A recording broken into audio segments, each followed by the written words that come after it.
the brand new world.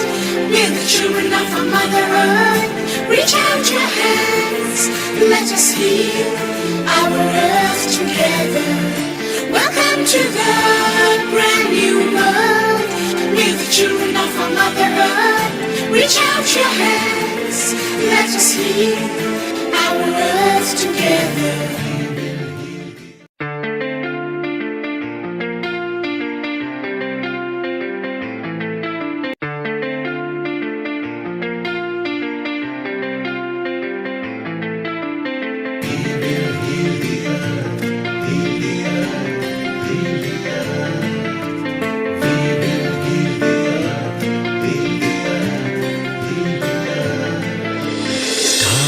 They can tell you stories which are brighter than yesterday. The streets have never been so quiet. The squirrels found a new hideaway. Tomorrow will never be the same. There is so much hope in our hearts. Brick by brick we shall overcome and walk right into a new start. Welcome to the brand new world. We're the children of our Mother Earth. Reach out your hands, let us heal our earth together. Welcome to the brand new world. We're the children of our Mother Earth. Reach out your hands, let us heal our earth together.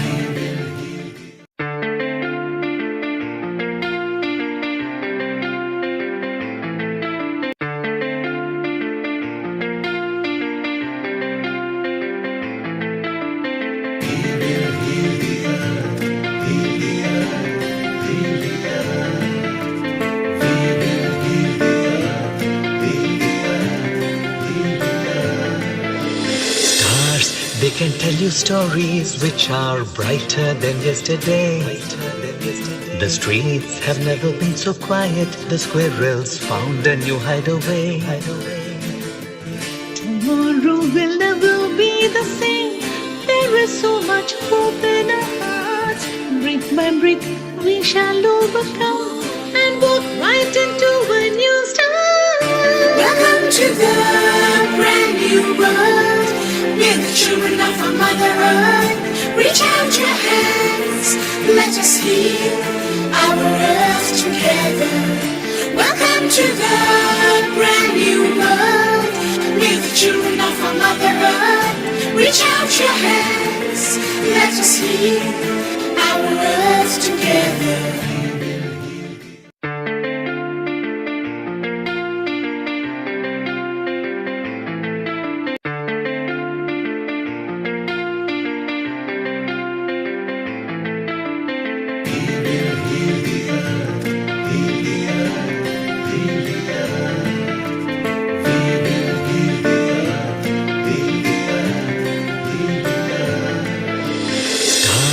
They can tell you stories which are brighter than yesterday. The streets have never been so quiet. The squirrels found a new hideaway. Tomorrow will never be the same. There is so much hope in our hearts. Brick by brick we shall overcome and walk right into a new start. Welcome to the brand new world. We're the children of our Mother Earth. Reach out your hands, let us heal our earth together. Welcome to the brand new world. We're the children of our Mother Earth. Reach out your hands, let us heal our earth together.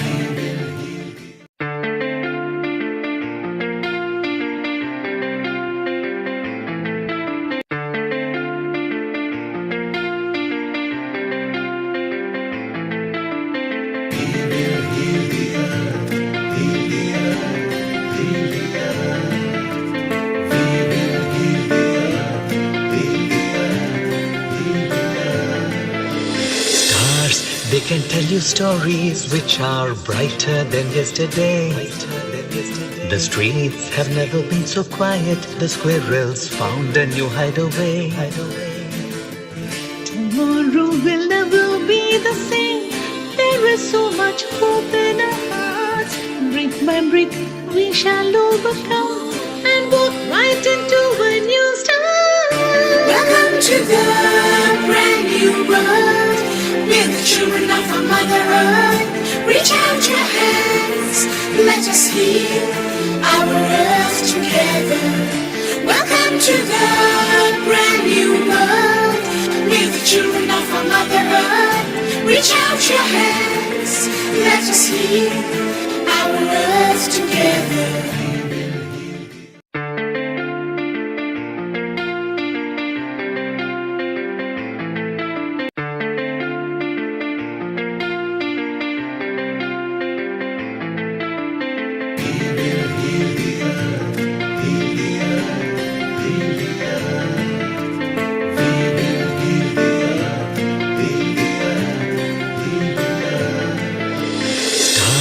They can tell you stories which are brighter than yesterday. The streets have never been so quiet. The squirrels found a new hideaway. Tomorrow will never be the same.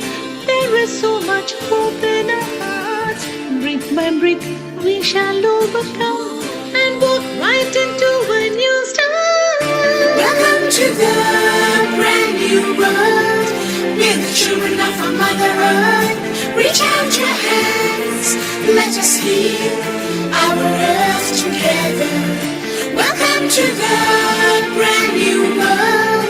We're the children of our Mother Earth. Reach out your hands, let us heal our earth together.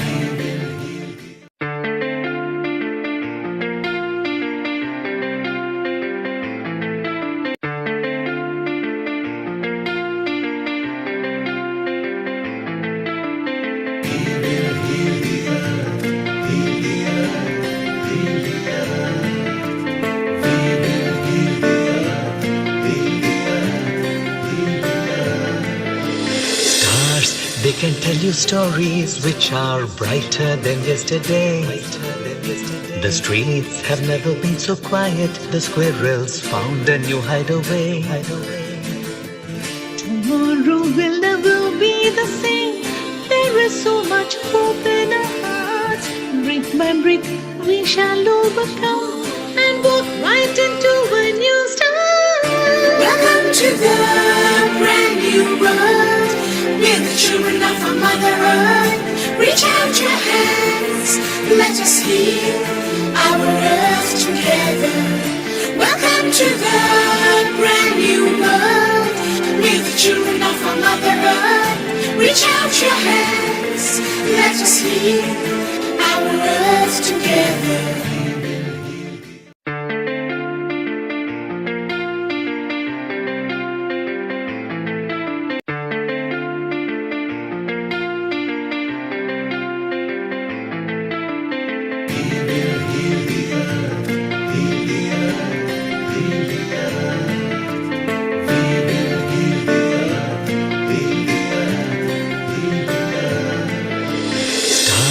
They can tell you stories which are brighter than yesterday. The streets have never been so quiet. The squirrels found a new hideaway. Tomorrow will never be the same. There is so much hope in our hearts. Brick by brick, we shall overcome and walk right into a new start. Welcome to the brand new world. We're the children of our Mother Earth. Reach out your hands, let us heal our earth together. Welcome to the brand new world. We're the children of our Mother Earth. Reach out your hands, let us heal our earth together.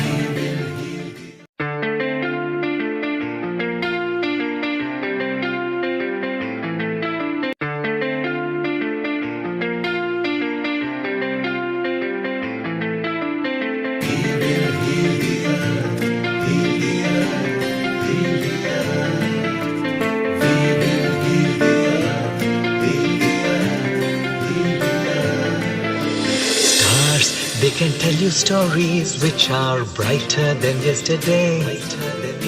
The streets have never been so quiet. The squirrels found a new hideaway.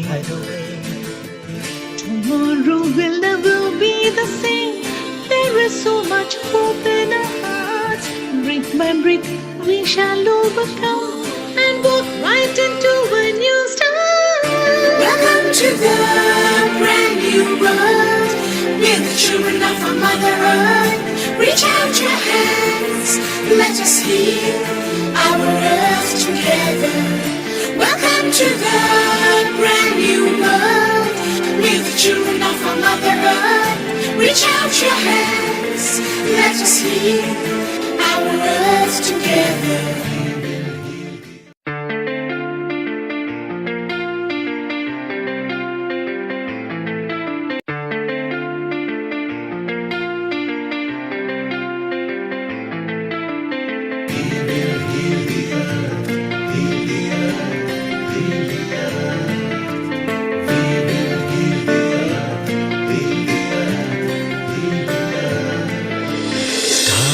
They can tell you stories which are brighter than yesterday.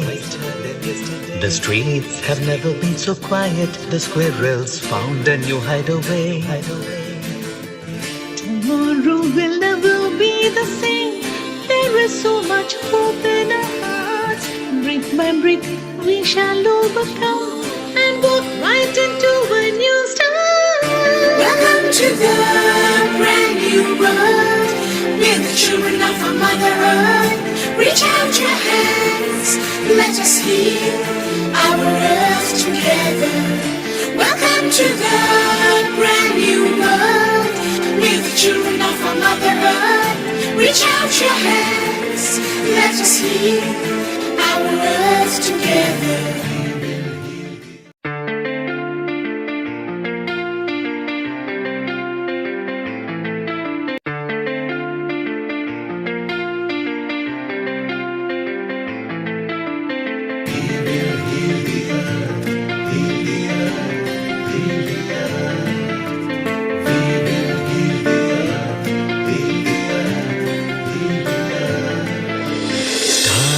They can tell you stories which are brighter than yesterday.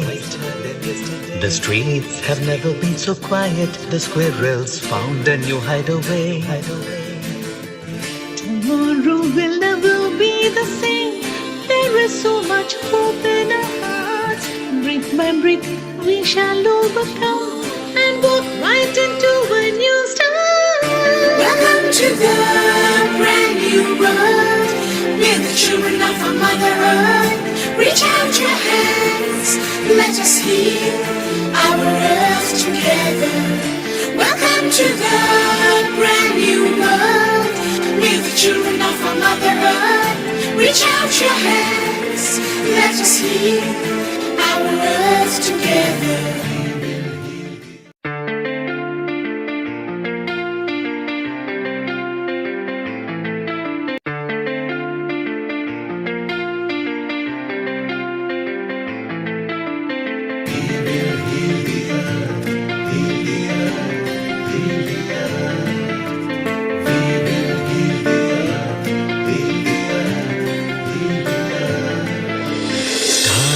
They can tell you stories which are brighter than yesterday. The streets have never been so quiet. The squirrels found a new hideaway. Tomorrow will never be the same. There is so much hope in our hearts. Brick by brick, we shall overcome and walk right into a new start. Welcome to the brand new world. We're the children of our Mother Earth. Reach out your hands, let us heal our earth together. Welcome to the brand new world. We're the children of our Mother Earth. Reach out your hands, let us heal our earth together.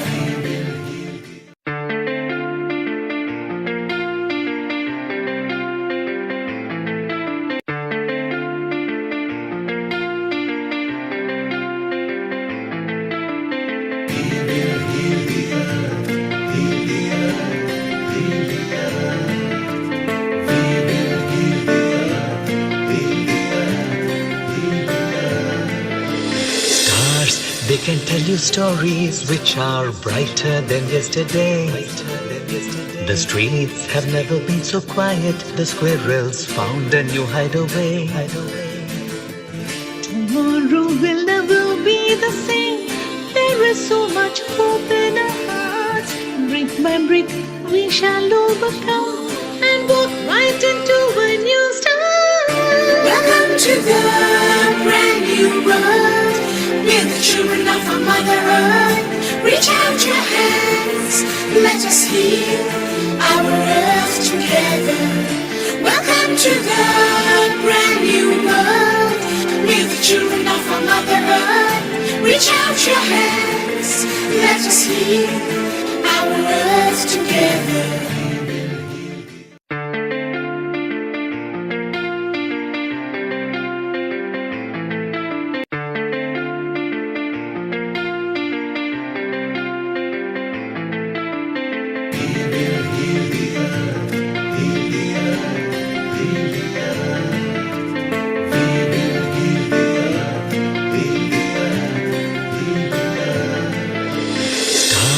They can tell you stories which are brighter than yesterday. The streets have never been so quiet. The squirrels found a new hideaway. Tomorrow will never be the same. There is so much hope in our hearts. Brick by brick, we shall overcome and walk right into a new start. Welcome to the brand new world. We're the children of our Mother Earth. Reach out your hands, let us heal our earth together. Welcome to the brand new world. We're the children of our Mother Earth. Reach out your hands, let us heal our earth together.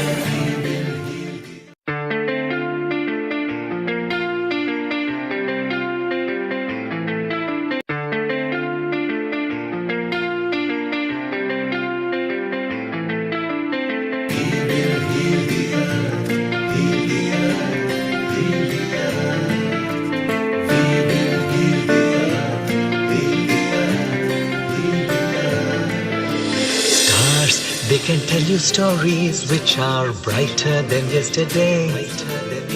The streets have never been so quiet. The squirrels found a new hideaway. Tomorrow will never be the same. There is so much hope in our hearts. Brick by brick, we shall overcome and walk right into a new start. Welcome to the brand new world. We're the children of our Mother Earth. Reach out your hands, let us heal our earth together.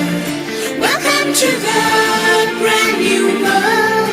We're the children of our Mother Earth. Reach out your hands, let us heal our earth together.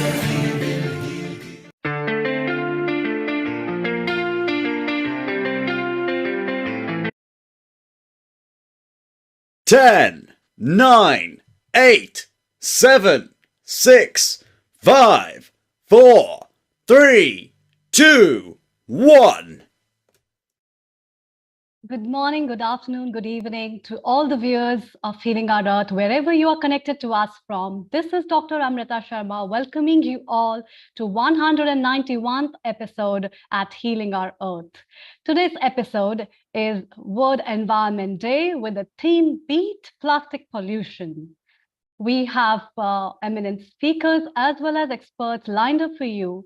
Before we commence the session, let's begin with a short prayer. And we also pay homage to the survivors as well as the victims of the Orissa train accident, where 288 people died and 1,000 injured in the horrific train crash.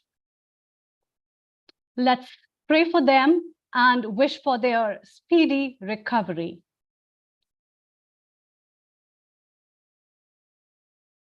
You may hold any affirmation that suits you. I'll be chanting Gayatri Mantra. Om. Om.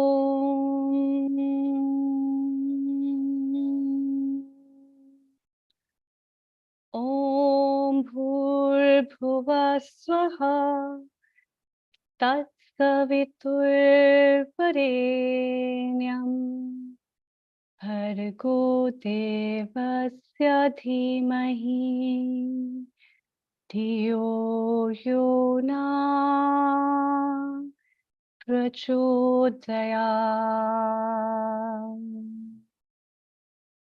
Om Bhurbhuva Swaha Tatsaviturvarenyam Bhargo Devasya Dhimahi Dhiyo Yona Prachodayat. Om Bhurbhuva Swaha Tatsaviturvarenyam Bhargo Devasya Dhimahi Dhiyo Yona Prachodayat. Om Shanti, Shanti, Shanti.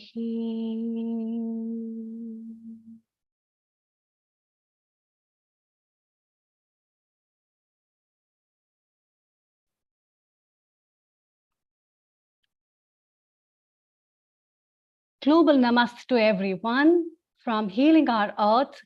We are live on various channels, and you're watching the episode of World Environment Day, Beating Plastic Pollution. Plastic is such a thing that was invented in 1800s, has changed and brought a lot of revolution in the society world over. But in today's time, we are finding ways to get rid of it because plastic has become a great havoc in our lives, not only giving us health issues, but climatic changes and global warmings and whatnot. And to hear more about all that, I'd like to invite our two participants for today, Dr. Richa and Dr. Kailash. Most welcome and global namaste. Kindly unmute. Global Namaste, Dr. Amrita. Thank you. So what have you lined up for today, and what are your thoughts related with the World Environment Day and beating plastic pollution, as your theme of today is very interesting? Before we move to her, I'd like to read her short biography. Dr. Richa Soni has done her PhD in environmental engineering and has almost 10 years of research experience in water treatment. Her interest in nature has led to work for the betterment of the environment. Dr. Soni is the director of Lancaster Environment Action and Protection LEAP, and she is currently working as a project manager in Nexpertia, Newport. She is also worked as a project scientist in Lancaster University. Her theme is taking a leap to counter climate change. And we also welcome our next guest with her, Dr. Kailash Parekh MBE. Kailash is very passionate about promoting equality and diversity, particularly in the field of education and promoting greener environment. Kailash was appointed as a magistrate in October 2001. Through her work in the community, she has positively contributed in promoting better community cohesion and race relations. Kailash's work was recognized when she was awarded an MBE in 2004 by Her Majesty the Queen for her services to the community relations and race relations work in Preston. Kailash's other achievements include National Training Award for her outstanding contribution to education and training both in 2003 and 2005, Women of the Year Award 2007, and an honorary fellowship in UCLan. Welcome, both of you. It's an honor to have you at this platform. And to talk on such a hot and warm episode and the topic related with the plastic and its solution. So over to you, please. Thank you. Thank you, Dr. Amrita. I would just like to share my screen.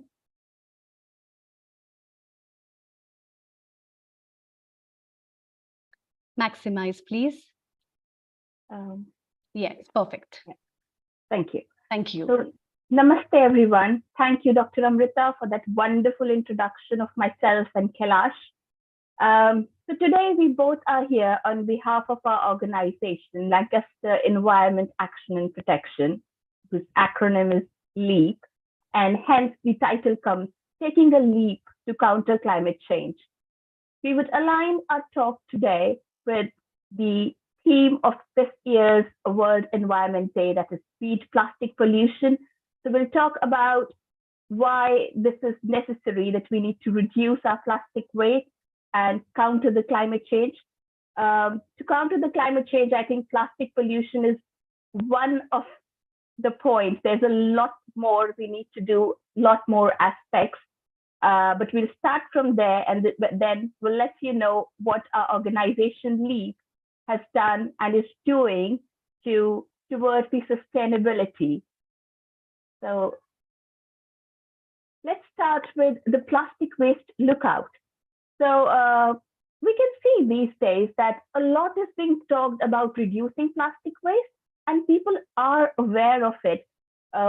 Supermarkets, they're stopped selling those polythene bags. People are carrying their own bags. I remember those days when even this was a big thing to be done. But this change is really visible. Myself, I will talk about myself being an environmental engineer. I have also started getting used to all these things. Okay, carry your own bag, carry your own cup. But still, there's a lot more which needs to be done. Good start, good news that we have started doing this. But looking at the statistics, the OECD stats tell that in 30 years, the plastic production is going to be 3 times than what it is today. And if we just look at the stats, that although recycling will be improved and is improving year by year, but still a lot more way we need to go to tackle this plastic pollution. We all are aware of the threats of the plastic pollution, the pollution of land, aesthetic issues, plastic lying here and there, dirty things, ocean pollution, aquatic life endangering. But maybe this would be interesting to know for all of us, that when the plastic is lying there, its degradation takes a lot of time, maybe 1,000 years. But over the time, when this plastic fragments and it breaks into tiny particles, macro level, micro level, and even nano level, those breaking of plastics into these particles, into these nano things, it changes the structure of plastic, not only physically, but chemically, and hence increases its toxicity and mobility. So at this time, plastic is just available everywhere. It could pollute our soil, it could pollute our water, it's present in our food, and you'll be surprised to know even we could breathe in these nanoparticles of plastic. So we can now analyze how much dangerous it is, and we need a lot more from our side to beat this plastic pollution. Now, need of the hour, as I said, that really things are happening, things are getting in there, we are working towards, but a lot more needs to be done. We need to act as an informed citizen, not just being good customers of not buying those things, but also creating demand for sustainable products. If we have the demand, we encourage the private sectors to realize their responsibilities and reduce their packaging and stuff. And in that turn, last but not the least, the government has to make more stringent policies to reduce this plastic. And as it's said everywhere, if you can't reuse it, recycle it was there. But I would say when recycling is also has its own limitations, we need to start refusing it. So we need to move towards more sustainable options. Coming now to talk something about our organization LEAP, Lancaster Environment Action and Protection. So the aim of our organization is to bring together different sectors and community and to decide on key grassroots solutions to counter climate change. And why we are working like this is that essentially our organization helps to relate with communities and inform and educate and spread awareness about sustainable living measures. Also, collective grassroots action is now a complementary part of all the governments, including the UK government, to counter climate change. So this is very important, and that is what our organization LEAP has slowly started building on. I would also like to tell all of you here that what we have done so far and what LEAP is currently doing to promote a sustainable living. So we have organized LEAP Green Week celebrations last year, where we have actually promoted kids in the primary schools to share their ideas in terms of how they think about environment, what they feel about environment. And we have given kids those platforms, organized various competitions and stuff where kids could actually come and share their thoughts, which was really great. Our LEAP Voices of Youth, which comprises of children from all ages, they meet regularly and they discuss about sustainable ideas. And very recently, they have actually launched Eco Festival booklets, which is available on our website. And we are very glad to know that children have actually thought about how to, sustainably celebrate our festivals, reduce those plastic decoration stuff, reduce those disposable plastic things which we actually use in the parties. And they have sat down, thought about it, and then we have launched those Eco Festival booklets. Also, here I would like to mention, I'm very thankful, our organization is very thankful to Hindu Forum of Britain and Mrs. Trupti Patel, who has actually supported me to launch EAM Toolkit, a pilot study where we have given a webinar to spread awareness about environmental assessment of temples and Samaj buildings. And post this launch of this EAM pilot toolkit, we are very successful to run our ongoing project. And my colleague Kailash will now take over and tell you more about this current program. Thank you so much. Over to you, Kailash. Thank you so much, Dr. Richa. A global namaste to everyone. As Richa said, my name is Kailash Parekh, and I'm one of the directors for the LEAP. And I've great privilege and an honor to be able to launch this training program that which both my colleagues, Dr. Shona Pal and Dr. Richa Soni, have actually beautifully researched and designed the training program. And it was last year, back in October, that I had the privilege to launch it. So I'd like to tell you a little bit about the program. So what we call the Environmental Management for Climate Change, EAMCC training program, again, if we go back, sorry, is convened by the Hindu Forum of Britain's Environmental Wing and the HETF, the Hindu Environmental Task Force, supported by LEAP. So it's a very collective team effort. And again, I'd like to say thank you to our Trupti Patel, the president of the Hindu Forum of Britain, who has fully supported this program and its launch. And it's also, I'm pleased to say that it's been funded by the National Lottery Community Fund. Thank you.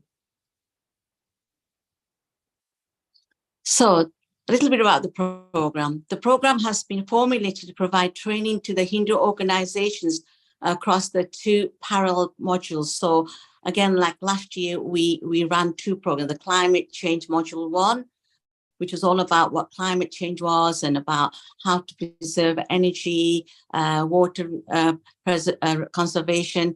And the Module 2 was all about how to use the environmental management toolkit for different size organizations, which I'll talk about in the next slide. So the first, like I said, the first module was on climate change and become more aware of the key conversations to do with the climate, the rapid change climate that's happening as we speak. So this is the training program. So we had climate change, which was the module 1, and there were 8 sessions. And in those sessions, we looked at, basically the first session was all about what is climate change? What is it?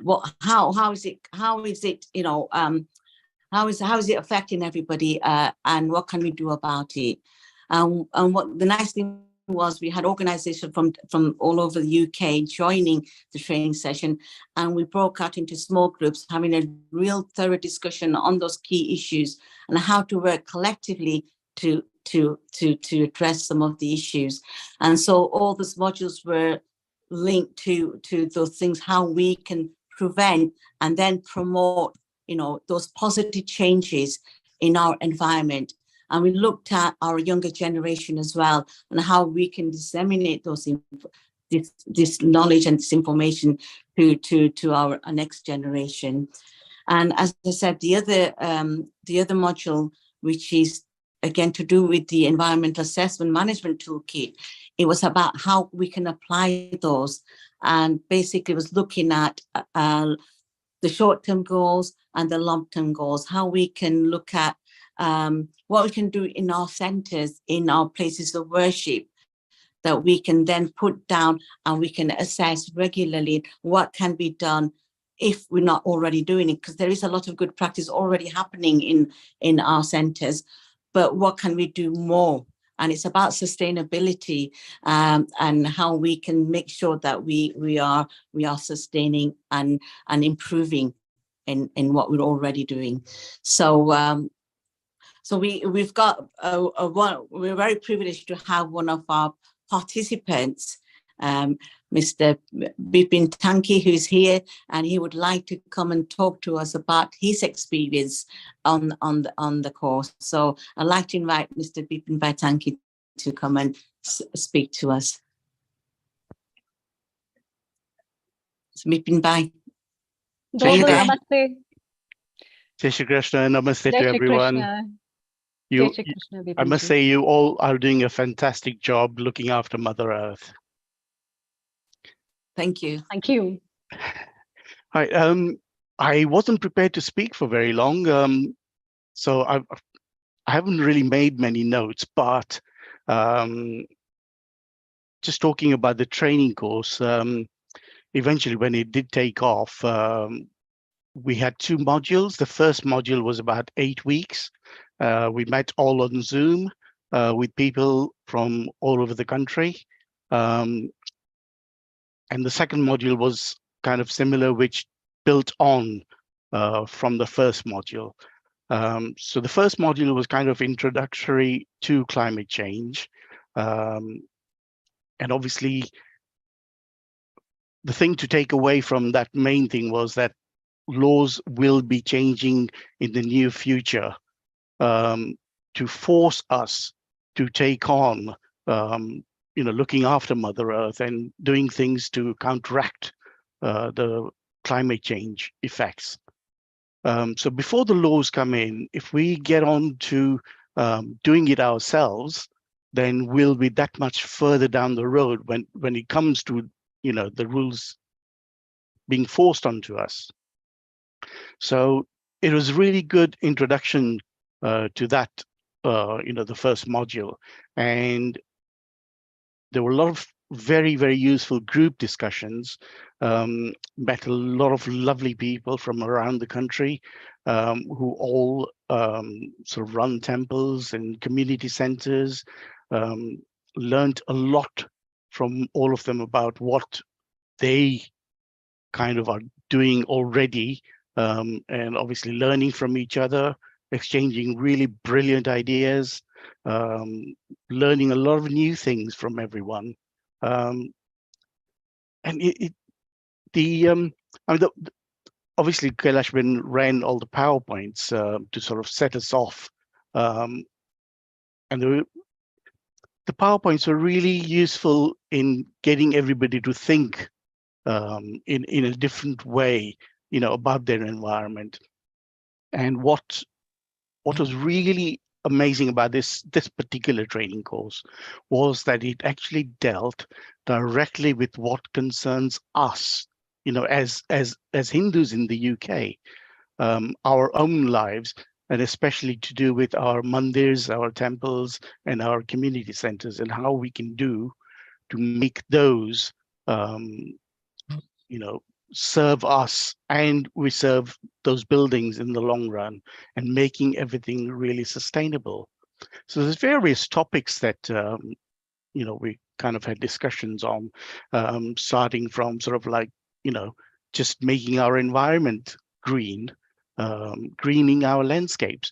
So those with sort of like garden areas or car parks and things, um, you know, turning areas into green grass, planting plants that kind of are friendly and useful to the environment, um, and obviously visually, um, making everything um, green does obviously make for a good environment for us to live in, and obviously there's a lot of obviously talk about how much green um, things contribute to the O2 levels.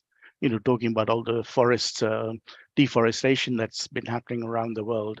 So the more we surround ourselves with green areas, it can only serve us in the long run. And obviously, there's a lot of talk about planting trees. We talked to some of the people around the country who already do that, and they've taken on, projects to sort of plant more trees and things. And even where you've got car parks, trying to um, make them sort of dual purpose, where you can still have the grass growing there, whilst you can still be useful to be used as a car park. And when the cars are not being parked on there, for our children and our elders to actually enjoy those green spaces.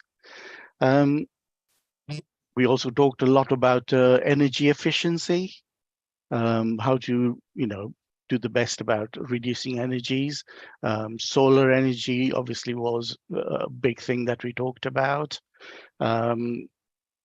Conserving water resources, how to harvest rainwater, using water butts to store the water and use them for flushing our toilets and things, and how even to reduce the amount of water that's used in our toilet systems. And some of it was quite funny, but all those things were useful because they actually stick in your mind. And then we talked about obviously recycling and the wastage disposal management systems, whether we can have more waste recycling bins in our temple areas or community centers, so we can assist the temple as well as our local councils, to encourage them as well as ourselves to recycle, a lot more than we can do. Even if we can do 5% of recycling, it goes a long way. And, we can just build up on that. And we talked about sort of setting realistic goals, which you can measure every 6 months and see how much we can improve. And obviously those goals will be realistic. And if we achieve those goals, it'll be great encouragement to each of us to do even more. And then we talked about our worship, greening our worship. We talked a lot about why we do yajnas, what is the reason behind our yajnas, and how they actually contribute towards, the environment. There are some scientific, papers that you can read, and there's a lot of information obviously out there on the internet. And whilst discussing it all, after every session, we went on, and I think most of us went and sort of looked up all that was discussed by other people, and we've educated ourselves by attending this course, and it was really, really useful. And obviously, it's not just keeping the knowledge to ourselves, it's also trying to encourage and educate the rest of our organizers, our committees. So we need to cascade a lot of this information down. I come from a little organization based in North London called Primary Society North London, and we have a building, and having discussions with our building manager, we've kind of looked at how we want to go forward. Rain harvesting is one of the main things that we're going to be looking at seriously. We also want to try and green our car park area, so that, because we run an elders group who meet once a week, and they have their different events and things and have food and everything.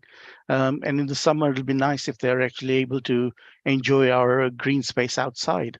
So that's something that we'll be kind of looking forward to encouraging. And obviously, it also means educating sort of all the committees and all the people within our organization to try and take it on board as well.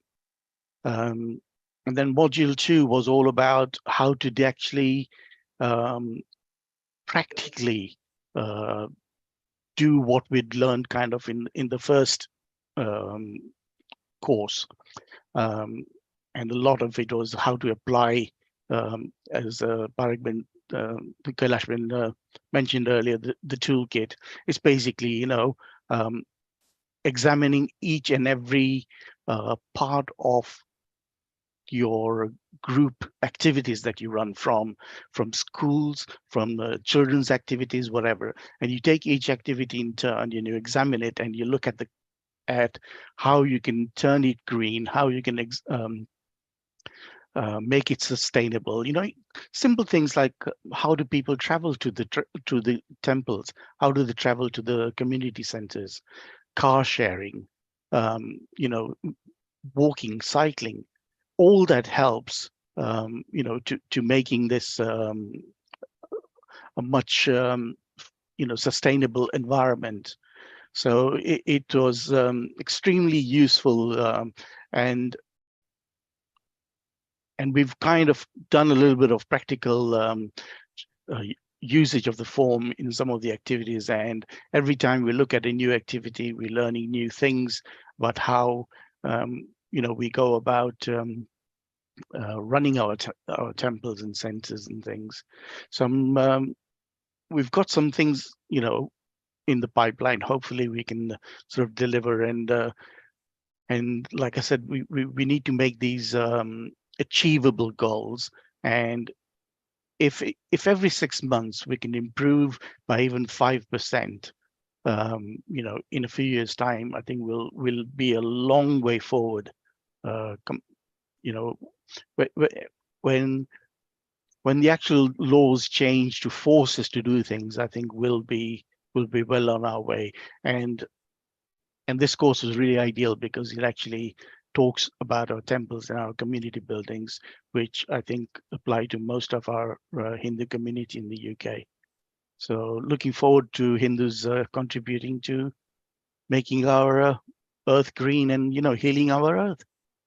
Oh, thank you so much, Bipin Bhai, for that very, very in-depth feedback. I just want to ask you a couple of questions, because I think within the discussions we had during the training, I think you kind of touched on some of the challenges. So can you just tell us some of the challenges that you think that we may face in taking this agenda forward to our prospective groups or the youth, the younger generation? If you can share some thoughts with us. Yes. Obviously, I think as soon as you mentioned climate change, immediately, the people in the room kind of divide themselves in two groups. Growing up, we never heard about climate change, but what we did hear about was pollution, right? And at the end of the day, climate change is as a result of us polluting Mother Earth, right? So forget climate change. right? Let's just sort out our pollution. Let's stop polluting the world, right? And if we do that, I think climate change will take care of itself.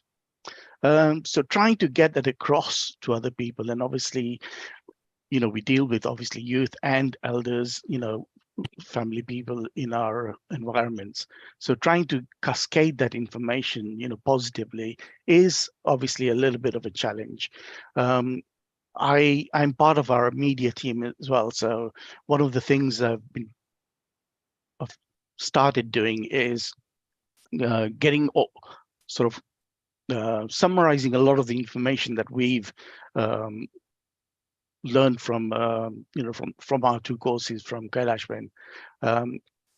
is to put that on Facebook, and then try and get encourage people to respond to those, and hopefully our youth will take on board, because I think the youth probably have much more to say about climate change than us and our elders do.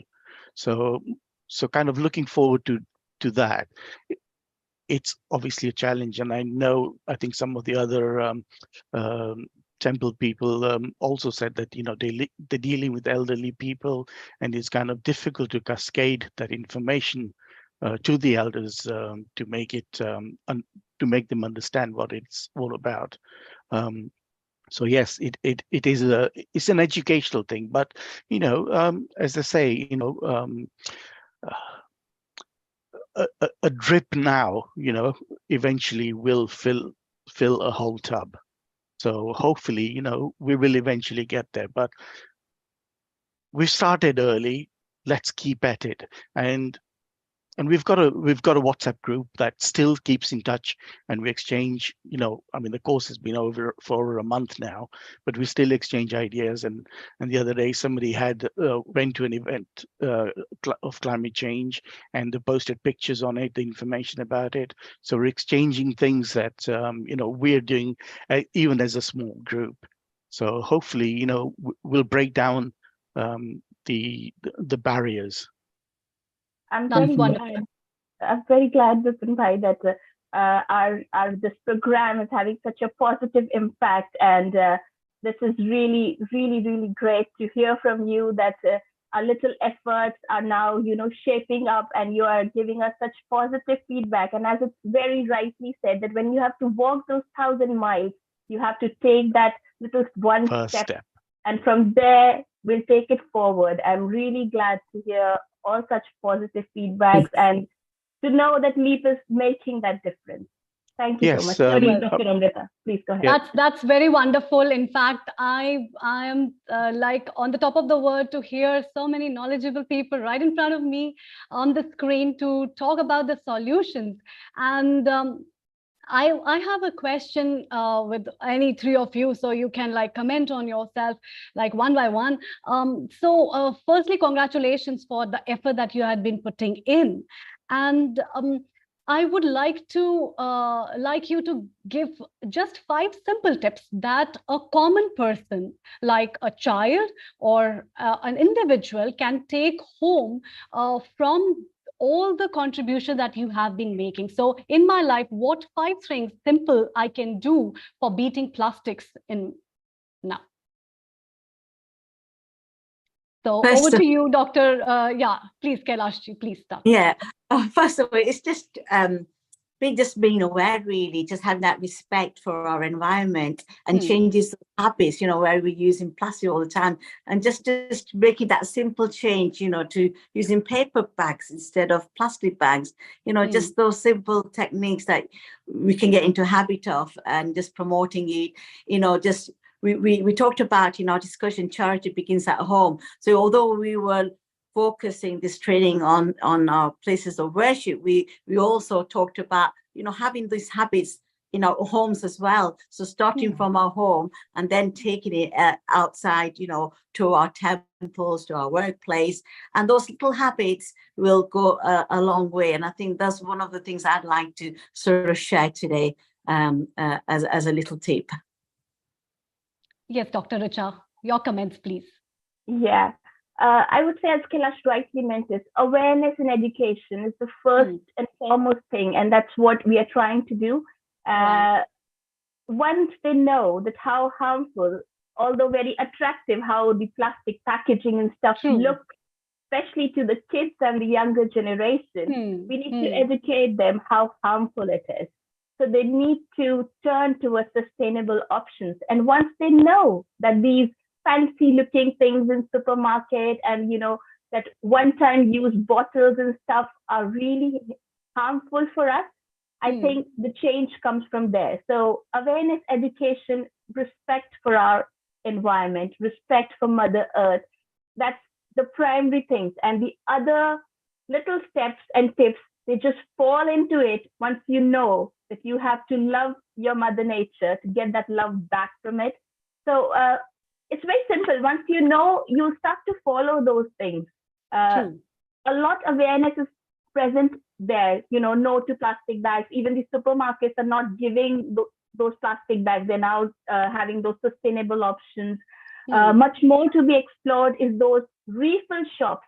So as I said in the presentation, if we increase the demand, we'll have that supply. Because when we go with our bottles in those recently introduced refill shops, you take your own container, get your cereals, get your milk. It's slightly expensive, but when we know for what cause we are spending that money, we'll definitely go for it. So I think it's education, awareness, and respect for Mother Nature. It's must, and then things will just fall in. Yeah, that reminds me of like the ages that when children were not given, now we give them plastic toys. So instead of plastic toys, they were given mud toys.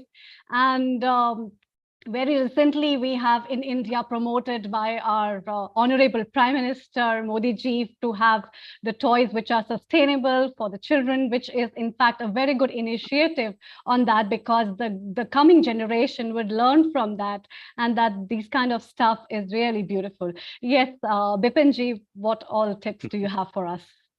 Right. I'm pleased to say that in our groups like the Elderly Club, they've stopped the use of plastic plates, and we now use stainless steel plates, and we wash them up afterwards. So, that's a start. And we advise people to bring in their own, like stainless steel bottles with them. So, we don't give them out plastic glasses and things, and we'll happily refill their water for them. So they've now got used to bringing their own bottles with them as well. We've also, as during the training, we also did a lot of searching of, replacement disposable products that are not harmful to the environment. And we've already found a few suppliers. They're a little bit expensive at the moment, but, what's the cost of preserving Mother Earth, True. So that's really looking forward. One of the discussions about, in fact, even in our sort of close families, it's quite a hot discussion, is about using dishwashers. Yeah. Right. The number of people who rinse all their utensils before they put them in the dishwasher. And it's actually wrong, because dishwashers actually have sensors in them which sense how dirty your dishes are, and they wash it according to that, right? An average dishwasher uses something like 15 liters of water at the most. When you wash the same amount of dishes under the tap, even if you don't leave the tap running, you use 75 liters of water. If you leave the tap running, it's a lot more. So just simple tips like that. Use a dishwasher, fill it up, and use it to its maximum. Saving water in the flush. Change your flush systems where you have, like, the long flush and the short flushes.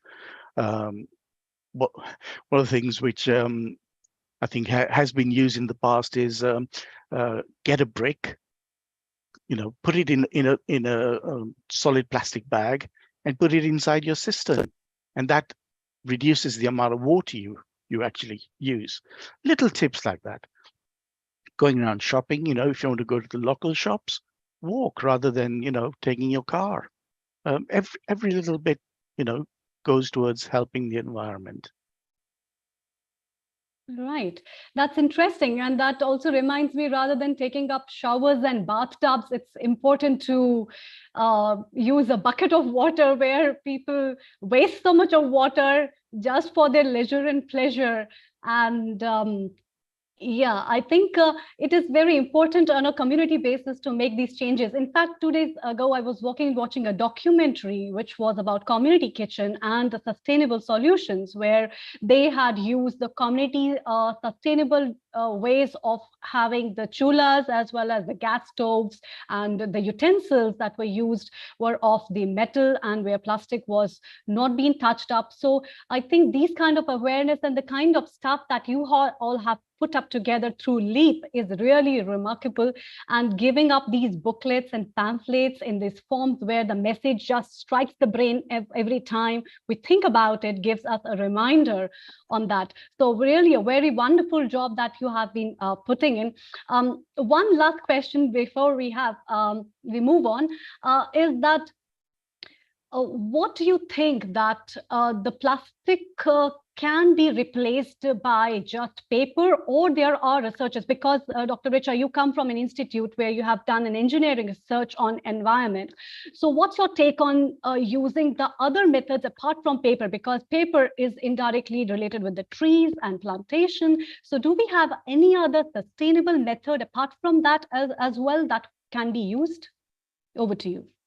Thank you. I would say paper is one thing which is very important. And what we think of paper is not just that a little, very thin paper bag. It's very much more than that. So even you have those cups and straws, which I know people are annoyed of, because they, after drinking those paper straws, after some time, they just break and then it just doesn't come, and it annoys. So definitely you need more research in those areas, I would say. But it is sufficient to replace plastic as of now. And not only, I would say there are more materials. If you talk about some of the metal-based things, glass-based containers, that's also easily replacing plastic, because you have a reuse of those plastic, and especially the ones which now I would say have reduced, but those one-time use plastic things which you just take and throw, that was really, really hazardous and harmful. But now I think through research, there are certain plastics which you call them as plastics, engineered plastics, but they have those kind of degradability things. So it's not that little one-time use and you just throw that plastic bag. So that is creating more and more harm. So paper is not the only thing. There are a lot of other things like glass, using the steel things, and something from, I know now these are very popular, from the plant-based plates. True. So those are the things which are gaining importance these days, and would actually, over the time, over the research where you make more robust those materials, it's actually going to work as beautifully as we are all, addicted to those plastic things. But eventually these plant-based, leaf-based things will take over, and that would definitely work. No, that's wonderful. I would say you reminded me of the days where we must go to our grannies and grandpas and open their boxes, where they have the beautiful utensils being preserved. Usha ji is smiling. I can see a big smile on her face as well. And where they preserve, and we hardly take a heed to look at it because we have a beautiful crockery at our dining table.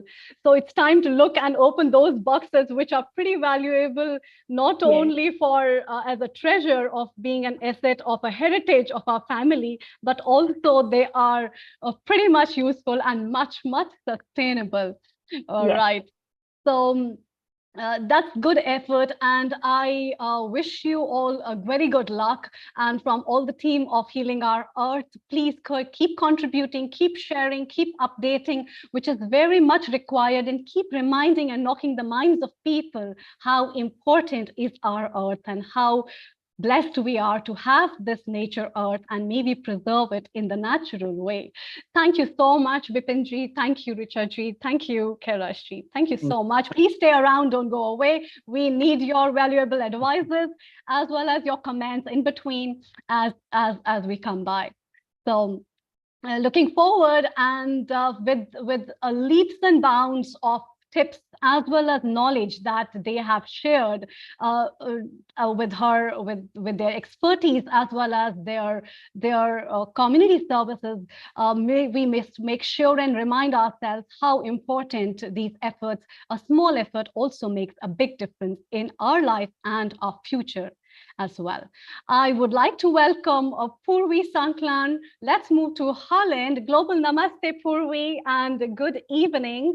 Hope you are doing well. Please unmute yourself. Namaste. Thank you so much. A global warm welcome. Thank you. We are happy to see you. Purvi Sanklan, before we move to you, let me read out your biography to our audience. Purvi is an entrepreneur, traveler, and sustainability researcher. Founder of Yopla, she has demonstrated her ability to raise funds, manage teams, and represent her venture in Amsterdam, Paris, and India. Purvi is passionate about creating a positive impact. She combines her expertise with innovative solutions. Through her travels, Purvi continued to explore sustainable practices worldwide. With her dedication to entrepreneurship, research, and sustainability, she strives to make Yopla a catalyst for positive change. And what we have, Purvi, from you today to talk about on plastic and beating plastic pollution on this World Environment Day. Over to you. Yeah, thank you, Dr. Amrita. That was a lovely, lovely introduction. And hello, everyone. I've been listening to it and so inspired already about caring for the environment and caring for our planet. So actually, I would want all of you to think how, think along with me. So when you wake up in the morning and when you start dressing up, you start brushing your teeth, and like all the products that you start using the minute you're up in this lovely planet. And if you could think of like counting how many plastic items are we using, shall we do that? So we wake up and first thing is we put on our sleepers. That's number one. Most of us has like plastic or polyester sleepers. Then we go to the washroom and then we have our toothbrush, toothpaste, both of this. So toothpaste also like a byproduct of a polyester, plastic, all these things, and the tube and toothbrush also, like which we replace almost every 2 months. Then we go on and then let's talk about personal care. We take shower, body wash. What does it come in? Plastic packaging, and also like the microplastics being there in the body wash. How often we think about these little things? Let's be more conscious, right? Let's move forward. Then we go on and then we take care of of our face or body. We apply some nice moisturizer which we think it's gonna be so good for our skin. Unfortunately, even these cosmetics are also contaminated with millions of microplastics. So already you're not even out of the house, you're not even buying any plastic products, still you are subconsciously and just in the routine you're using so much of plastic around it. And let's then step out. Maybe we grab a cup of coffee or tea. Like I finished this one long time back, I just saved it. It's like a memory to remind me, like no more boba tea in the plastic cup, right? And maybe I go and then I buy something from the supermarket, again packaged. So yeah, I don't know, like in the Netherlands and in Germany, it's so convenient to get like something from the store, even in countries like Japan and these days even in India. And again, so it's not even like 2 hours since we are up and we have consumed so much of plastic. And I can go on, but let's take a reverse back. Let's take it back. What can we do to avoid plastics at these steps? So think about it. Like it doesn't have to be like a very major impact, that you need to think about. Like it's not just about, replacing this with this. I'm not asking every one of you to like invest in sustainable coffee cups and just go for it, but you can also do like small things. For example, can you replace your sleepers with some uh, canvas sleepers or something like that in the morning, right? Very big impact. Second, can you replace your toothpaste with like a tooth powder, which is not only better, trust me, I've been using it for years and people mock me for that because they think in India we have this brand called Vico Vajradanti. I love it. I really love it. Tell me, old granny, but it's something I think everyone should start using it. It's amazing and it also is super sustainable. Then comes to toothbrush. Use like a bamboo toothbrush, or if you're very lucky, get like a neem-based toothbrush. Awesome. That's it. So it's like little steps. You know, since the initiation of this whole plastic revolution, we have already thrown, that is like calculated. So you can imagine the data must be double. We have already thrown to our Mother Earth 8.3 billion tons of plastic. It's a lot. And the lifespan of plastic is at least 450 years. It's crazy if you think about it. And the problem with that is it's not that okay, it's plastic and it's there. When it's there, it's degrading the whole earth at an equal rate. So even if you're, let's say if you're in India and you are throwing plastic there, it is also affecting the climate in the Netherlands, because what plastic does in this whole long process of degradation is it releases carbon emissions, it heats up the earth. So your damage is not just for that moment, okay, the plastic is remaining here. It goes on for your next 4 or 5 generations. It goes on to your great granddaughters or grandsons or however you want to say it, right? And you don't want that to happen. You want people to remember you for good things, like how we remember our grandparents for, right? Dr. Amrita was just saying. And this is one thing. Second thing is like if so this is something in the house that you can do with your cosmetics. Go for like natural organic cosmetics. I trust me, it creates a huge difference, not only to your skin. Like you can ask Amrita as well, like she is also a very huge propagator of that, so she is like a lively proof for that. So it's not only good for your skin, but it's also super good for your environment and for your health as well, because your skin is not going to consume those microplastic over the years, which, trust me, if this goes on happening, then there is no escape. Maybe there will be a blood test, and I will not be surprised, like a start of working on a blood test which tells you how much microplastics are running in your veins. Don't make that happen. It's going to be a crazy world, right? um, so that's something that we can start right at home. You don't have to step outside. It's just the choices you make and the conscious decisions you make. If you want to go further, then I think it's good to invest on some things.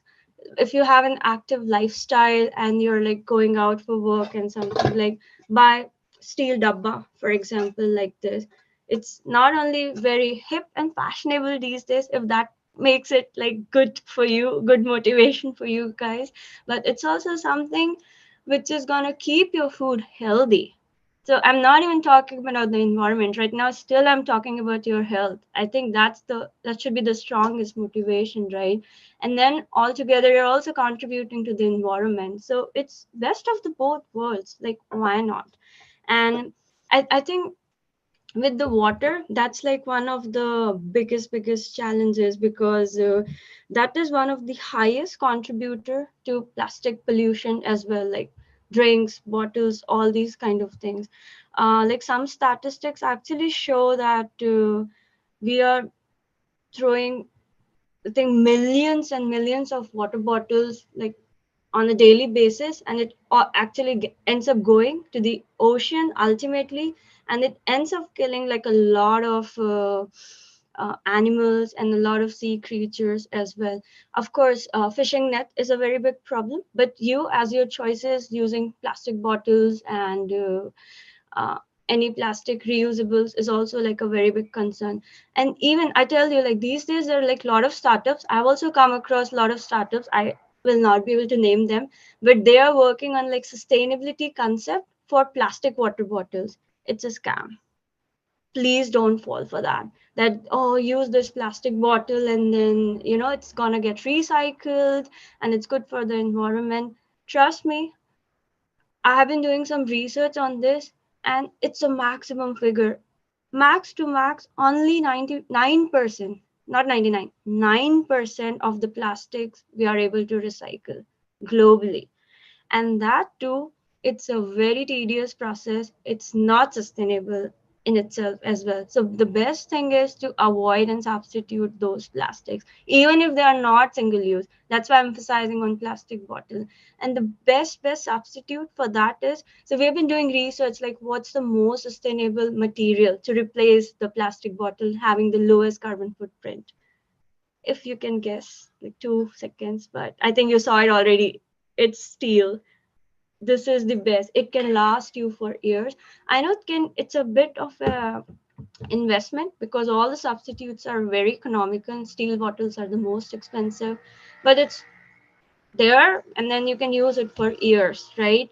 So also think about what when you're making changes and choices, because you have to budget your choices as well, right? Often there's like a mockery happening around the globe. Yeah, all the sustainability is for the rich people and for the classy people. Yeah, it's like it's not for me. Come on, I don't have money, I just have to make my ends meet. So think about like what is one thing that is close to your heart, and what one step. I want all of you, after this session, lovely session, which is organized by this lovely foundation, just make one step, please. It's a very humble request. And that's where will be the success. Like, start, like I said, start from something, what you're consuming for your body, like personal care or food, which I talked about. And it could be something small. Go get a bag. Next time you're going shopping, you are like, I'm avoiding all the plastic bags. I'm saying no, even to paper bags. I'm very glad that that paper conversation also came to the picture. I 100% agree with what Dr. Amrita was saying. It's also coming from the trees, right? So, think beyond. Um, that's one thing. And clothes. Let's say I have no money. I don't want to spend anything on anything puri. Still, I want to make an impact. What can I do? Can you stop washing your clothes every day? Can you just one more time wear the same clothes? Because what happens is, that's also very strong research supported fact, that every time you're washing clothes, it releases small fibers, microplastics, because even our clothes are some, like, think polyesters, think mixed fabrics. It also has, elements of plastic. All right, we have already made a purchase, we already are using it, but still we can slow down the release of that plastic into the planet. At least that's a very good impact. So it's a free thing to for yourselves and also for the planet. So there's always a way, think about it. Now I'm sure like we have so many sustainability enthusiasts and people from all over the country. So you must also be very curious about traveling and exploring around the world, right? So maybe next time when you're traveling, think of where all you can create an impact. For example, it's very, it's a very beautiful human psychology. When something is coming free and when we are like in a very carefree zone, we end up wasting and using like a lot of things.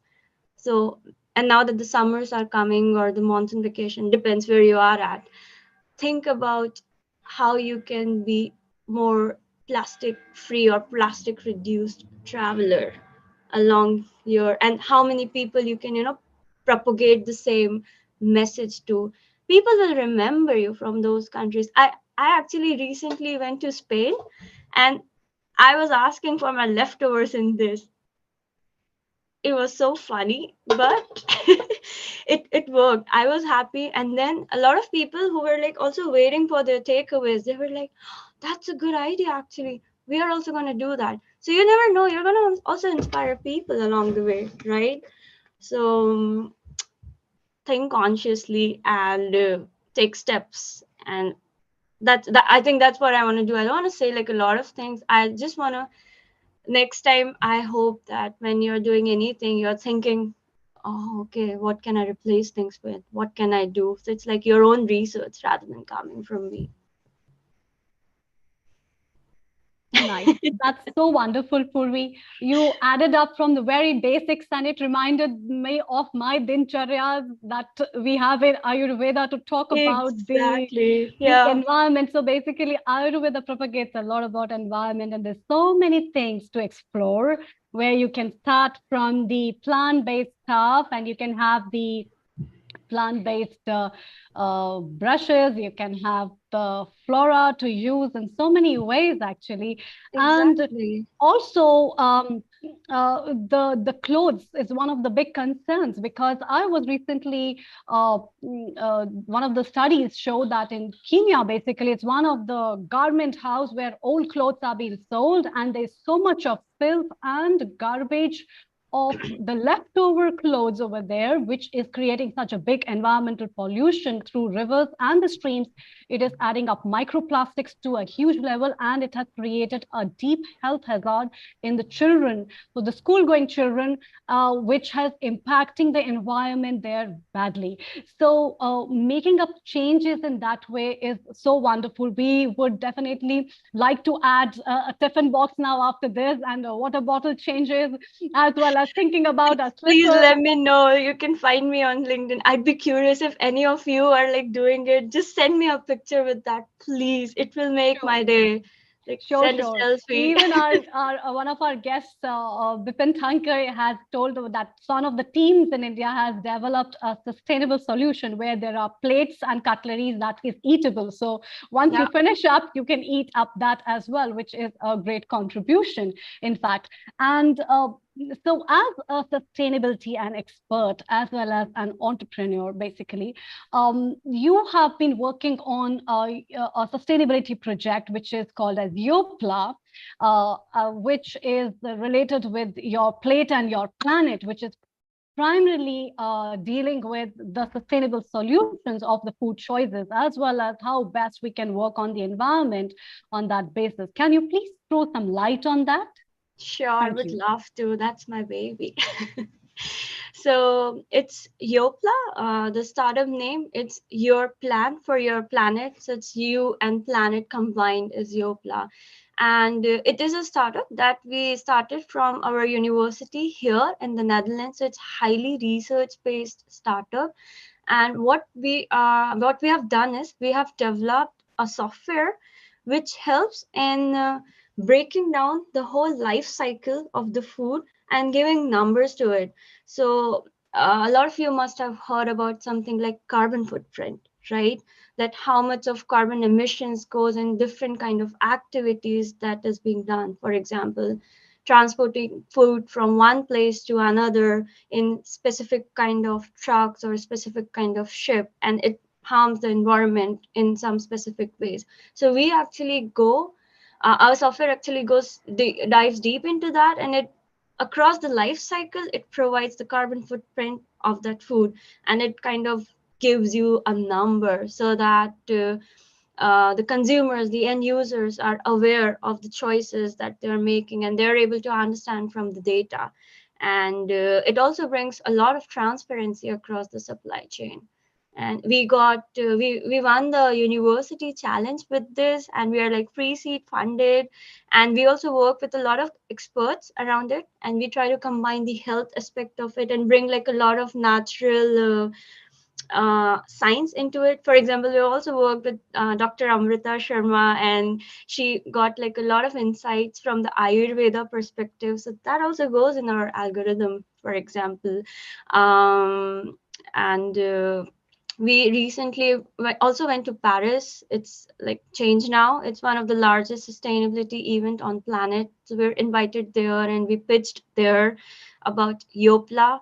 And basically, we are on a mission. We are like crazy passionate people, and we are on a mission to reduce the climate impact from food by at least 10%, which right now, which most of you would be surprised to know, is 1/4. So 1/4 of the global climate change is because of the food ecosystem. So if you're curious about it, I don't know, can I share my screen quickly? Oh, thank you. Yeah. You can go to this website, www.yopla.io, and you can read more about it. Feel free to subscribe to the newsletters. We send like once in a month updates and everything. And we are very open. So you can even mail us for any specific questions you have, or even suggestions if you have, or if you want to work with us, because we work with like a lot of people globally, so we would be very happy to take up a call with you.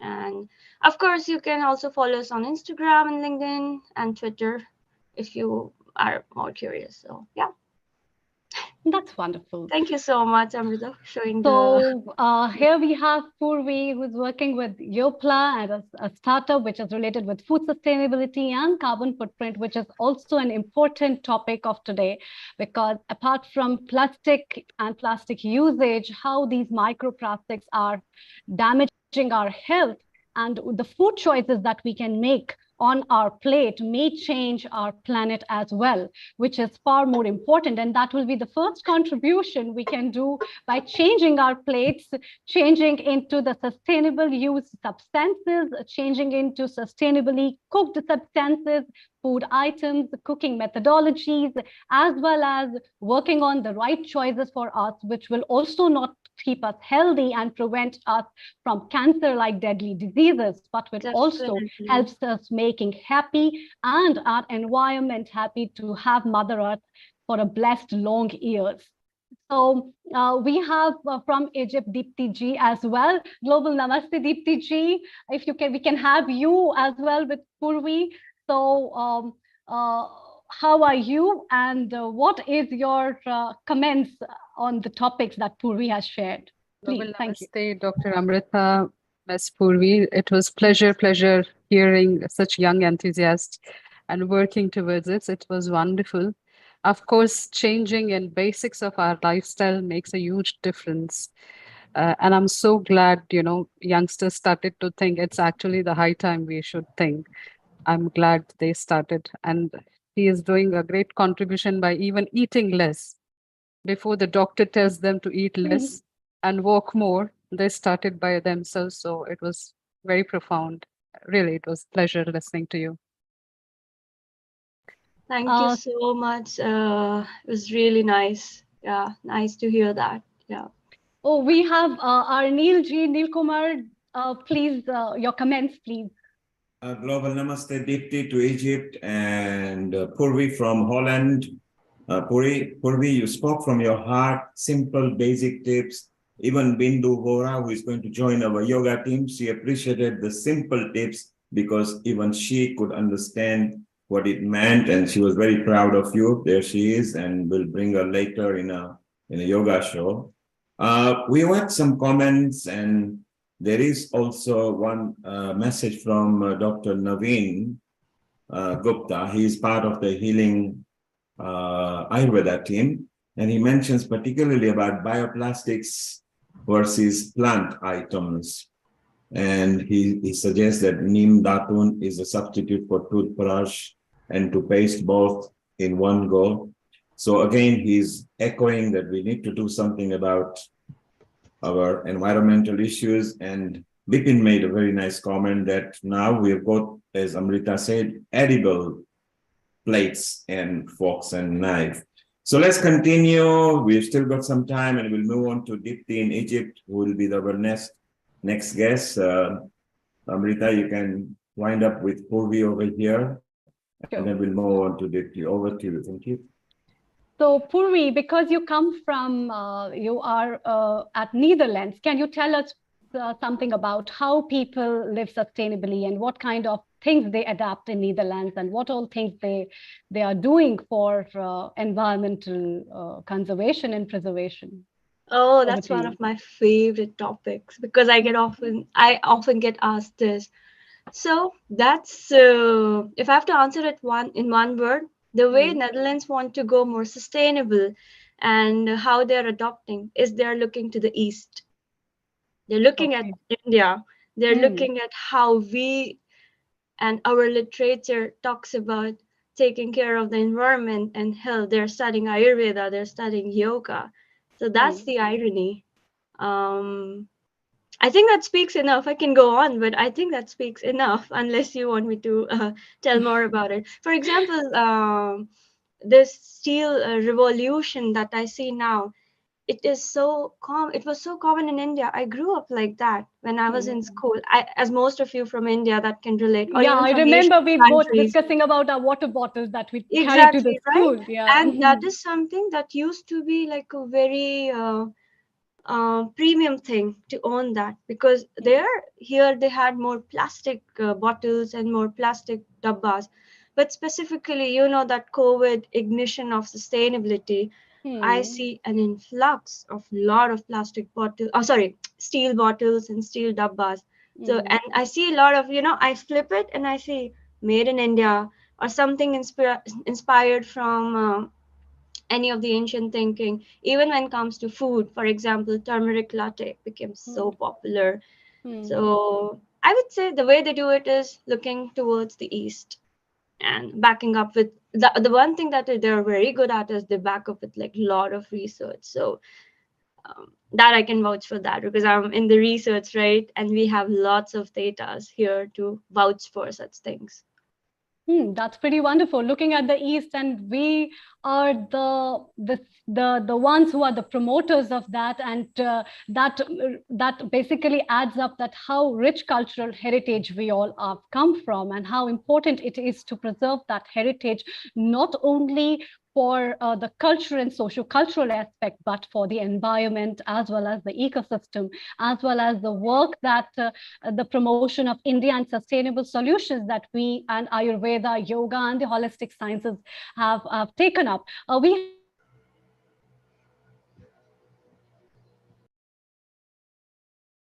Dr. Mohit Sandhu, yes, please.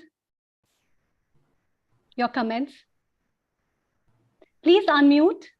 Yeah. Hello, hi, Dr. Amrita. So Hi. long to see you, and very happy to see that plastic, Thank you. revolution and environmental issue. As I want to share one thing that as I'm from India and I'm from the mountain areas, I think you know about Himachal Pradesh, So people use to eat their food with hands and made up of leaves. Very important to see. This is the revolution. And when you're talking about the plates of the leaves, they are getting paid $1, $2 in US nowadays. But from 500 years, from 1,000 years, as Ayurvedic capabilities in their people DNA to use or to eat their food with the hands, because very important, as Ayurveda told, that there is a Panch Mahabhautik components and connection from the hand to your mouth. So I think it can make a revolutionary change when you're talking about the plates of leaves, okay, the bottle of leaves. So the copper, bottle. So this Bottles, is copper very bottles. important to use these things traditionally and according to the health too. So I think it can decrease the mortality rate of cancer by shifting to the east, as ma'am said, that shifting to the east and shifting to the north Himalayans is very important to get infinite age like acharyas, like rishis. So I think it's a fantastic and wonderful job we are doing it. Yeah, Dr. Mohit, that reminds me of the dham that you have been talking about, because I come from the same place, and what sustainability we have been using while eating, which is very important. So thank you very much, Purvi. That was wonderful. Global Thank you. Namaste. Please stay around for more comments and chit chats. Global Namaste. Deepti ji, a very good evening to you. And I'm really very privileged and happy to see you again at this platform for talking about the environment. Before we move further, let me read her short biography. Deepti is an electric engineer graduate and is the first female president of Indian community of Egypt. She is reader of various ancient Indic scriptures. Deepti is fluent in Hindi, Sanskrit, English, and Arabic, and used to be the physics head of department in Cairo. She has been a resident of Egypt for over 20 years. She has published her papers on various international platforms, including South Africa and India. Being a mathematician and science enthusiast, she has regularly been invited as a public speaker in universities and on Egyptian national TV. So welcome on this board of World Environment Day. Deepti ji, I can see you on many spheres of spirituality as a physician, as well as a scientist, as well as a spiritual healer. And yes, what do you have for us today to insight and to give into more? Because I look into looking into your sphere, it's so much from your side. So I'm just pleased to hear you. Yes, please, over to you. Thank you. Global Namaste, Dr. Amrita, and all the respected guests and people, whoever is listening. Thank you very much, Dr. Amrita, for such a wonderful, not just the introduction, giving this warmth and welcoming, giving me the feel of welcome. Thank you very much. Actually, I'll be talking more about human responsibility towards the environment and what is the Hindu perspective of it. I mean, I've been hearing the previous speakers wonderfully narrated how can we reduce the amount of plastic, or how can we sustain this. I'll go I'm little old school person, so I will go little in ancient scriptures, and I will see what does it have in its hands to give us to this modern modernity. What is the contribution we have as Hindus, or the Hindu philosophy, I would say. Hindu is not just religious, the philosophy. So first thing is, in the Western philosophy keeps or places human as the center of reality, which is, anthropocentrism, which means that, humankind is separate from nature and superior to it. That's the thought normally runs around in the Western philosophy. Over other entities, could be animals, could be plants, minerals, or even the earth. And these things are viewed as resources for humans to use. Now, perspective, what I'm going to show or talk about is not just shared by Hindus, it's shared by many indigenous doctrines. Unfortunately, it's been drowned out by Western narratives. So, what is fundamentally unique about Hindu perspective is, and towards the contribution of modernity, the first point is the profound thought of Earth is goddess, Bhumi Ma. So when we say Bhumi Ma, then we should treat her as mother. The mother who is fertile, who is compassionate, who is dependable, full of sanctity, and humanity cannot survive without it, and it needs to preserve it, this relation with Bhumi Ma, to nourish and to get nourished in this earth. So in this, just now, one of the guest speaker was talking about the Pancha Mahabhuta. So that's the next one. As the Indic concept, humans and everything and all the other objects, biotic or abiotic, they are all made up of live 5 elements, which is Prithvi, Agni, Jal, Akash, and Vayu, the earth, fire, water, sky, and air. And these 5 elements are originated from nature. We will not go into much detail of how everything is been, but we all know that everybody, including the planets, including the system, including the plants, anything you can think of having life or non-living, they're all made up of these 5 elements, having the different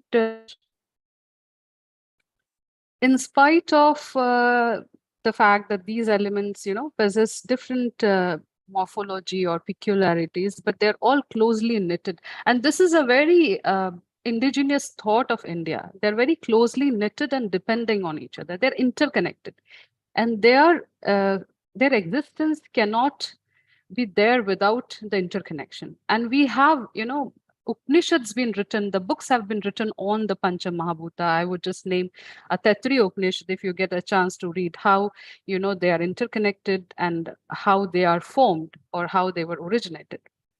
So for us, Earth is divine. Bhumi is divine, an organic entity. So when we are thinking something about having a divinity, then we have to be revered, having the reverence towards us. And when we are revering, then we cannot go or do something beyond a certain level, because we have to be answerable to our own consciousness.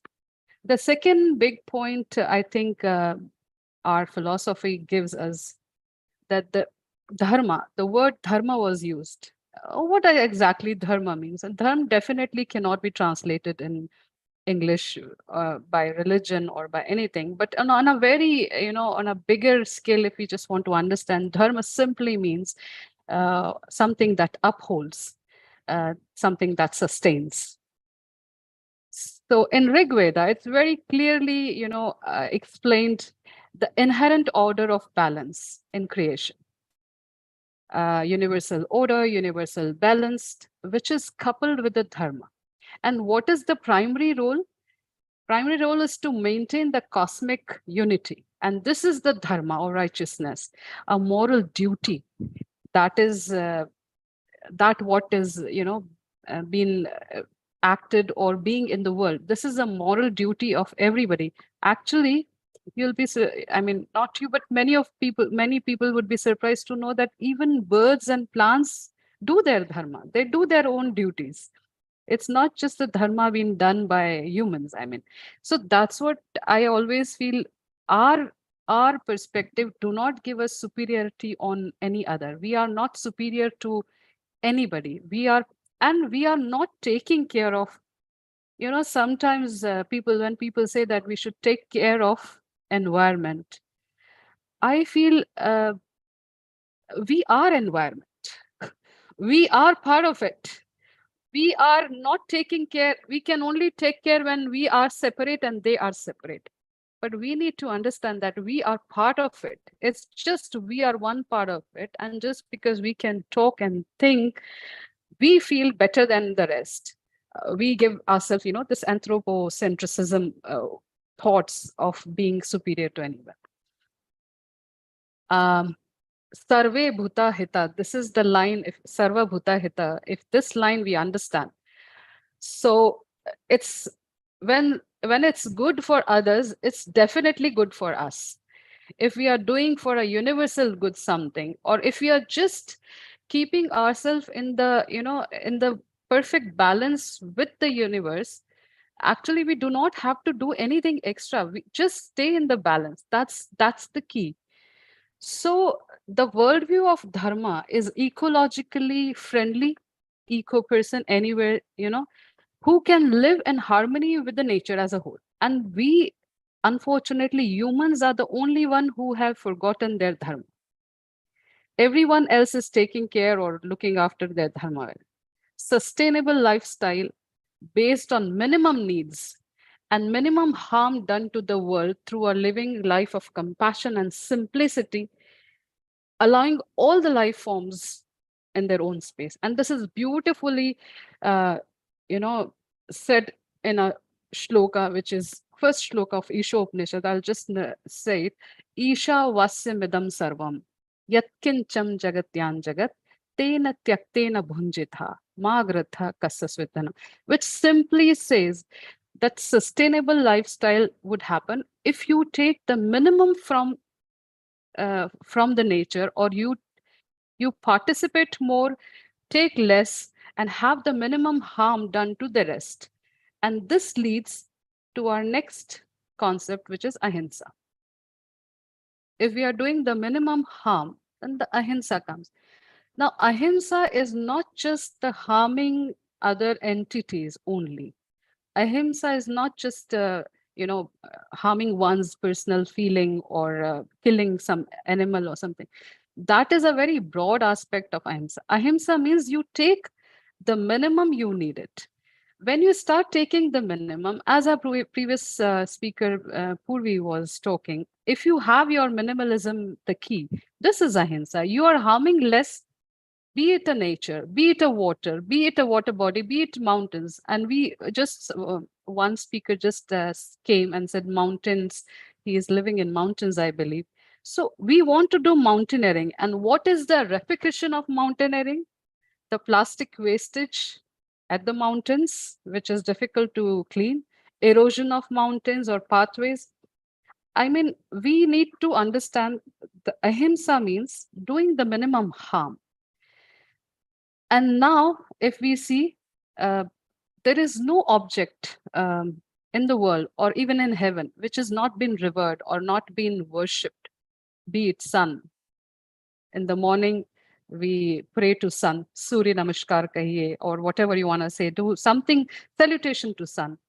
Some festivals are done where we revere or venerate moons, Karwa Chauth, or many more, maybe, I'm sure. Eid, take the Eid, where we are when stars. I mean, we are taking, when we are having marriages, we are seeing the perfect sync of Arundhati stars. I don't know which area does it, but in Maharashtra, in Rajasthan, they do look at stars. Trees, Tulsi, people, we do the puja, we do the veneration, we do reveration towards those shrubs, even grass. In Rajasthan, if you go, there is a Ganagor Pujan. In that, they take and they do some worship of the grass, trees, lakes, Ganga Ma. I mean, birds, animals, insects. There's nothing left. All are seen as manifestation of divine. And the thought is that because everything has divinity in it, everything has the manifestation of the divinity. Rivers, many people feel, why do you call river as Ma Ganga or Ganges, whatever one? Why do you say this? The important thing is, if you are calling or if you are naming something, then you cannot, you cannot destroy it for sure. But unfortunately, we are not following the lessons being taught by our ancestors, by our rishis, by our acharyas, and that's the problem. If we are seeing the forests, we cannot cut the forest for our own purposes, because according to the ancient or beliefs or religious belief or Hindu perspectives, forests are seen as abode of deities and sages, and the woods surrounding the villages are seen as sacred groves called the sharan, or areas of integrity. So we cannot cut the trees if or something really urgently needed. And if we are cutting, then we have other duties that we look after, or we plant new trees and we look after them. This is what they teach us. And we are not just worshipping these elements for their sacredness or divine energy. We used to perform prayers. If you see old Hindi films, I don't know, or maybe some old stories, if you read, they used to perform prayers before even plowing, before even digging a well, before even constructing a house. The Vastu Pujan. What is a Vastu Pujan? Vastu Pujan has taken a very different dimension altogether. Now Vastu Pujan has been very materialistically understood by us. But what exactly is Vastu Pujan? Vastu Pujan is something which we can think of, that when you're making a house, make a house in such a way that it gives the least harm to the surrounding. And what is that area, and how the construction should be done, and that is what is actually Vastu. So even we can think of it, thousands of years back, we thought of Vastu. We were making our houses where the least destruction was done, least harm was done, not just to the trees, even we were taking care of the uh, animals living nearby. We were not making houses by killing animals or chopping. And that's what was taught well in Vastu Pujans. Now, if we go into the yoga, which is yoga, yoga is not just pranayam or just some asana. It teaches sensitivity. It teaches the sensitivity to the needs, the interests, the feelings of life being. Now, if we are talking about sensitivity, the philosophy of yoga influences the philosophy of thought. I mean, don't say they say, watch your thoughts because they turn into words, and watch your words because they turn into action, and the action turns into habit, and habit turns into character, and character turns into destiny. And are we, since it's a plastic, are we meant to be destined to 8 million ton plastic into oceans? That's so wonderful. many species are on the verge of extinction. Who Yeah. meant to change it?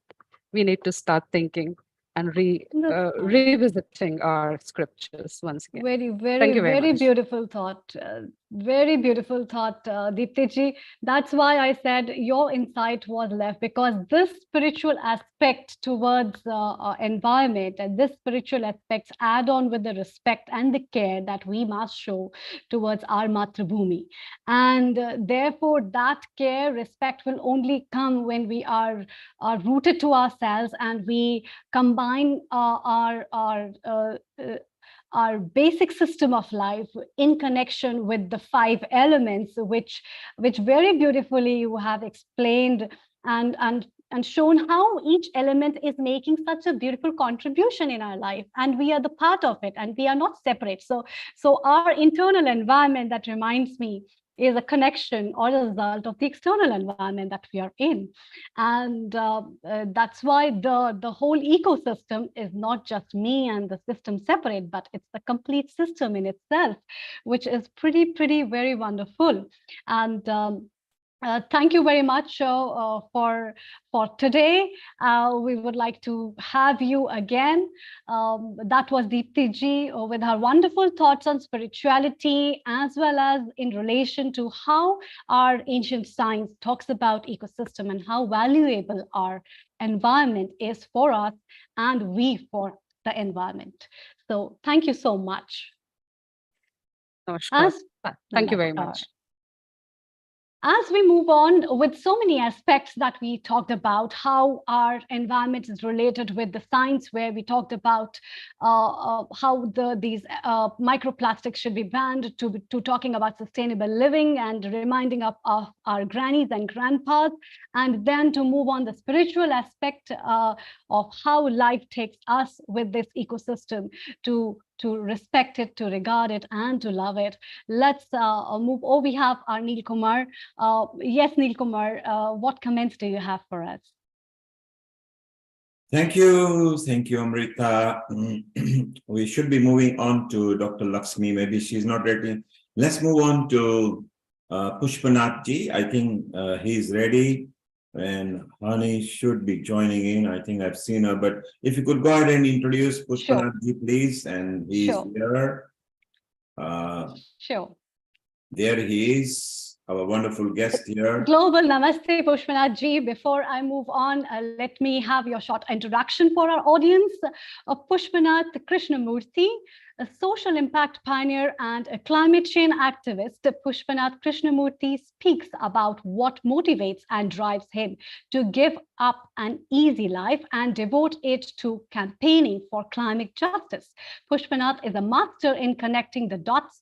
You will hear about his travels and how a connector and a master networker connects ideas with green entrepreneurs, forming cooperatives with big business supply chains, policymakers, and community builders to bring awareness about the important environmental issue.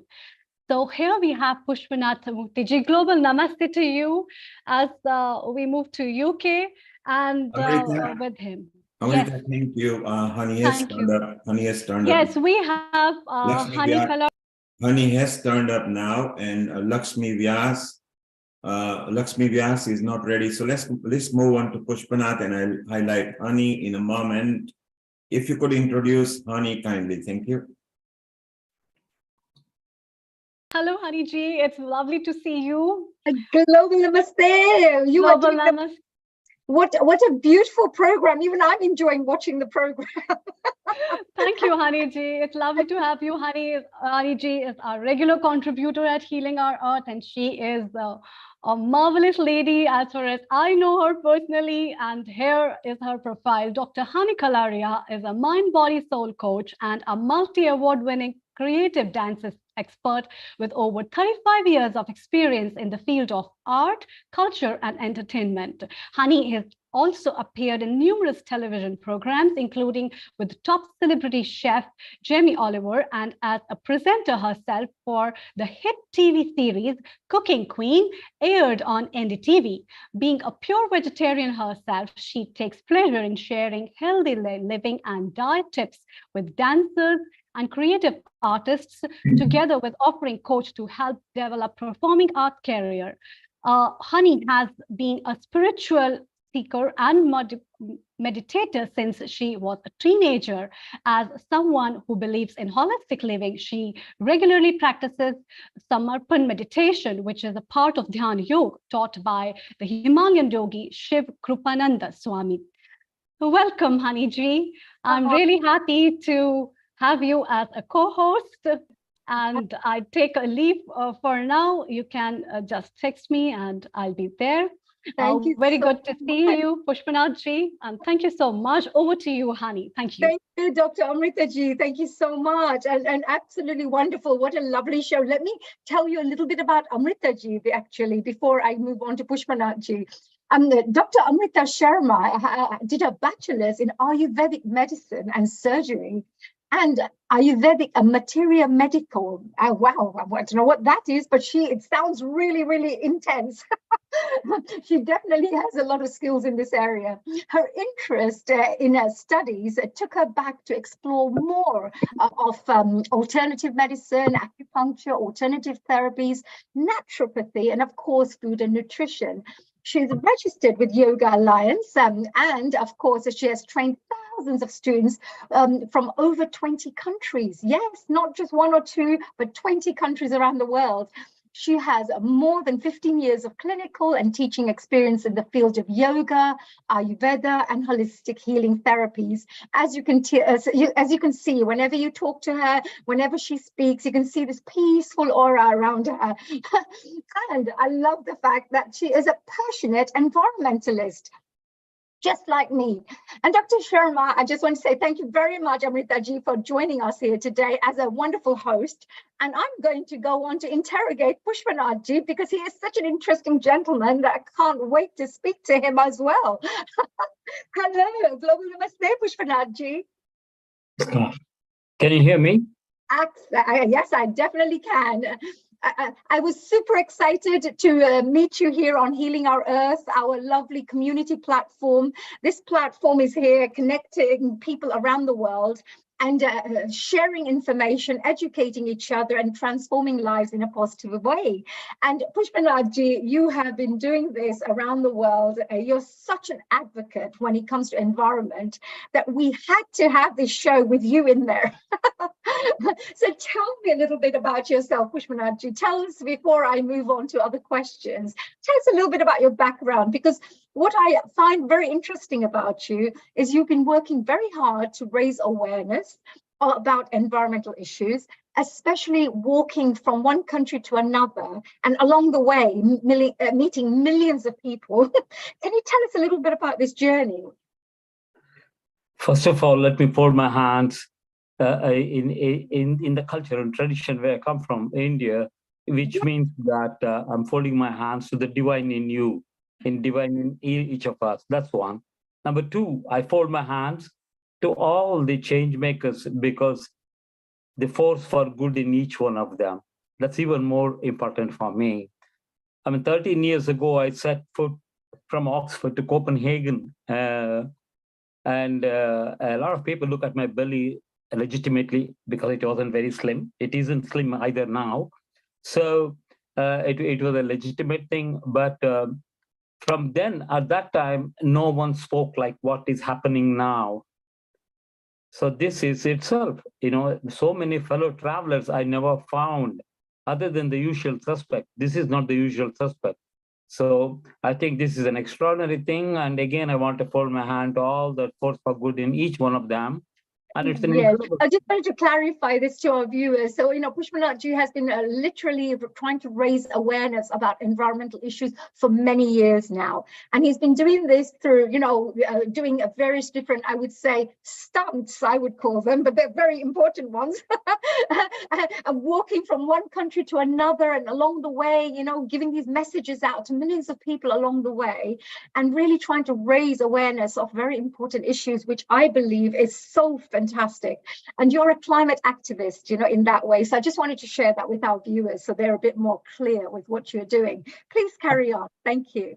I'm a climate justice activist, if I may.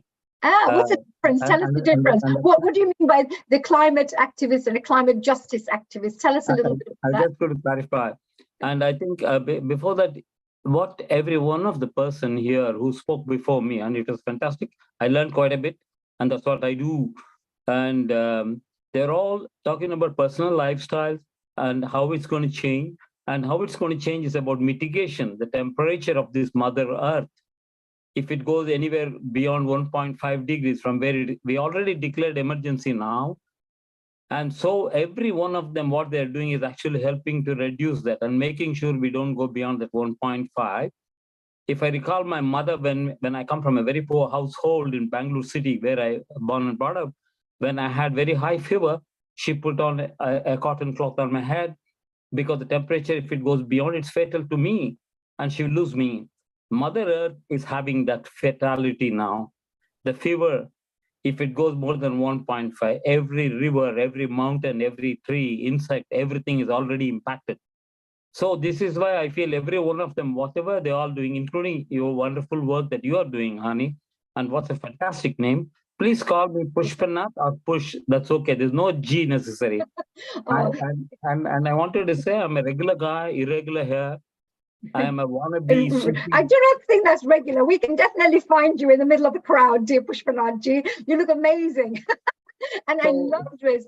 What I remember is I just wanted to share with our audiences that I met you at the House of Lords, where you were one of the speakers, and really, you were talking in front of a very packed audience there at the House of Lords, bringing up really important issues there. And one thing you mentioned, I remember this, is for so many years, I believe 20, 30 years, I can't remember the years, but you said you've been having a bath with just one bucket of water because you don't waste water. And that told me straight away that you're somebody who doesn't just teach people about and educate people about climate, etc. You are one person who takes practical steps yourself to ensure that you're actually leading by example. So I was very, very proud to hear about that. Thank you, because I think some people would say, oh, climate change is all about water. Too much water, too little water, no water, and fight for water. Oh, sorry, I think we've lost you, or have I lost me? Hello? Too much water? Yes. Did you hear now? Too much water. Everything about climate change is about water, some people said. Too much water, too little water. Can you hear me? Hello? Yes, you are loud and clear. Please carry on, over. Yeah, thank you, Neil. Can you hear me now? Yes, you are loud and clear. Please just carry on. Thank you. Okay, it's too much water, too little water, no water, or fight for water. And that's what I noticed 20 years ago. A quarrel for a bucket of water resulted in bloodshed. So that's when I decided. And by the way, I'm not an environmentalist, nor I'm a climatologist. I look at climate impact on people living in poverty. I say living because they can get out. Increasingly, it's becoming impossible because the impact of climate is on the poorest disproportionately. So I start to tell that story that climate is changing and it is not uniformly impacting everyone. It is actually hurting some people more, those who cost the least. Indeed, if you look at historically, Britain is one of the largest emitter, maybe less now, but it is the largest emitter. And that's why I need to tell the story of people impacted. And when I say people, I actually differentiate that and start to talk about women in particular, because they are hit first, worst, and hardest. And the work I was doing, I worked for Oxfam most of my life across the world. Then I became a global campaigner.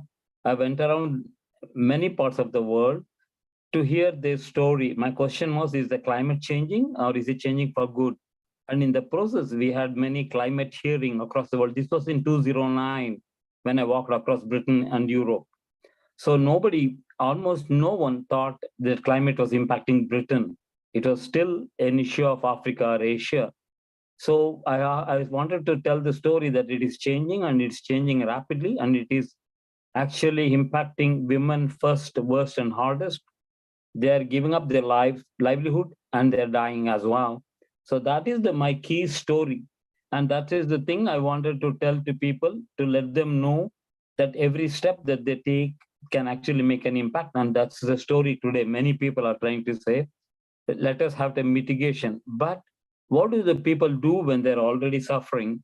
So you asked me climate awareness. I'm saying climate justice awareness is my work. Yes. And I tell actually stories. Welcome back, honey. Oh, yes, I'm here.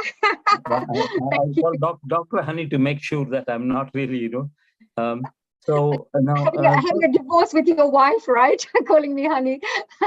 Yes. No, but and that is said with respect, and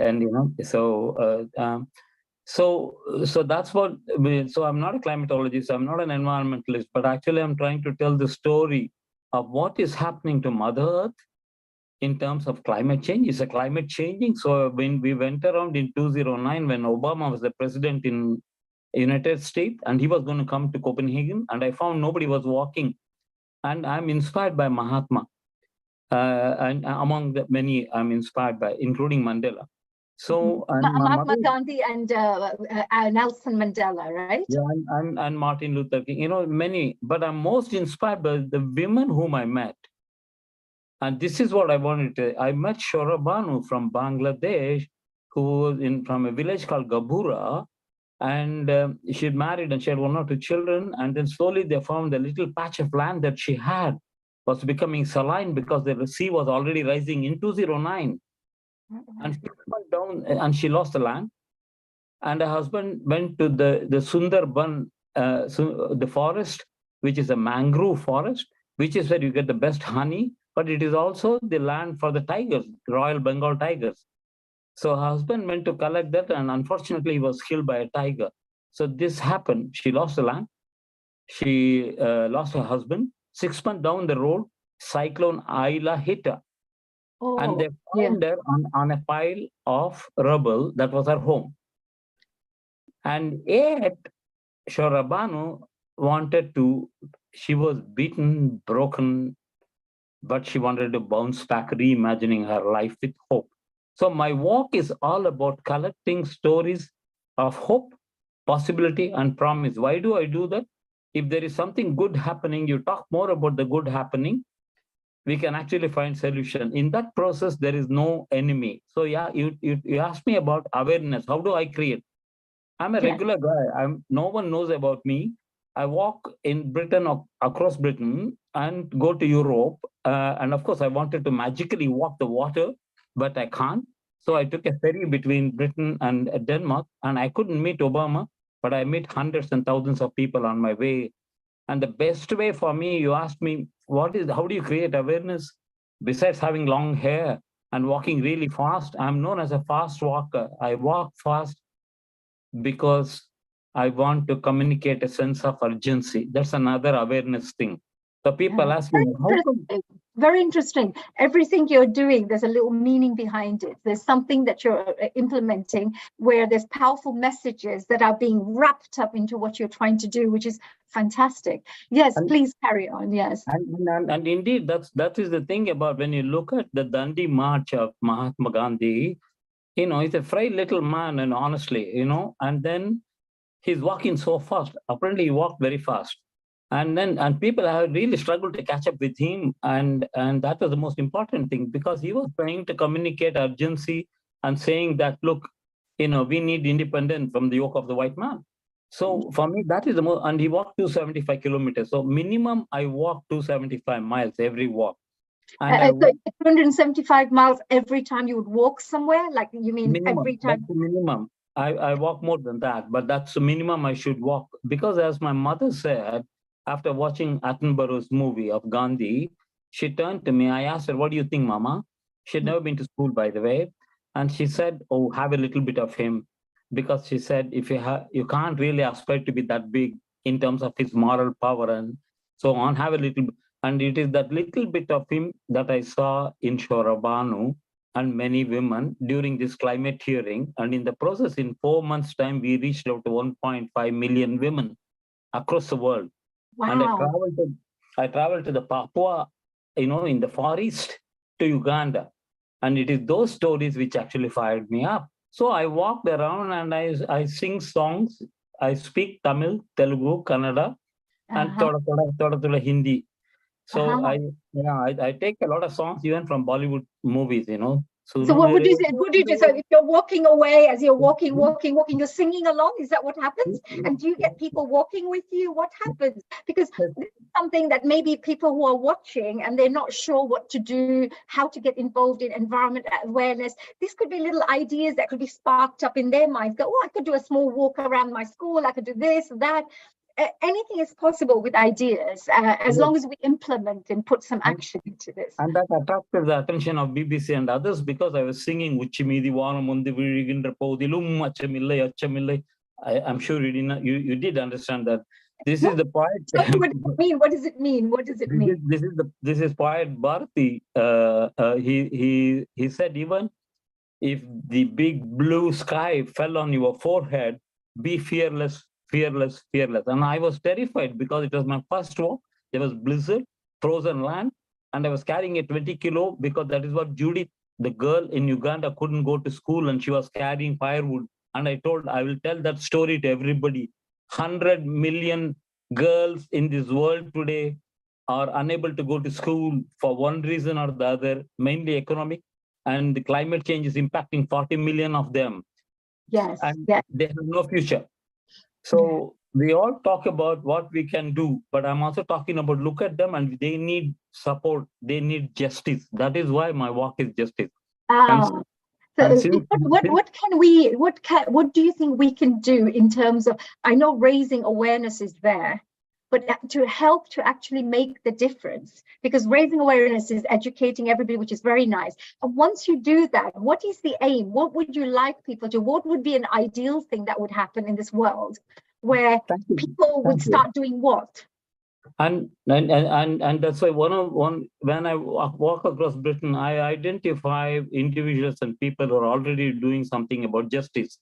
Okay. And about schools. For me, the young people are whose planet we have borrowed. Yeah. So, and then it is the youth. If you remember, 2019 was the year of the young youth leadership. This country declared emergency because of young people, not because of an oldie like me, because of them. So I think it's very important. So I connect to schools where there already something is happening. I always complement, cooperate, co-create, and then therefore collaboration brings about action. I don't have to do anything. By the time I tell the story and make the connection to them, they say, oh my God, this is what is happening.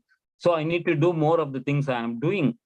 So that's very nice. Very good. Very nice, nicely explained as well. So this is for people to understand as well, that when you get inspired by something like this, just come along and start doing by collaborating. So there are organizations who could contact you, anybody who wants to get involved in these kinds of projects. It can, Quickly, I think so. When I found that India actually did not sign up in Copenhagen, I decided to close shop here and went and lived in India from 2010 to 2019. And I visited probably about 400 villages. I undertook 2 important walks. This is something I want to tell people. Please, when you look at India, it's important to think about the Ganges and the Himalayas. But don't forget, there is the South India, they call the Western Ghats, or the mountain that emerged out of the sea. It's older than the Himalayas. And it also has a river very sacred to the southern Indian people called the river Kaveri. Right. And it is also one of the highest biodiverse area. And it is also the place where they grow coffee and tea. People don't even know India grows coffee. We are the 5th largest coffee growers. And Wow. and therefore, any problems with the river Kaveri is now resulting into violence and bloodshed. Yeah, and that river Kaveri is nearly 2.5 times the length of the river Thames, but it provides water to drinking, provides irrigation, provides hydroelectricity, and also looks after the more industrialization that's happening, and we need more water. So coffee, if you grow Arabica coffee, you're actually growing forest. But people have stopped doing that because of climate change, because of unfair prices. So we promote more of natural farming there. And then likewise, we promote more of fair trade. My next walk was, let me involve with business. Indeed, businesses are doing more. Some of the business, not only because it's the right thing to do, but it is in their own self-interest that they have to do. They have enlightened self-interest. So we are doing a lot more work on fair trade. Since I walked 2015-16, in India now we have about £3 million economy of fair trade. Every 5 minutes, somebody is buying a fair trade shirt in India. And then 60,000 children are actually studying on issues of fair trade, but they're all connected to India. It is not something from outside, because India now is a producer and a consumer. We also export. So there are changes in each of the walk. When I complement, cooperate, co-create, something is happening. I don't have to be there. I am just one small element in that 360 degrees of change that we are looking for. So, and in that Beautiful. Yes, Pushpanaji, I just wanted to share with you, just to clarify this, you talked about the business side of things. There are many viewers who are watching right now. They run businesses, they run organizations. So there are individual capacity when you can get involved in environmental issues, but there are businesses now who are also, like you mentioned, with the free trade, etc. There are policies that are coming in right now where businesses have to perhaps achieve certain goals that the governments are suggesting and advising, which will then later on perhaps become real proper laws. But at the moment, there are suggestions and policies coming through. So what you're doing is actually working with those businesses or raising awareness with those businesses that they can get involved in environmental issues. Is that right? I think because people often separate between a natural world and the human environment. You know, I really want to say this because when initially people are talking about polar bear, I said it's got nothing to do with me. Yeah, because I'm interested in the human settlement. Then I realized how intimate our relationships are with the natural world. So when the natural world can flourish without, in spite, despite the human, but the humans cannot flourish at all without them. So that's a connection. So I think we need to keep on bringing that connection between us and the natural world. We are also natural, but we are part of the natural world. So that, and therefore, in each of the work, the coffee, we had a research done after that, contributed by everybody for improving the policies on each. Likewise, we do the fair trade. We influence the businesses to actually incorporate. So in concluding, I think I'm running out of time. So No, I think we also had somebody who wanted to ask a question, actually. It's Deepti Kataria wanted to ask a question. She had her hand up very, very patiently. So I would like to actually invite her to maybe ask her question. Deepti ji, hello. Global Namaste to you. Namaste, Hani ji. How are you? It's so good to see you after pretty long, actually. It's a very interesting subject with Pushpanath ji is doing such great work within the field of the environment. And I could see your hand up as well. So you probably had a question for him. Would you like to ask anything that you may have in your mind? Yeah, thank you. Thank you very much. Pushpendra ji, it was a pleasure listening to you. You were talking about... Pushpanath is okay. Push will do. Push. So, my site is called Go Push Go. Ah, Go Push Go. That's beautiful. Yeah. Lovely name. Very, very creative person. I like your innovative ways of, bringing ideas across. Very nice. Sorry, Deepti ji. Yes, please go ahead. No problem.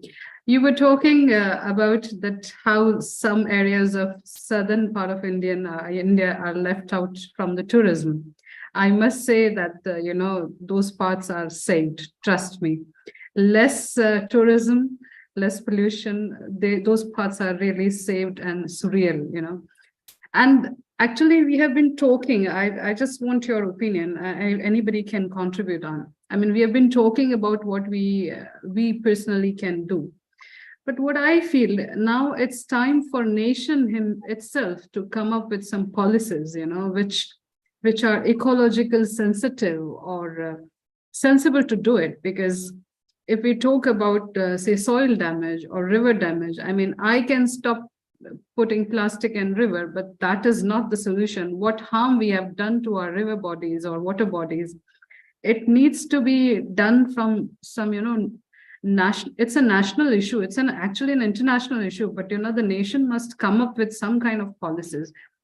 Like if we talk about air pollution, it can be fixed in a very short time, I believe. If we fix our, if we just sacrifice, I would say, our exuberance or economic exuberance of it in some year, maybe in a year or so. But I was just reading, if we want to fix our soil, it's gonna take like 15 to 20 years. And that also if we go it at a very aggressive rate. So do you think, or do you have any clue, is there any government taking any steps, or is anything happening on a larger scale instead of just, personal, I can look after, I can take care of myself, switch off the television, switch off the lights. But I think we have passed that boundary. We have gone way beyond that. We need a bigger solution. So if you can just tell us. Any ideas with what you have to say for that? Thank you. I mean, that's it is. I was going to kind of not conclude, but to say that as my end of my talk about that. But I think I'm so glad that that she brought it up, and also I think the kind of thing that she's talking about in our spiritual sense. I don't mean religion. In our spiritual sense, that we have a number of ways in which we have deeply thought about number of things too. So it's important, and I was glad to see, a Hindu point of view. It's important to say that because there are an important learning to do that. Yes, indeed. And I think one of the key things that when I walked from London to Glasgow, it was the longest walk. It's 680 kilometers. And it took about a month, but I think I took many breaks. The last 3 days, I was asked to hurry up because our Prime Minister Modi ji was coming. And all the Indian television wanted a connecting story. And it so happened for me that I was the long-haired guy singing songs was an important link to India, because I come from here and I have strong connection to South India. So I had to come in a hurry. One of the key things that he announced, and I think they're doing some massive work on that, was the solar energy. There is a word called energy poverty. People who have no energy at all. It's same in Zambia. They are an exporter of electricity, but 70% of the household don't have connection to electricity. So energy poverty is an important element. So Modi ji announced that by 2070 that we're going to have nearly, most of India's energy will come from non-renewable sources. And this is what I wanted to say in kind of when I wanted to finish this sharing. Look, we have emission-driven economy. And then GDP is our mantra. This is not. Naji, I'm so sorry, but we're just running out of time. I need to move on to my next guest. But you had some very important things to say there at the end. Perhaps you could stay behind if we wanted to have a couple of little panel discussions. Please do stay there. But if you wanted to wrap up with the last bit of whatever message you'd like to finish off with, we need to move on to Lakshmi Vyasji, who's kind of waiting. In terms of creating awareness, and particularly, yes, I think the major policy thing has to go. And I think we need to rethink the whole way we run the economy. We have to reimagine that economy will work for the people, not the other way around. And in terms of awareness, I said, have the self-belief. Find even few people who believe in you, who will help you, that they help me. I mean, reach out to all media, no matter whether they like you, they don't like you, but somebody will pick you up. These are the key things. And then find other fellow travelers, especially if you're walking. It's always helpful. And then identify local issue. Each one is contextual. You cannot make universal thing. Try to be and then amplify the voices of other people. The stories I tell are the stories of other people, even though I become a little bit of a story. Then revisit the walk. I've revisited the walk again and again. In India, 3 times I have done. So those are the kind of things I wanted to share. Otherwise, to say each of us matter. And I'm 70. I started 59 when I was walking. I'm 71 today. Wow. I have very little time left. And I want to do my best. And I wanted to seek apologies to the next generation for the kind of mess and the muddle we have brought about. But we have hope. I believe definitely that we can make a difference. Thank you so much. Yeah, Pushpanaji, thank you so much. Thank you for joining us here, and thank you for being an amazing guest. Good luck and best of wishes for all the work you're doing, and we'll look forward to perhaps getting you on board again in the future to discuss some more wonderful, your adventures of what you've been doing. So we now move. I will listen to a few more talks, and then before I leave, I think it's good to know and learn from other people. Thank you. Stay a global namaste, dear Pushpanaji. So that was a very interesting discussion there, and there are people who are out there doing really great work. Lakshmi ji, a global namaste to you, Lakshmi Vyasji. Global namaste. So we are so pleased to have you here with us as always. Let me give you a little bit of an introduction to our dear Dr. Lakshmi ji. She's going to be discussing with us about the animal industry and environmental challenges. And Dr. Lakshmi Vyas is a chair of the Hindu Forum, Europe, and European Women's Faith Leader with a Religion for Peace. She works with European Council of Religious Leaders and several prestigious organizations in UK and Europe. She is a visiting professor at American University of Sovereign Nations and former principal of Elphinstone College, Mumbai. She has authored 3 books and several research papers in reputed magazines and journals. And she is such an amazing lady because I know her personally. She's so good and she's doing really great work. This introduction does not do justice because the amount of work this wonderful lady.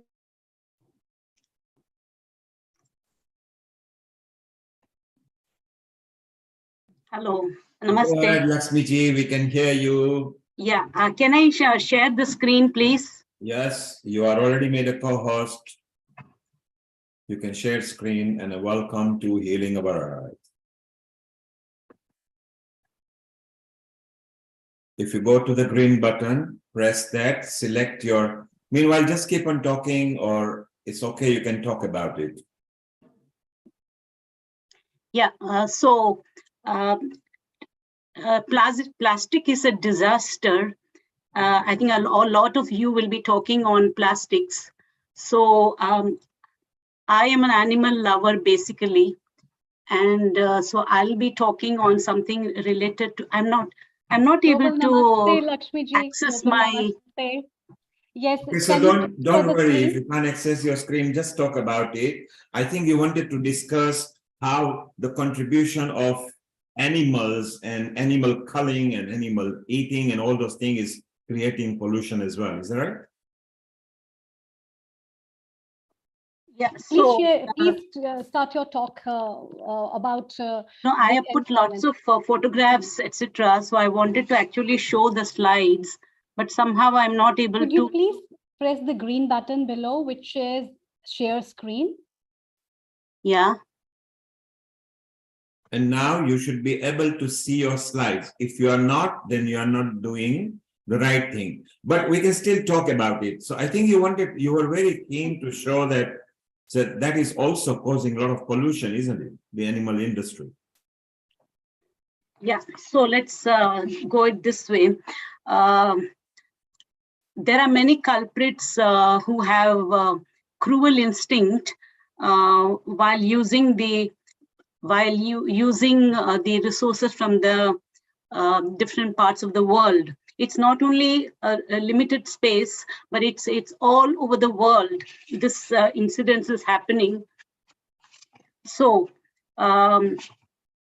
billions of chickens, turkeys, pigs, and cows were crammed onto factory farms, and they produce enormous amounts of methane during digestion and from acres of cesspool filled with their feces.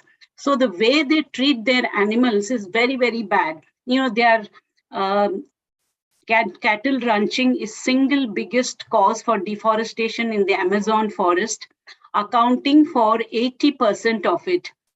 The good news is you don't have to buy hybrid car or let the yellow mellow in the toilet all the day in order to make a difference. You have just to see what you are going to eat or what are you eating. What you eat finally makes the health of the animals. So some of the points I will go through. The environmental movement, as we know today, is a lot bigger than hugging trees and picking up trash. Major crises like Dakota Access Pipeline and the leadened water flint of Michigan have drawn national attention to capitalists and abuse the environment like nobody's business. And population in the indigenous population of the Black Americans and the other people, they suffer a lot because of this. So when it comes to survival of the earth and its inhabitants, we have been moving forward, rising many slogans, etc., but nothing has happened. So let me see what is the animal cruelty is. The animal cruelty is a precursor for violence towards people.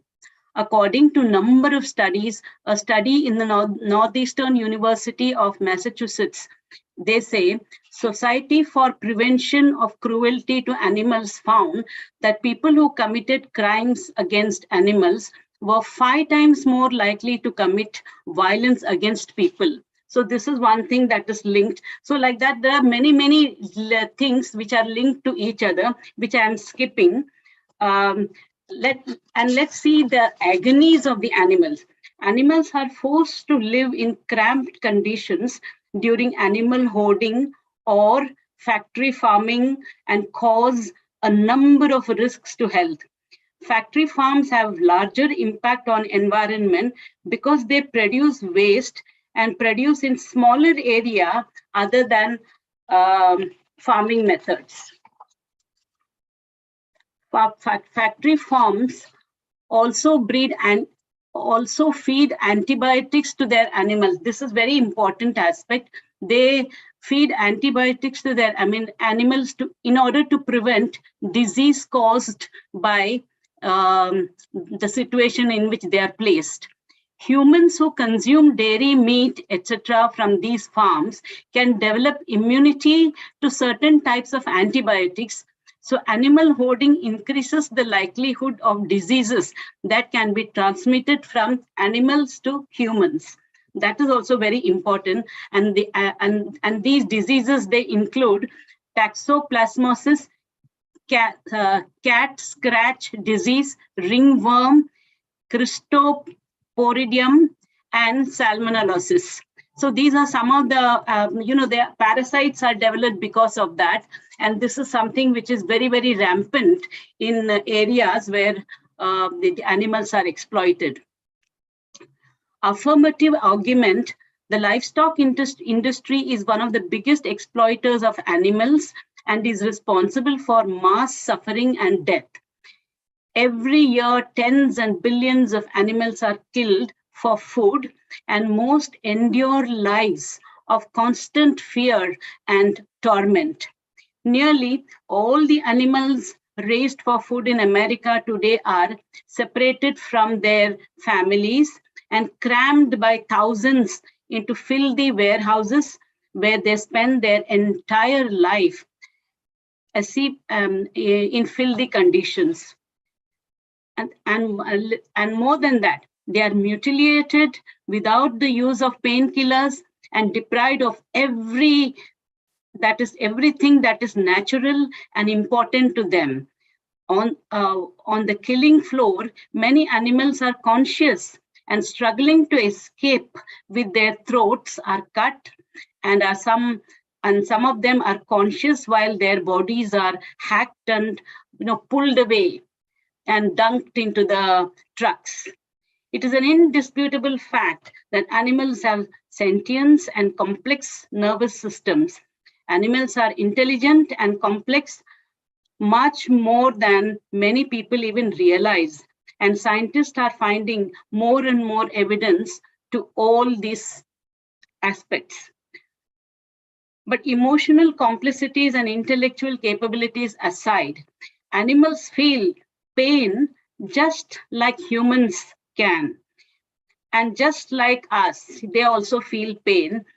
They value their life like all of us. So, I mean, how do we treat the animals? You know, this is one question I keep asking a lot of people. Why are the animals, you know, kept so badly, so irregularly? In addition to animal suffering, the animal agriculture also contributes to environmental destruction. Raising animals for food requires massive amounts of land, food energy, water, and results in polluted land, water, and air. The United Nations had acknowledged that raising animals for food is on the top two or three most significant contributors to the most serious environmental problem at every scale, from local to global. And the resources going forward, feeding the billions of animals used for food, could be used more wisely to combat world hunger. I will cite one example of how a cow has been harassed by the people who,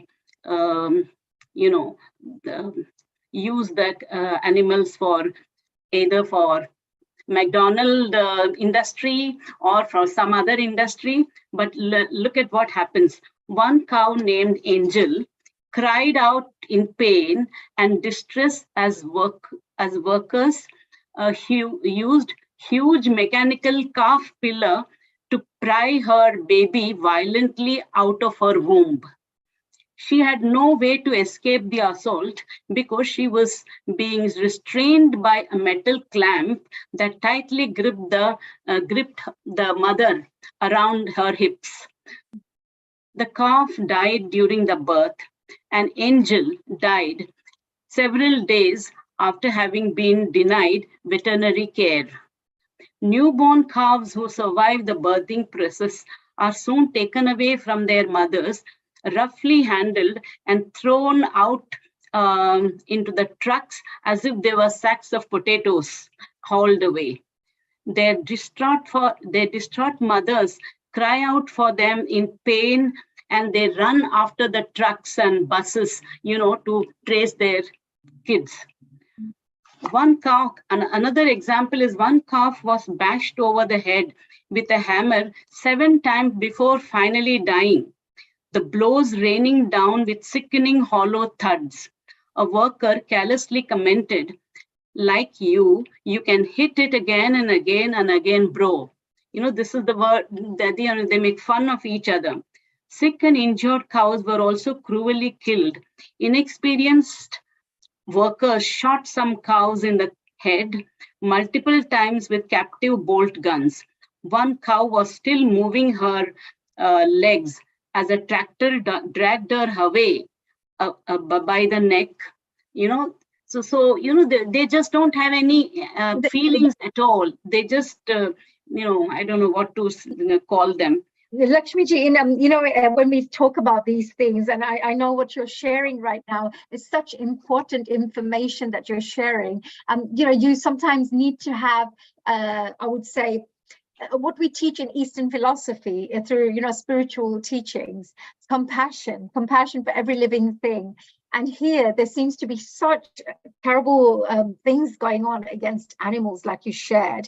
And of course, we live our lives without thinking much about what's happening. We just eat the food, or we just go to a shop and buy it, like to McDonald's, but not think what's happening behind the scenes. And coming back to the plastic pollution side that we're discussing also today, there are so many fishes who are now eating plastic bits and pieces. They're getting wrapped up in little plastic bags, etc. And you will find these little animals, turtles, all sorts of things inside the sea where their lives are being made into hell thanks to the way the human species are behaving at this moment. Yes. I agree that this is the plastic is a disaster and best to avoid it. But I am a little friendly with the animals, so I have taken up this topic. And I also work with the 2 schools in London on environment. One is the Ockington Manor Drive, and the other is one is at Rayners Lane. So let me conclude by saying what Veda says. The Veda says that the purchaser of the flesh performs himsa, that is violence, by his wealth. He who eats flesh does so by enjoying its taste. The killer does himsa, actually trying and killing the animal. Thus, there are 3 forms of killing. First is he who brings the flesh or sends for it, he who cuts off the limbs of an animal, and he who purchases or sells or cooks the flesh and eats it. All of these are considered to be meat eaters. So, I'm not saying you don't eat meat, but let us cut down the eating of meat to once a week or at the most twice a week. So this will definitely help, the millions of dollars that are spent for animal industry that can be taken care of by reducing the amount of meat that is eaten by the people. So this movement has to be taken by all of us in a very sincere way. So I think this is very do something like that. Message, a very important message, Dr. Richa. Thank you so much. And I'm with you for this one because I love animals and I love protecting animals. I also know there are many species in the world that are going extinct because of the way we are behaving, because they don't have homes anymore. All the trees are being cut down. We have our next guest who's just joining us, Charles Appleby, who'll be sharing a little bit about all of this, how important this is, and the fact that we don't have homes for the wonderful wildlife anymore, biodiversity, as we say. So, Lakshmiji, thank you so much for sharing. Thank you very much. Such an important, very important topic, and it's something that we should all be bearing in mind. If you're meat eaters, please do think about this. And if you're vegetarians, well done, and try to educate your friends about this. And we now move on to our next guest, who's a wonderful gentleman. He is so passionate about environment, and I share that passion with him, which is fantastic. So first of all, a global namaste, Charles Appleby. Thank you very much for joining us here from Saving Our Planet. Thank you, honey. Wonderful to be here with you. And oh my goodness, such a terrible story from just now from Lakshmi, such a heart-moving story. Terrible things to be talking about. But anyway, so over to you. Oh, thank you so much. Dear Charles, I need to do a little bit of an introduction about you because you're an amazing gentleman who I've been working with for quite some time now. And, it's a pleasure to meet you. And we met through, I believe, International Association of Human Values, which is Climate Action, who are equally doing a fantastic job. But Charles Appleby, let me tell you a little bit about what he does. First of all, he's going to be talking about plastic pollution and global warming, also connected to trees, because that's a specialist area of his. And first thing he says is, are you worried about climate change, about pollution, and about the millions who are still in extreme poverty? Well, this is what his answer is. Well, because our rainforests are under threat and plastic pollution destroying rivers, philanthropy alone is not enough, definitely. Charles Appleby will be talking today about a range of issues relating to protecting our planet, including how donating to plant trees can help to stop global warming. It can also enable families to transform themselves out of extreme poverty and also increase the rainfall to help protect our deserts, rivers, and oceans. So Charles is also the founder of NoCO2.org, which I think is very good, doing great job. And he's also the co-founder of Saving Our Planet. So Charles, thank you very much for joining us today. And I know you've got a very busy schedule, but you've made time to be with us today. So we're very, very proud to have you here. So Charles, let's move on first to talk a little bit about what you're doing in the world of environment. Tell us a little bit about your own journey. Tell us a little bit about your background. Thank you so much, Honey. Thank you, Honey. Big welcome to everybody here. This subject of pollution, climate change, what we can do about it is such an important subject. So I came to this, it was back in 2016 now. There's been a big success in the world, as people thought, with what's called the Paris Agreement. The world all came together and almost all countries in the world agreed to stop global warming and limit global warming to 1.5 degrees.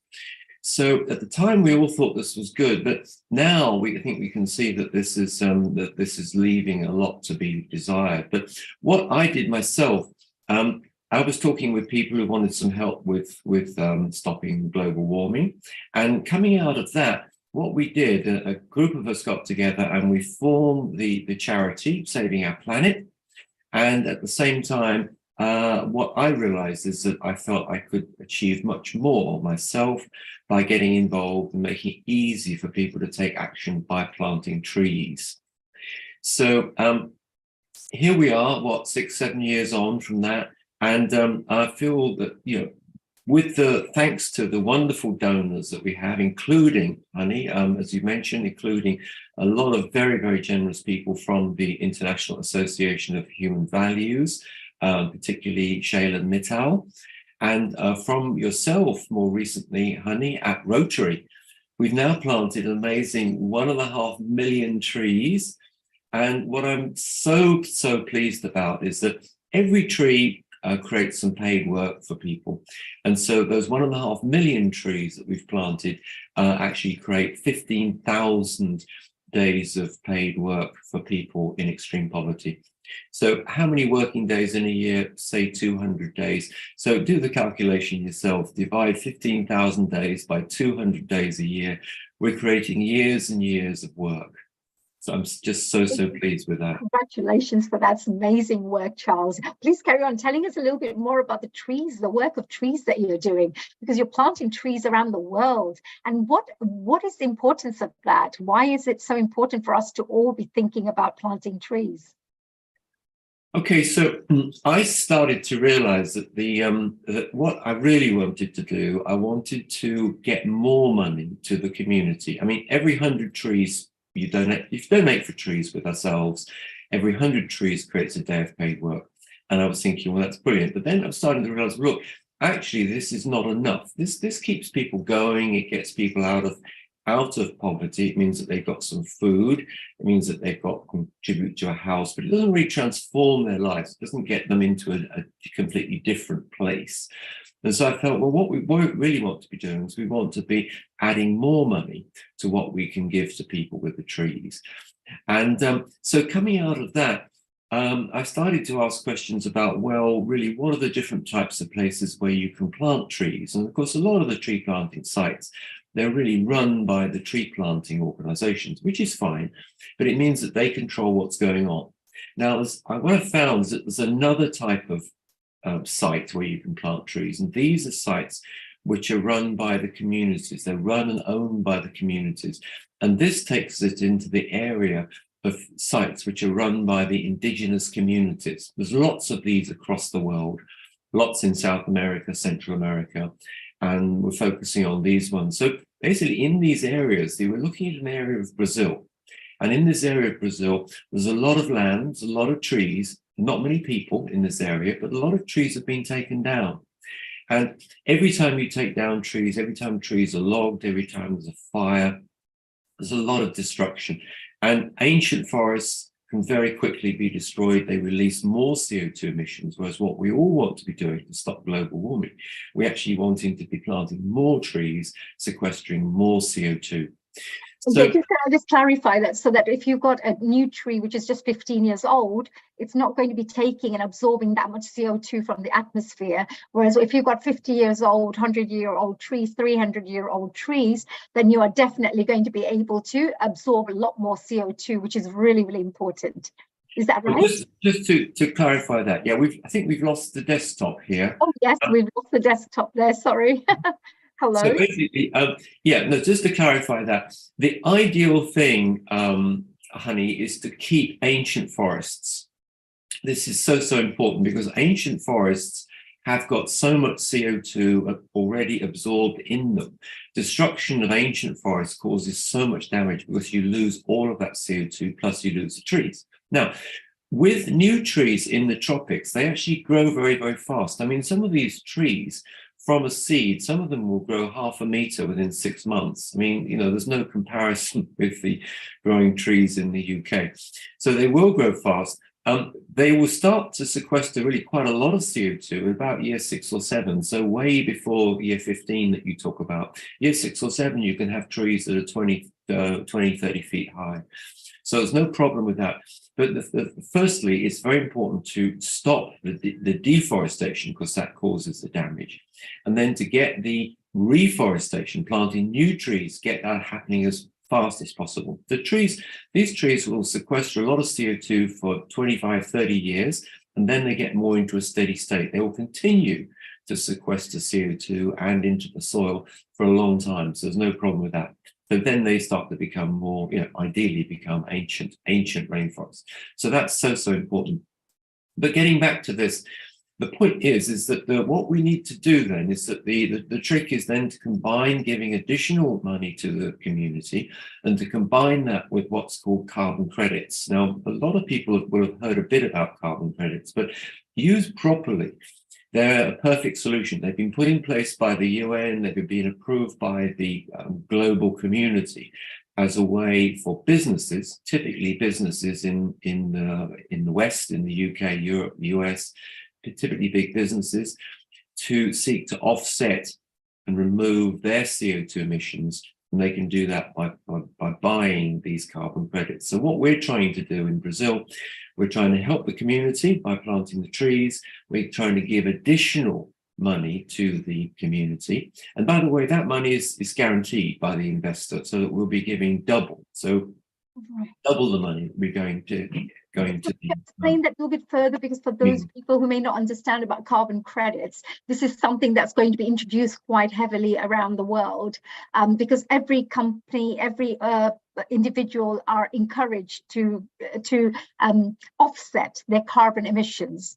So if you're flying around in a plane, that must be like, let's say 8 hours, 9 hours that you've been sitting in a plane. There must have been some fuel that's been used, etc. So for example, if you planted 50 trees that year, then you will offset the amount of carbon that was emitted in the atmosphere. Is that right? And then what you're talking about is, can you explain a little bit more about how this would work? Honey, let's just understand all the energy we use creates CO2 emissions. So the simple things, driving a petrol or diesel car, in the winter in Northern Europe, like in the UK, putting your central heating on, all of these things, the electricity you use to power your phone and your TV. And the one you've highlighted on is the worst. Air travel uses, creates so much in the way of CO2 emissions. But, we have to live. I mean, we can try and reduce these. We can put in more home insulation. It's very much up to the government and industry to drive these innovations to help us. But certainly with air travel, let's put it in perspective. You talk about 50 trees. If you're traveling in economy, you need to plant 32 trees per hour of travel. So say you fly, 10 hours, keep math simple. Say you fly 10 hours to somewhere in the USA, 10 hours back. That's 20 hours of flight, times 32. What's that? About 600 plus. That's just for you. And if you're going with other people, going with friends, family, etc., even more. Now, That's just the way it is. People need to understand this. We're making it very, very transparent how many trees we plant. I mean, you can go to the No CO2 website and look at the formulas that we use. It's very, very transparent. You're getting a lot of trees. The trees are not expensive.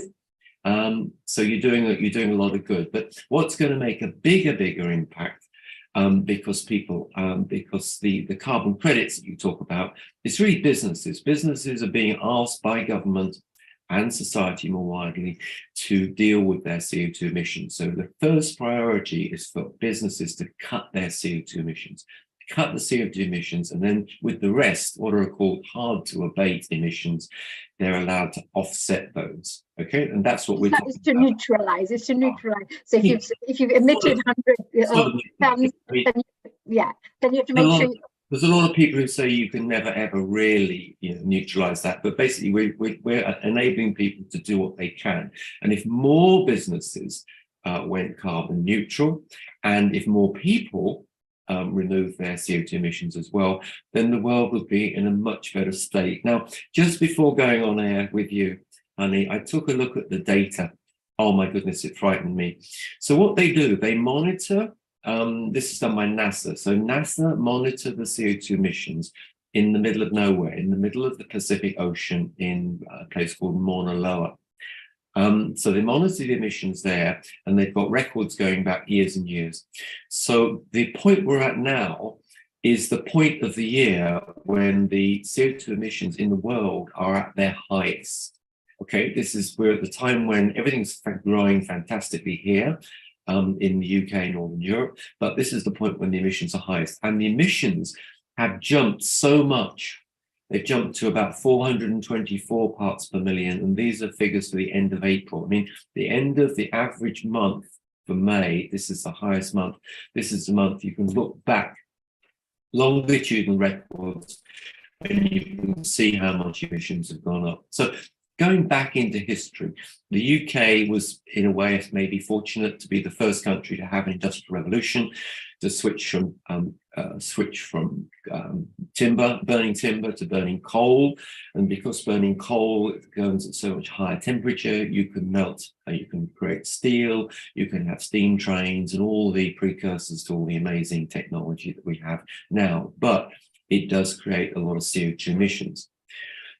So where we are now is that obviously we're trying to reduce these emissions to and enable people to do that by planting lots of trees and scoring the trees to create carbon credits for the investors. Yeah, that's wonderful. And the carbon credits is when if you have to offset 100, let's say 100, and the tree is emitting, let's say 70.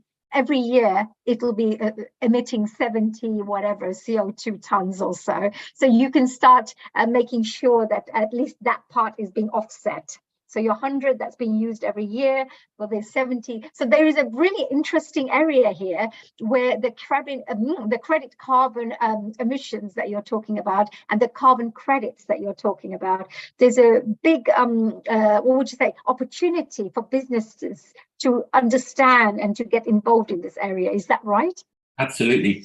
You've talked a bit about the numbers. Let's put the numbers on the table. So a business might be interested in removing 100,000 tons of CO2 a year. Okay, so this is just a calculation to work out how many trees are needed. So you need to do that. You need roughly 14 million trees. So in the Amazon rainforest, you're going to need 14 million trees to do that. If you did it in Scotland, you'd need a lot more trees. You'd need 3 times more trees. But then the money. Why is that? Just because the trees go faster in the rainforest. Yeah. Oh, right. Okay. Got it. Yes. Thank you. And the community there, the money from planting those trees, the way it's structured is that money from that will start the transformation out of poverty of the whole community of 15,000 people. And the investor, we're looking for $7.98 million to do that. Now, when we talk about extreme poverty, what does that really mean? So the UN and the World Bank and all these sort of people have data on this. And the number is quite incredible. If people don't know, living on extreme poverty means that you are living on less than $2.15 per day. Now, just think about getting a coffee in central London. For $2.15, you're getting approximately half a reasonable sized cup of coffee. Now, by being in extreme poverty, that means that you're living on less than that. So that's $2.15 is at the top end of that. You've got a lot of people living on less than that. And so these people have nothing. And so this economic transformation we're talking about of these 15,000 people, it's an incredible opportunity to take these people, to give them paid work with the planting of trees, to give them facilities like a community centre, consultancy on economic transformation from local specialists, to get them taking some of the growing and taking some of the natural products from the rainforest to be able to get those into town to sell them. And it's about giving them money transfers from the carbon credits. So a share of the carbon credits will come through to the community, and some of that money will be transferred to the households as cash payments. So it's an opportunity over a period of time, absolutely, to transform their lives and to apply the same model, take the learnings from the model, apply the same model across South America, Central America, and in a slightly different way to smallholders in Africa as well. So that's amazing. That sounds amazing. It's fantastic work you're doing here, you know, because this is more on a grander scale. We had a really wonderful, question from one of our panelists here, and they'd asked about what are the governments doing? You know, do you not think these policies need to be put in place and implemented? So these are the kind of the policies that will be introduced very shortly to, and all corporate companies, businesses will be perhaps encouraged and maybe even pushed in that direction to start offsetting their carbon credits. Is that right?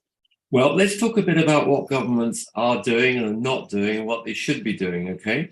So this sort of project we're talking about is being driven basically they're being driven by NGOs like ourselves. These are what's called the voluntary carbon credit market.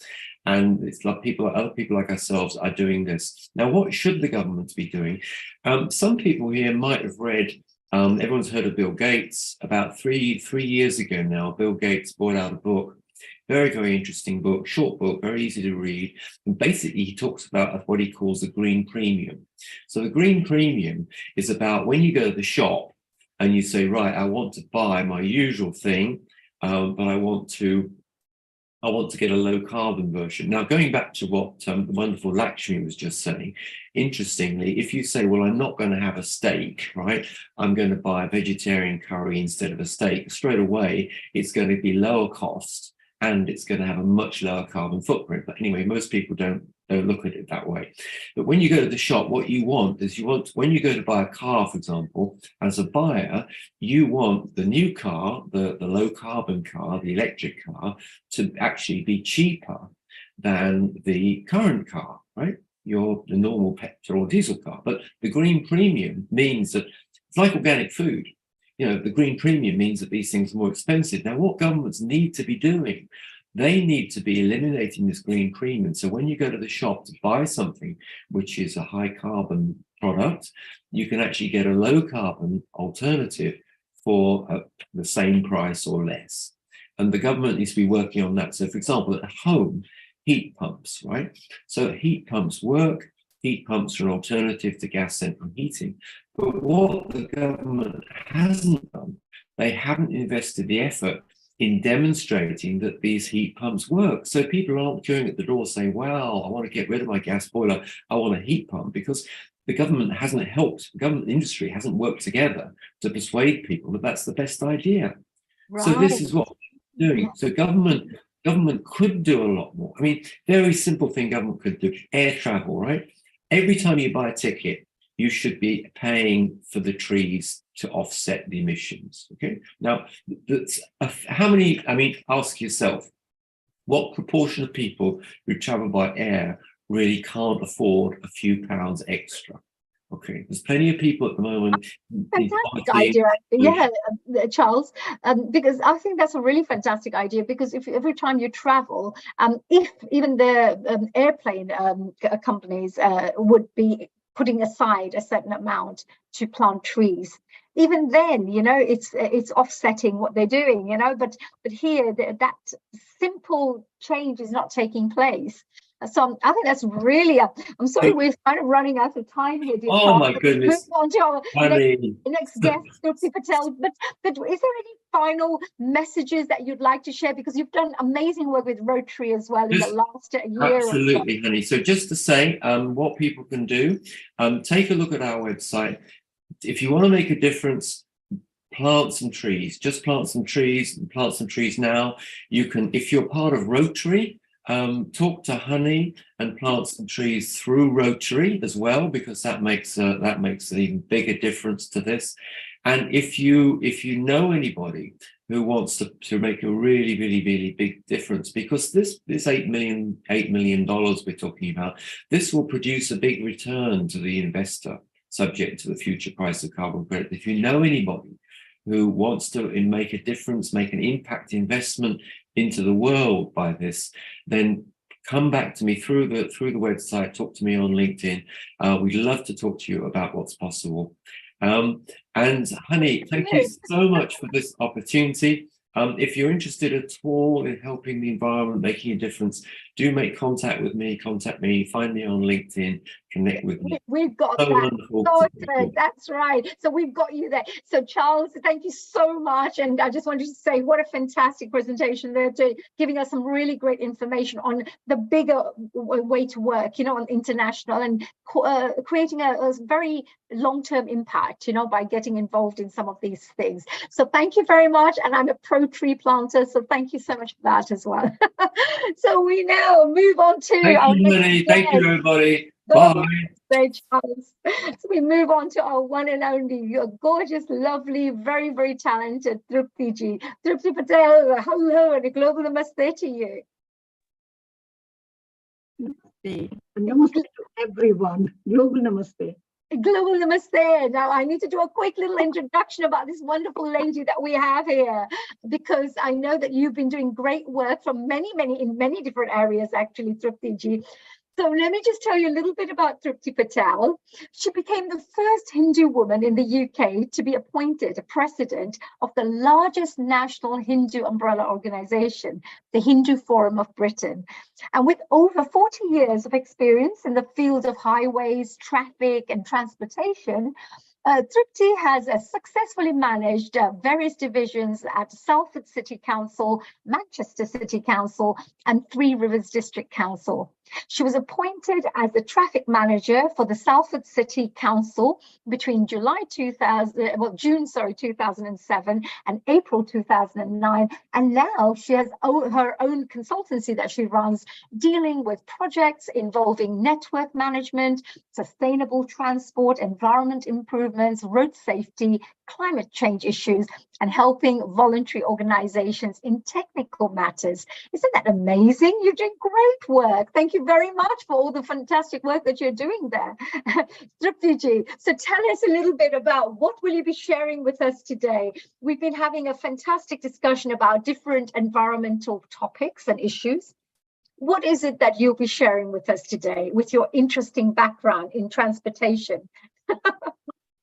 Namaste, everyone. And I think before I start, I thank Dr. Richa Soni and Kailash earlier on when they started off the session.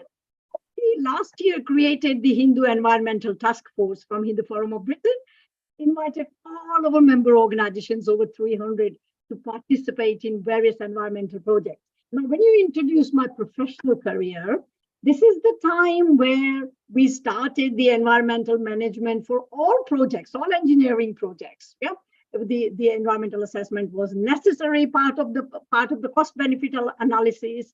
And another thing that we started, my group of engineers, was what the speaker just mentioned about taking responsibility, the community responsibility out of the Section 278 agreements.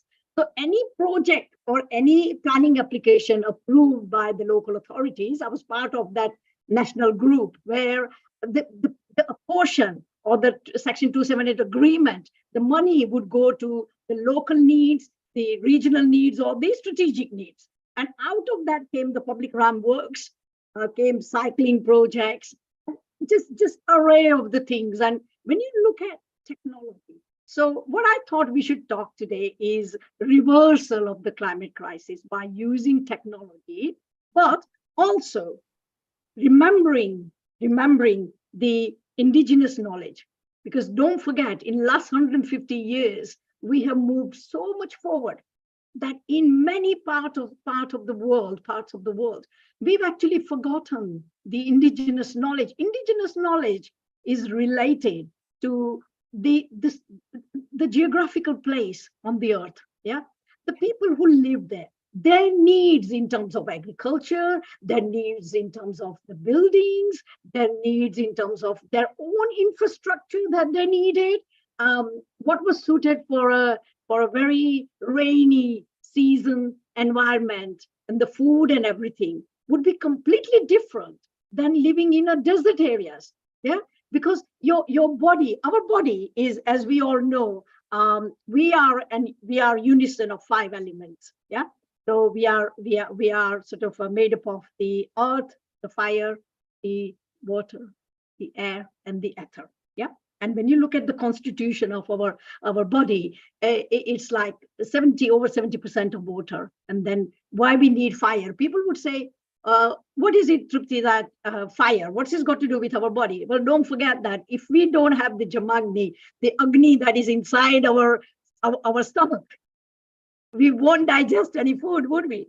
So when we look at it, all these, and then you apply to people living in, say, Sahara, or people living in Kenya, and look at the way they live. Well, I think we are losing you a little bit. I don't know if it's my internet that's a bit unstable or your one, but we're just slightly losing you there.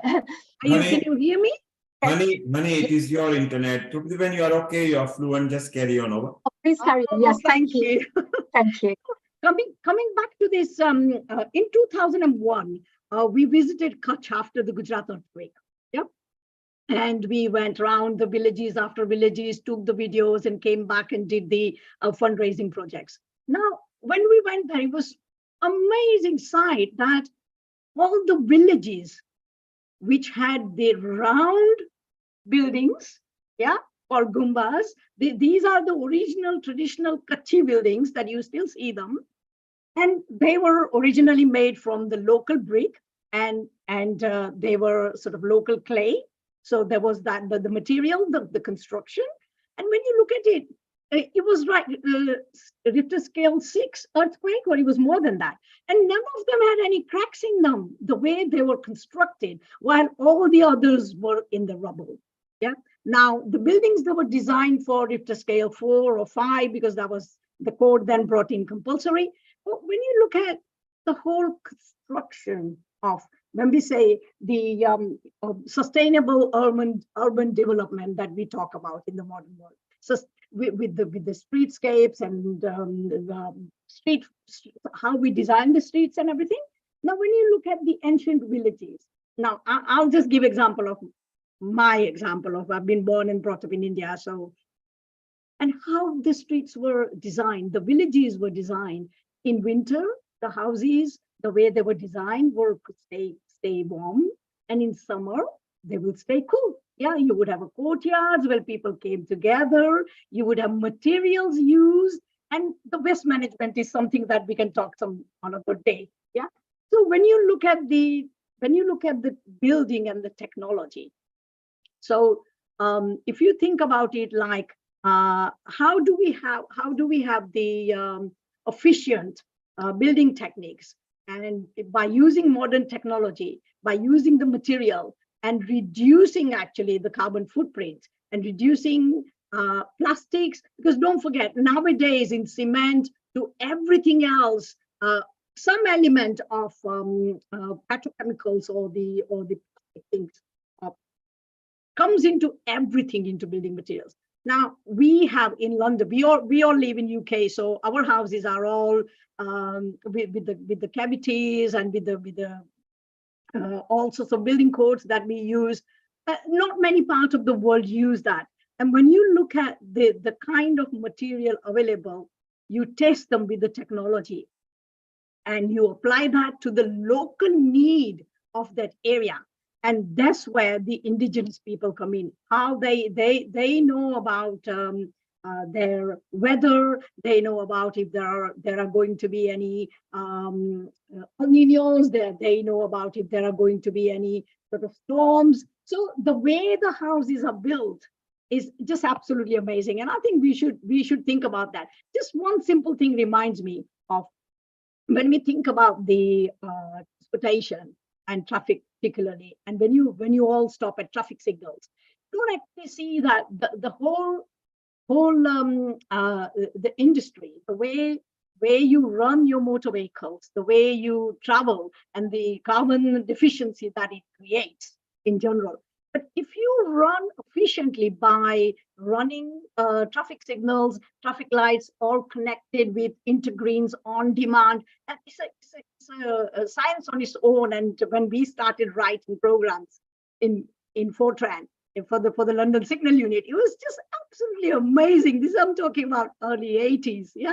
So how are we all related to reducing this climate crisis? And what I said was some few months back was that I would define the current climate crisis as a deficit of spiritual understanding. The crisis clearly demonstrates a lack of respect for the total biosphere, coupled with lack of understanding of the connections between human beings and the whole earth.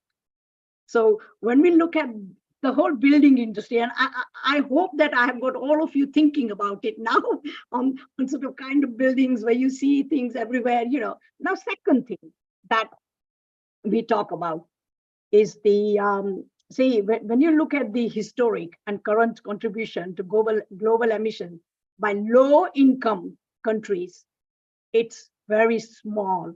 And let me tell you, very small, yeah?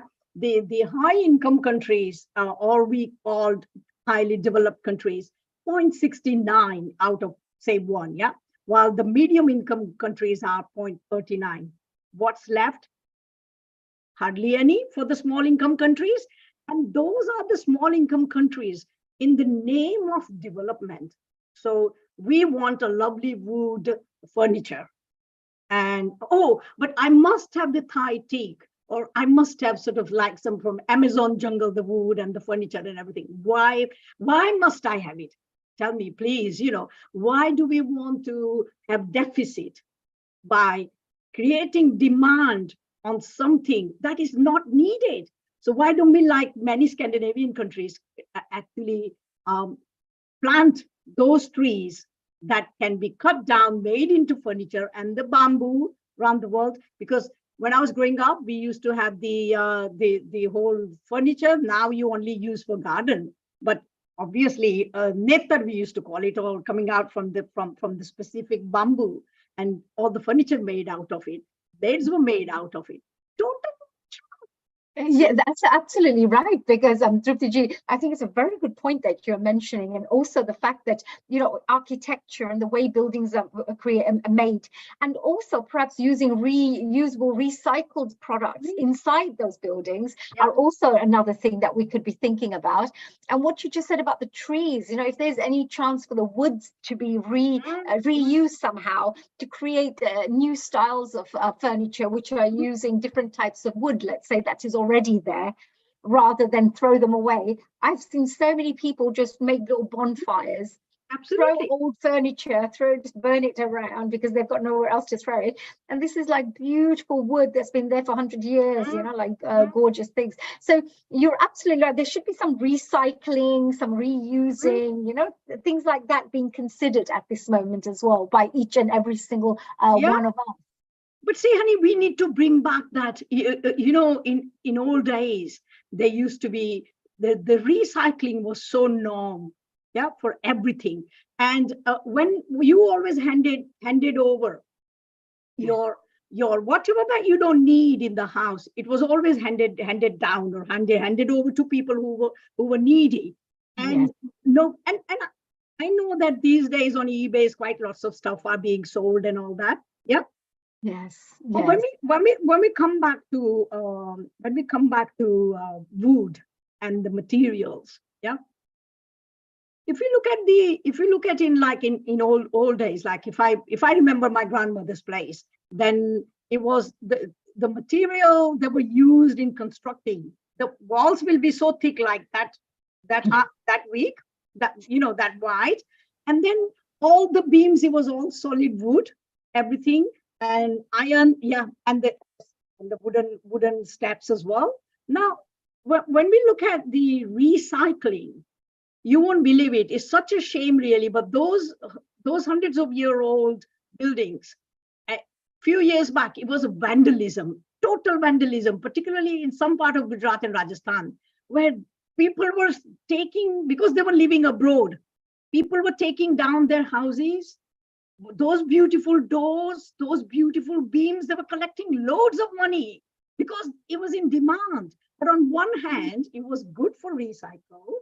On the other hand, it was quite bad because you have 300-year-old buildings, 400-year-old buildings being taken down, all those huge vandalized, and yes, I mean that's terrible as well, because there's crime going on in one side, there's this going on the other side. I mean, from all of this that you can see, Trupti ji, before we close up for today, are there any little tips that you could give to our viewers, our audience members? It's World Environment Day. We're all thinking about how to improve and improve our planet, protect our planet, also replenishing our planet, making sure that we are cutting down trees but replanting as well at the same time, so Mother Earth isn't suffering. And what we heard from one of our previous guests who joined us today, Pushpanaji, he said something very important. He said, if we're ill, our mothers would put like little, like a cold water press, cold press, on your forehead to get all the heat out of your body, so then you can feel okay again. What are we doing to our Mother Earth? Because we are definitely heating up the whole of the planet. What do you think from your side to finish off, or anything relating to pollution or anything? Honey, let me just remind everyone. So before this invention of polyester, the cloth industry, it was cotton, which is not, cotton is more expensive in terms of the natural material. Polyester is no, because it creates more problems for environment. But if you look at the jute, so the linen, if we look at the silk, which is, again, I would not go into vegan and non-vegan issues at the moment, but if we look at the clothes and how much we consume and how much we chuck it out, and if we sensibly do things, so what I would suggest is bring back the ancient tradition of planting trees after, if a child is born in the house, if there is a wedding, if there is someone passed away, if there is someone's anniversary of something, we had this tradition of planting trees all across our Sanatan Dharma. Bring it back, and fruit trees. There was a huge few years back in India. They started this program of don't throw away the seeds of the fruit trees, plant them. Replant them. Replant. Exactly. Don't throw away into the manure or making it into a manure, or onto the heap. Don't waste it. Don't reuse exactly. Oh, that's a fantastic. Amazing. The things we could do, we could sort of is so many things we personally could do ourselves, and like if you just decide today that I'm not going to have polyester, because I've hardly got any polyester in the house, both mine and Jagdish's clothes. And if you all decide that, right, out of 10 pairs you have, you will only have one polyester and rest is natural. Right. I've got this. Yeah. So Trupti ji, I know we're coming to the end of our thing, but that's something very important that you're leaving with. Just for the audience members, for each one of us to make a difference, make it, take some positive steps. Everything that we can do, try to reduce. Or if you don't need 10 things, use only 3 things. So you still got what you want, but just try to reduce what you're doing. And I love this part of what you've said about planting trees for every birthday or anniversary. If you're an environment lover, say to somebody, that look, for my birthday, instead of giving me a gift, can you plant a tree in your garden or so? I mean, I totally agree. Just planting a tree in the garden makes such a huge difference. I have a garden with a lot of mature trees. Yeah. So you can see a lot of wildlife, squirrels and birds and all sorts of things around. If that was gone, we even get foxes because they've got nowhere else to go. There's it's a concrete jungle nowadays. So absolutely right. Trupti ji, I just wanted to say thank you so much for your time, and what a fantastic subject. Thank you, Nilbai, and thank you, everyone. And it's really amazing work you are also doing, raising this awareness around the world is really needed. And everybody's, like we say that every little pearl creates a whole necklace, or a little drop of water creates the ocean, isn't it? So that's what we need to do, create an ocean. Thank you, Trupti Patel, the president of Hindu Forum Britain. You are doing a wonderful job. Honey, just before we let Trupti ji go, Mala Necker has got a comment or maybe a question. Mala, go ahead, and then we visit America. Thank you so much. That was absolutely fantastic, Trupti. I've got a question for you. We have more urbanites, more younger people moving into the urban jungle. The cities are being developed. They've now taller high-rises, and they've very restricted, confined spaces. What advice would you give to the youngsters moving into the city, the high-tech people, tech-savvy, living in these new property developments in the city?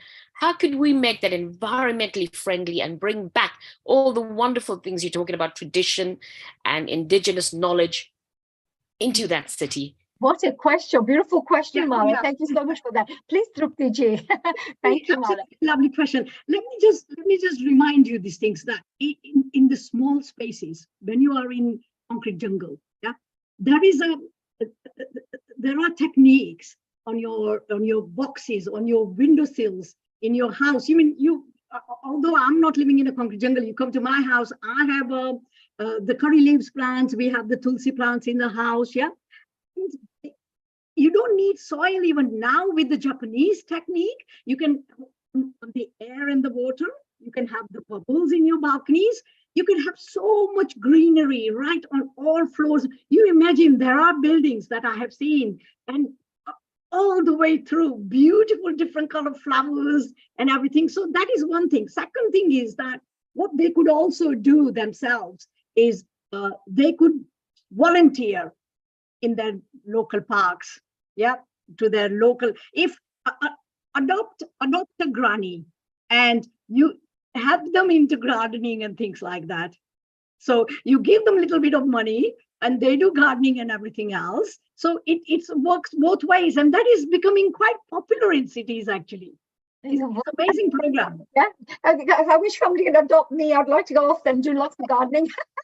Adopt me, please, someone. Trupti ji, thank you very much for that. We have another question for you. Hold on a sec. I think we need to interrogate you further. I believe we have Praveen.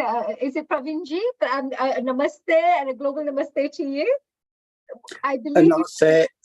Yeah, it was a very good presentation, and lots of points were made of reusing things, and also how the houses in India and other places, they are made from natural materials.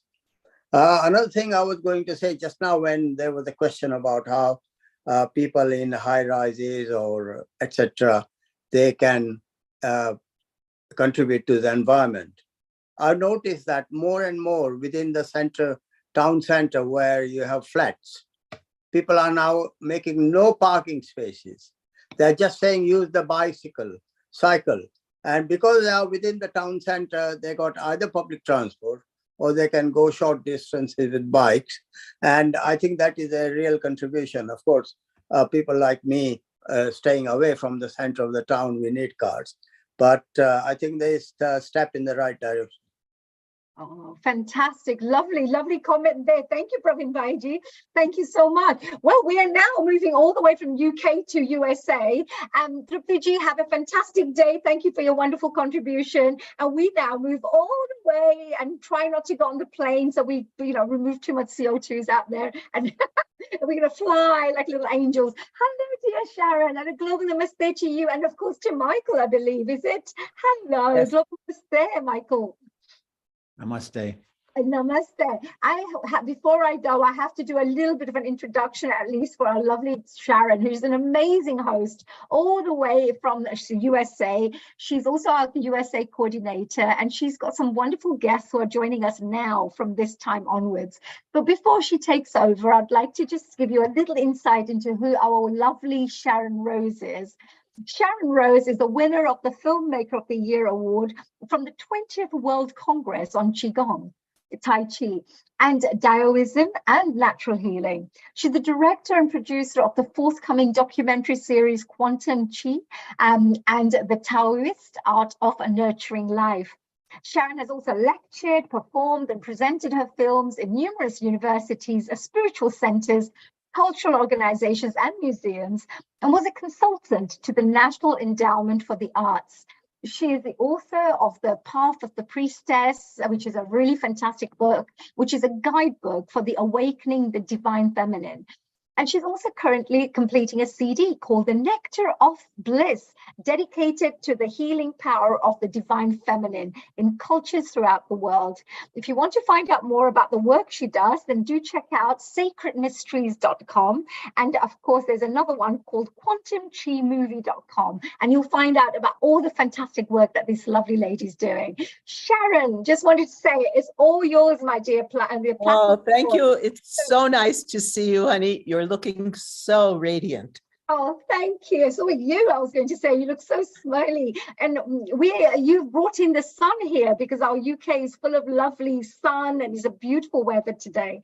We're really— Oh, nice. You should see it here. I think before I leave today, I'll turn the computer around so you can see how green it's been raining here in Crestone, in the mountains, Crestone, Colorado, and it's really gorgeous. So before we finish today, I'll let everyone see how beautiful it is. We look forward to that. And I know Michael DiMartino is going to be also talking really about this fantastic subject of cultivation of regenerative culture. So I'm really looking forward to hearing a little bit about this. So it's all yours, the platform's yours. Okay, one more thing, honey. Yes.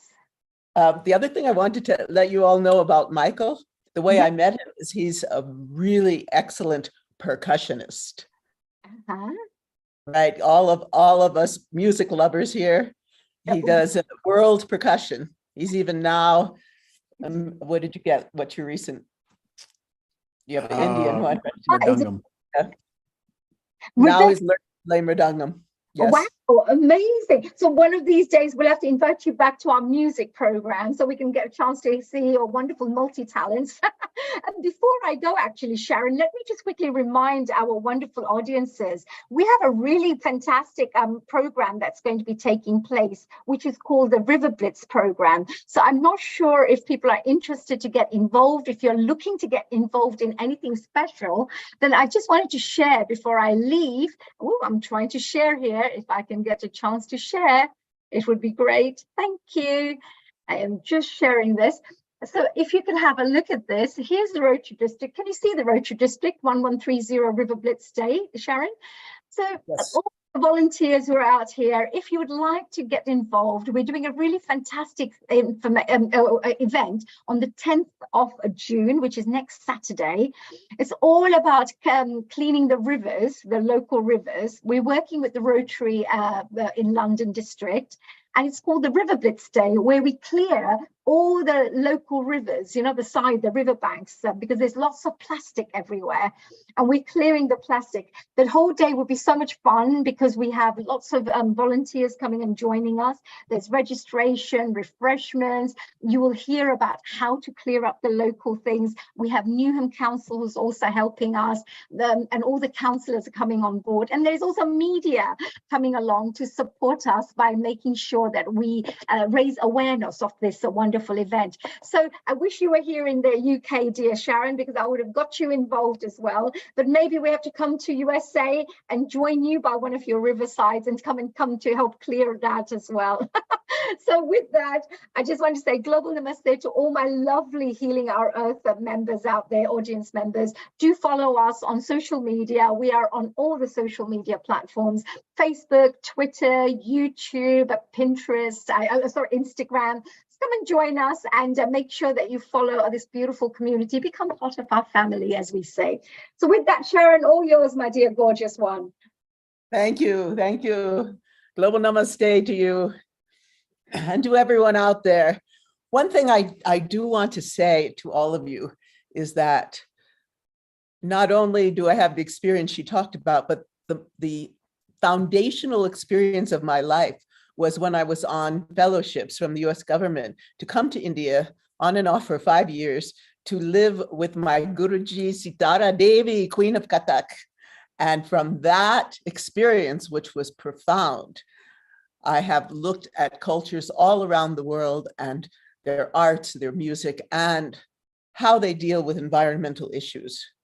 Here in Crestone, we're really focused in this way. It was the town as it exists was really created by our friend Hannah Strong, who was with us last year. And her dream was to bring people from cultures all over the world. So we have a Lakshmi temple, we have a Zen center, we have many Tibetan centers, and the Way of Nature, John Milton, who has been on our show too. And so we're here now with Michael DiMartino, who lives here as well. And the whole community is really into regeneration and environmental issues. Michael will be talking about regenesis, yes, and the cultivation of regenerative culture. Michael DiMartino of Golden Roads Productions is an interfaith minister, educator, producer, and musician. In the last 4 years, Michael has focused specifically on community building and educating people on community resilience, full spectrum regenerative design, and social permaculture. Global namaste to you. Global namaste. Wow, you're tough acts to follow here. I don't even know where to begin. And this is such a rich subject. And I do want to thank Sharon deeply for just the honor to be able to be here today and to humbly share some of my work. So thank you. And I think it's so apropos too, because in full spectrum regenerative design, we include all the different spokes of humanity to come together with a hub to help to regenerate, to keep what has worked, to compost what hasn't worked, and to, in an innovational way, to build something new, but still connected to tradition and to indigenous communities and to what we call traditional ecological knowledge. And definitely the arts and culture are an incredible, important part of that. I also think what we focus on here, because it's such a spiritually oriented place, we really also focus on the emotional environment. And I think that's really important to all of us. You know, we talk a lot about the physical environment, but the emotional environment, the thoughts, the emotions, the negativity, all this flying around contributes. And I feel if we could really, and many of us here are on a very deep spiritual path, that bringing that knowledge, the yoga, the Tai Chi, the Qigong, the Ayurveda, all of this into our lives, it changes our relationship to the earth itself.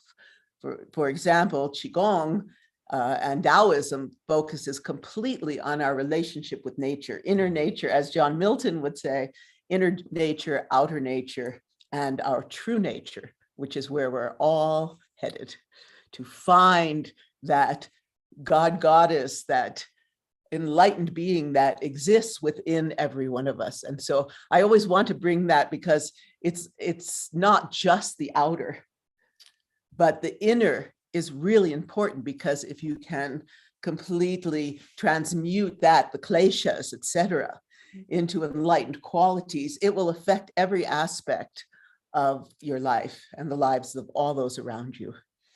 And that's such a good point, Sharon, too, because I remember as you're speaking some of the words of Ram Dass, where, he says, what is the greatest institution of social change? And he says it's the human heart, because it's very challenging sometimes to try to change minds. We come into the world with our genetic astrology, our ancestral karma. We have our experiences, we create our perceptions of reality, then these perceptions turn into projections. So it can be very challenging to change a mind, but if we can touch someone's heart, if we can inspire them to see the world, to see things differently, and like you said, through this internal spiritual environment, not just the external environment, and I know we're going to talk about plastics today, but to clean up the environmental toxins within ourselves, we can start to perceive more clearly. Yes, I understand. We live in an area that has a lot of potato farmers, and they spray, not exactly in Crestone, but surrounding in the valley, and they spray all of these chemicals, petrochemicals, and then the winds kick up, and I'm just coming off a detox from dealing with these chemicals that came from this. Now here, as many of you know, we have our own garden, we make our own fertilizer, and we do everything very naturally and use indigenous techniques.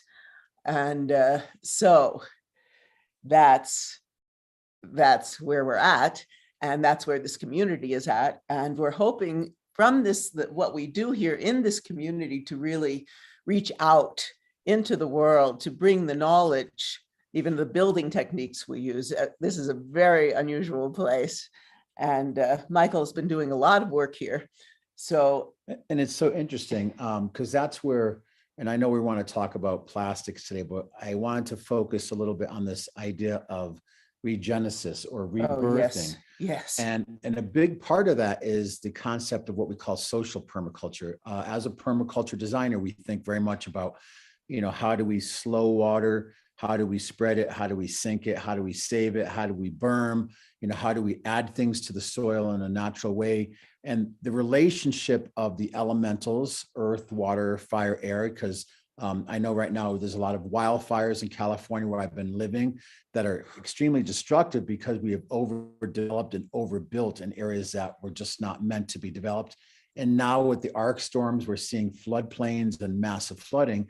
But how do we design within the natural intelligence of the natural world to live more symbiotically? So a part of that is permaculture, but a part of that is also social permaculture. If we look at human beings and plants through natural intelligence, why do some plants grow in the shadow of others? Why do certain plants grow next to each other to give nitrogen? Or even through the mycelial network, that there's a collaborative, not the old Darwinian model of compete. There's a collaborative model that gets actualized when we start to look towards nature's intelligence. And very much like human beings, how do we cultivate a healthy garden? I guess we get to see your garden later, and cultivate healthy, sustainable, regenerative, and collaborative relationships. Yeah. There's so much work to be done to clean up the pollution that's happened on this earth.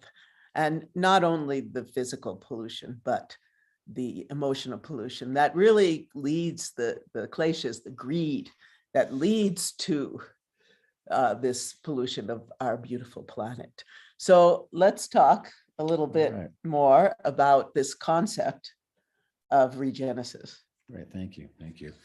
Well, this has been something really, I was a musician for years, an event producer, and then during the pandemic, of course, a lot of us were not just quarantined, but all of these industries shut down. So I found myself with a lot of time to kind of meditate and pray on, okay, these are my skill sets, these are the things I've done in the past, but where are we now? Like in this quantum moment, where are we and how can I be more open and innovative to deal with the issues of this time? So we did a huge pivot and created Earthstock Foundation, which our slogan is invest in people, planet, and the future. And the idea is through this time, we pivoted to help bring more awareness around regenerative design. Now, for many years, really since, I mean, many cultures have never stopped, but here in the West, 200 years old, it's a horrible history of, colonialization, the patriarchy, rampant capitalism and destruction of the environment and of many Native people and the wisdom keepers of these traditions. So in this time, how do we look at all these things and start to, and the word I really want to focus on is create solutions. Yes. So part of that, just to kind of backstep a little bit more, is like, well, we know the book of Genesis, but this idea of this regenesis, because it's not just going out and like, let's recycle and stop using plastic, but how do we regenerate the whole human condition? And this is where people like Buckminster Fuller and Barbara Marx Hubbard talked about, we can't fight the problem. We have to innovate and create new innovative solutions. So in regenerative design, if we picture kind of the hub of the human condition, and we have all these spokes coming off, we have arts and culture, we have health and wellness, we have things like green and renewable energy and appropriate technology. We also now have what we call circular economics, where how do we support others so that the haves and the have-nots, the chasm becomes deeper and wider, and then there's a very small privileged percentage of people, and others, meanwhile, here in this country, especially in places like California, the houselessness, the blight, the despair is really horrific. So we start to look at all these different aspects, circular economics, health and wellness, and also the role now, especially since the pandemic,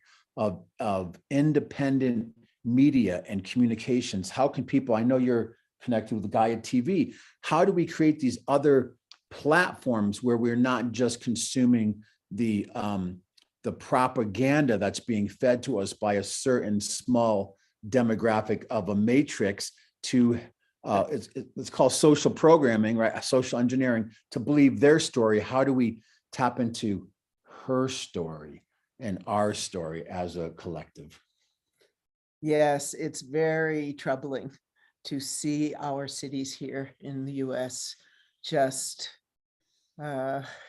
going into such hopelessness and such despair. It's disturbing, and it's hard to understand why it keeps going on and keeps going on.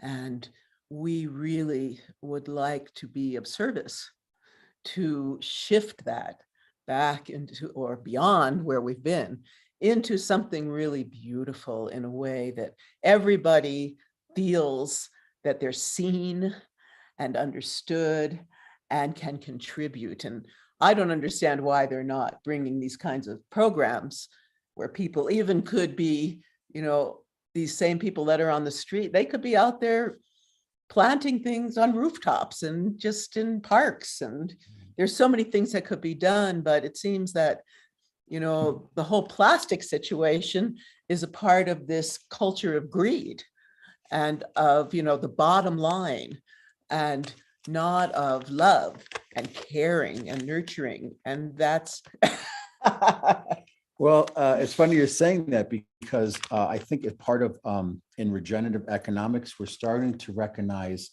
energy equity, and human beings do have a value. It's not just based here on what we call the fiat dollar, on the Federal Reserve. And what's interesting is just recently there was a big meeting with BRICS, Brazil, Russia, India, China, and South Africa, talking about not using the US dollar to support the transactions related to oil, which would have a huge impact here in the West on the US dollar. So I think, starting with really environmental collapse, starting with what happened with a lot of the pandemic and the horrific impact that it had on people's lives and small businesses, and the bolstering of the petroleum, pharmaceutical, and the corporate models that actually were making record profits at that time, that we have to consider the fact that at someday we might not be able to just, pull a dollar bill out of our pocket and pay for things. We might have to look at other types of models of economics, like energy equity, like maybe, you're a healer, I'm a musician, you want music and I need some healing. So how can we look at a different form of energy and equity and exchange, but not basing it just on, here in the United States, pieces of green paper. So it's a amazing thing. And even as, we had just dodged the debt ceiling collapse here in the United States. So all of these things are all simultaneously working. Extreme dramas to keep us disconnect, our minds in chaos, the inner nature in chaos. And so we don't even notice the outer nature. We're just glued to the TV or these. And so I want to talk a bit about plastics. They're now found throughout the natural world, and from the oceans to the soil, to the air, and even now in outer space. And this plastic, maybe it's convenient for people and it's making people lots of money. Why should they be, my dad, when I was a kid, owned a bunch of grocery stores, and, all the food was wrapped in like paper. There was no plastic, everything. And now, especially after COVID and during COVID, it was like, everything has to be double, triple wrapped in these plastics and plastic boxes and bottles and everything. And, people aren't recycling. But even we've noticed often with the recycling that you take it to the recycle place and they're actually dumping it into the earth. So it's just really a horrific problem.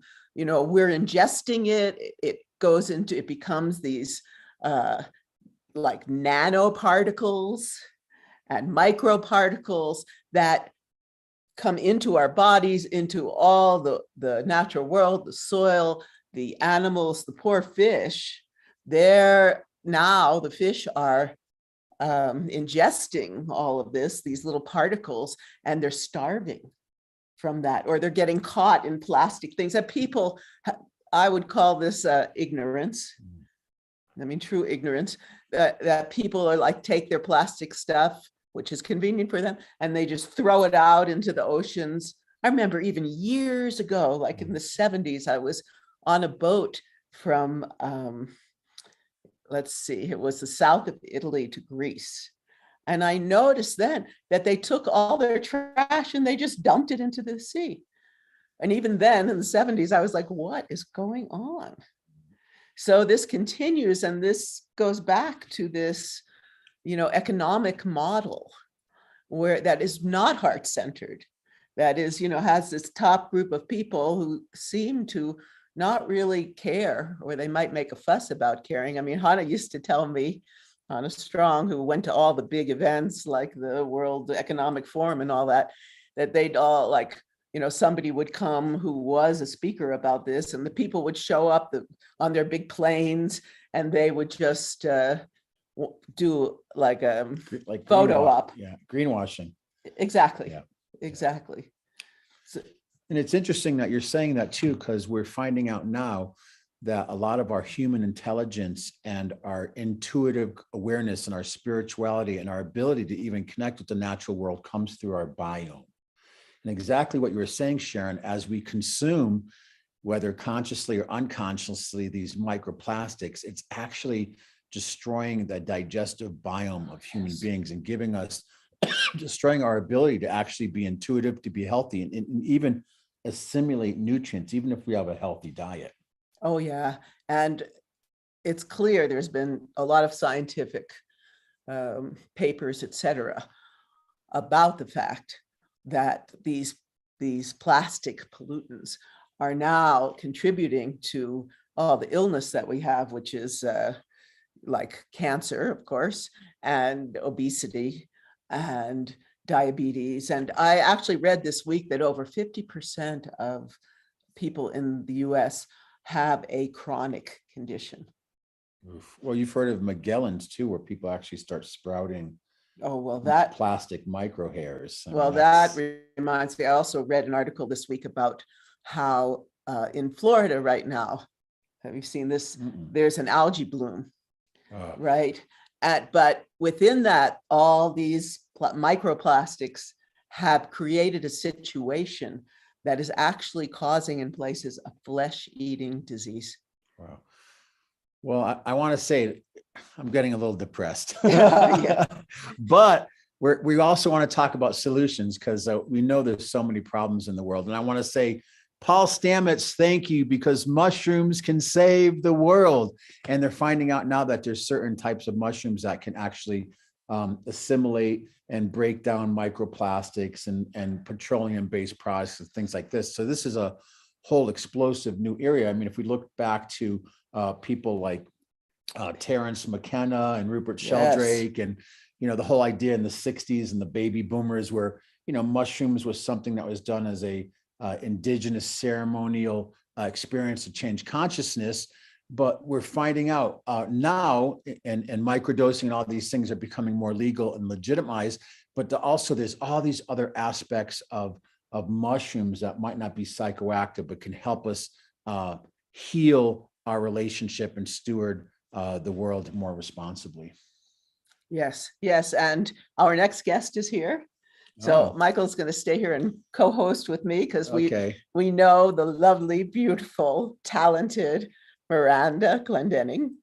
Wow, that was a cosmic parlay right there. I didn't, the universe has a plan. Global namaste to you. Namaste. I love you guys. Miranda's another member of our community, and I'd like to introduce her. So she's going to be talking about the regeneration renaissance. So that's a great segue from Michael. Miranda Clendenning is one of the directors of Unify, the World 501c3, also known as Unify or unify.org. Here we are. She also has a background as executive director and technology integration specialist for multiple large and small scale nonprofit humanitarian groups. And in the healthcare industry is a holistic nurse, a mother of 5, wow, regenerative whole systems community development consultant, and large event facilitator. She also recently moved to Crestone, Colorado, a spiritual mecca in North America, here we are, and became the development director for SEED, Saguache County Sustainable Environment and Economic Development in San Luis Valley. She is actively helping lead regenerative community development efforts there. And there's so much more. So it's wonderful to have you with us, Miranda. Thank you, Sharon. Thank you, Michael. Yeah, beautiful conversation. So glad to be here. Right on the tail of, I was helping co-host and co-broadcast the Mother Tree Festival here in Crestone with Michael DiMartino. And oh my gosh, it was so beautiful and ties into so much of this. Peter May, He's been with us many times, Peter May. Yeah, he had the vision for doing this festival, and now we would love to see him pop up all over the world. But he was teaching about how we take care of our environment, literally where we are and where we live. And they did a whole environmental study on our environment, and just have seen the destruction from droughts and from humans and their impact and putting roads through forests and disrupting, basically. So they kind of made a plan that would take about 50 years to restore the environment completely, which is sad. It's kind of heartbreaking to hear that it will take that. But he literally did this festival, or a bunch of us together did it, to teach about it's not a hopeless situation. There's still beauty everywhere, and learning to connect with the trees and bring the beavers back. He had a whole plan for that. They've researched on how to bring beavers back, how to bring monarchs back, how to go and feed the mother tree and find the mother tree. We were finding these like 600-year-old trees of all different types in the forest. So pinyon ones, juniper ones, cottonwoods down at the creek, and just finding the mother, and her roots are interconnected to all of the other trees in the forest of their same type. And when you feed the mother tree, he's got this mix of all these minerals and just amazing nutrients for the tree. And then she feeds the rest of the forest. And he's seeing it with trees that he gives this to. They put out pine nuts more often. Usually it's only once every 7 years, but they're doing it every year when he's doing this. So it was so beautiful to learn and to just see all that, and to be with so many beautiful people that we were all out frolicking in the forest and loving it and seeing where there's damage and what we can help heal and bring back. So it's possible. And that's why, taking that blueprint and having these little festivals everywhere where any community can go out and feed their mother trees, identify them, and identify what needs to be done. Do we need to bring back healthy waterways, clean up trash, know about your watershed and keeping it healthy? Make sure that all the trees are being fed by the waterways and that it's not being blocked or water taken, or just knowing your environment. If people have never been on a watershed walk or a mushroom walk, if people in your community offer those things, go out there and do it. Be with people that know the environment and know what's around you. Your watershed is any of the water up above you, from where your water comes down into your town, your neighborhood, to your house. But if you don't even know what's up there and where it comes from, and is it full of trash, or is it not being taken care of? Has a flood happened and it's full of branches that need to be cleared out of the river or whatever, then we're disconnected. A lot of us don't. I didn't know until I went on my first walk and heard teachers talk about all of that. And then I was kind of like, wow, I can't believe I wasn't doing this my whole life, and like walking the waterways above where I live. So it's such a blessing now to experience that. So tell us a little about your work with Unify. Yeah, so we do global synchronized meditations since 2012. We've done, I think, 98 of them now. The first one was on Mayan Shift Day in 12/21 of 2012. And it literally was, we had no idea what we were a part of or doing. We just wanted to broadcast from sacred sites as people were meditating on Mayan Shift Day, because the prophecy was that humanity was going to shift consciousness on that day. Either that or the world would end. Some people thought that. But we just knew so many of our friends at Egyptian pyramids and temples down in South America and all over the place. So we were just saying, like, if people have a way to get internet and send a broadcast, here's a live stream link. So, just pop in, show us, be in meditation together. Let's do a global synchronized meditation. And we actually broke the technology like 5 minutes into it. 1 million people joined within a few minutes' time. And over the span of a week, 100 million people checked in, meditating for Mayan Shift Day and for our planet and for consciousness. And so we've been going ever since then. That was, we consider ourselves to be part of, service to spirit and this planet and what's going on. There's no way we could have done marketing, fabulous enough to cause that to happen. That was literally spirit, tapping on the shoulders of so many people and them, showing up and not only meditating for peace on earth and for our future, but actually clicking on the link, registering, showing themselves on the map and where they were. And so we've seen that happen many, many times since then. We did one at the beginning of COVID.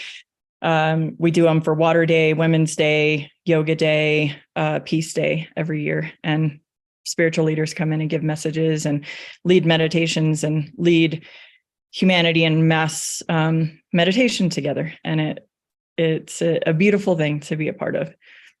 Yes, yes. And I'm sure Neil Kumar would love to be in touch with you about all this, because our mission here in Healing Our Earth is very similar. We have every Sunday, we have a different topic, and one time will be International Yoga Day. This is environment. We have a lot of shows about healing and wellness and vegetarian and vegan cooking shows. And so it would be a really good harmonious relationship to work together with Unify You and Unify from Healing Our Earth. We come out of London and, broadcast throughout the world. So it would be a good relationship. So yeah, absolutely. Well, I just wanted to acknowledge the incredible work that Miranda and Unify are doing. And, definitely 2012 was a very pivotal time. As you know, we had a group of people down at the Chichen Itza pyramids of Kukulkan and Chichen Itza. And, sometimes when we do these consciousness events, there's also what we call Tezailapoca. You have Quetzalcoatl and you have the Jaguar Tezailapoca. It can be very, it can be a challenge. So I wanted to thank you for all the amazing work that you're doing. And also, I know that you have a wealth of knowledge around bioremediation, which I, wanted to bring that back into the discourse, because there are solutions. We don't want to just depress people about all the things that are happening. And as people unify, as people connect around the world, we find each other that we can have these amazing platforms to share information and to share these meditations and different ways for us to synergize and connect as part of this regenaissance. Yeah. Yeah, I love that, we have similar names to our projects with Regenesis, and with Unify, we have a podcast or live cast show called Regeneration Renaissance. And just as you're talking about, one of the reasons that we started doing that is to show the huge renaissance that is going on of positive things, of people transforming our world right now. And that is, from the vantage point that we have, it is really real. I don't live in a world of being as sad or fearful, because I have so much hope in humanity, because there are so many beautiful people innovating and figuring out how to heal our environments, and having things like the Mother Tree Festival, these beautiful events where we're literally out there healing the forest, and going to continue to do that. And I do work a lot with soil regeneration. When we planted permaculture food forests and are still planting them here in Crestone to help grow food for people and kind of cure hunger here in Crestone. But the food forests don't start producing food until about 3 years in, but you grow the mycelium, you grow really healthy soil. We have teachers that we literally watch YouTube videos of, Jeff Lawton and Patrick Padden and Ernest Ghosh, who are teaching, how do you build soil? What does it mean to really do permaculture and have healthy soil? Our soil has been stripped of minerals. It has been tilled and farmed, and the whole environment disrupted almost everywhere. So this is putting a lot of biomass back into the soil, lots of compost, lots of dead leaves, lots of branches even, and then planting over them. And it builds a big, healthy mycorrhizal and mycelial growth in there too. So you're putting the whole environment back into a healthy scene. And when you're doing that, you're also, all these plants are putting water back up from the ground, back up into the sky, creating rain and bringing our natural biomes back again.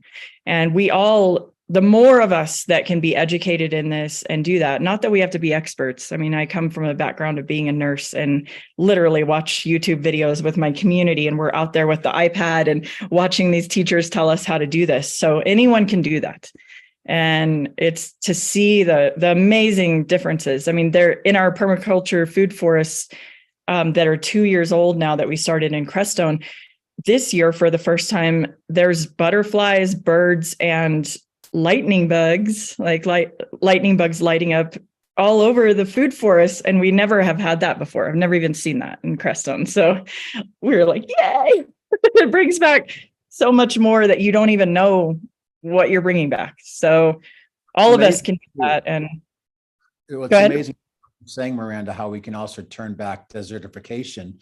Yeah. Look at projects that exist. I want to do a big shout out for Vandana Shiva in India, who's not only done amazing work there, but she has actually turned back the colonial corporatocracy that wanted to own the water, that was trying to introduce GMOs, and really completely change the face of what India is around agriculture and around water. And I just want to say, solutionaries and apocalyptimists unite, because we can do it.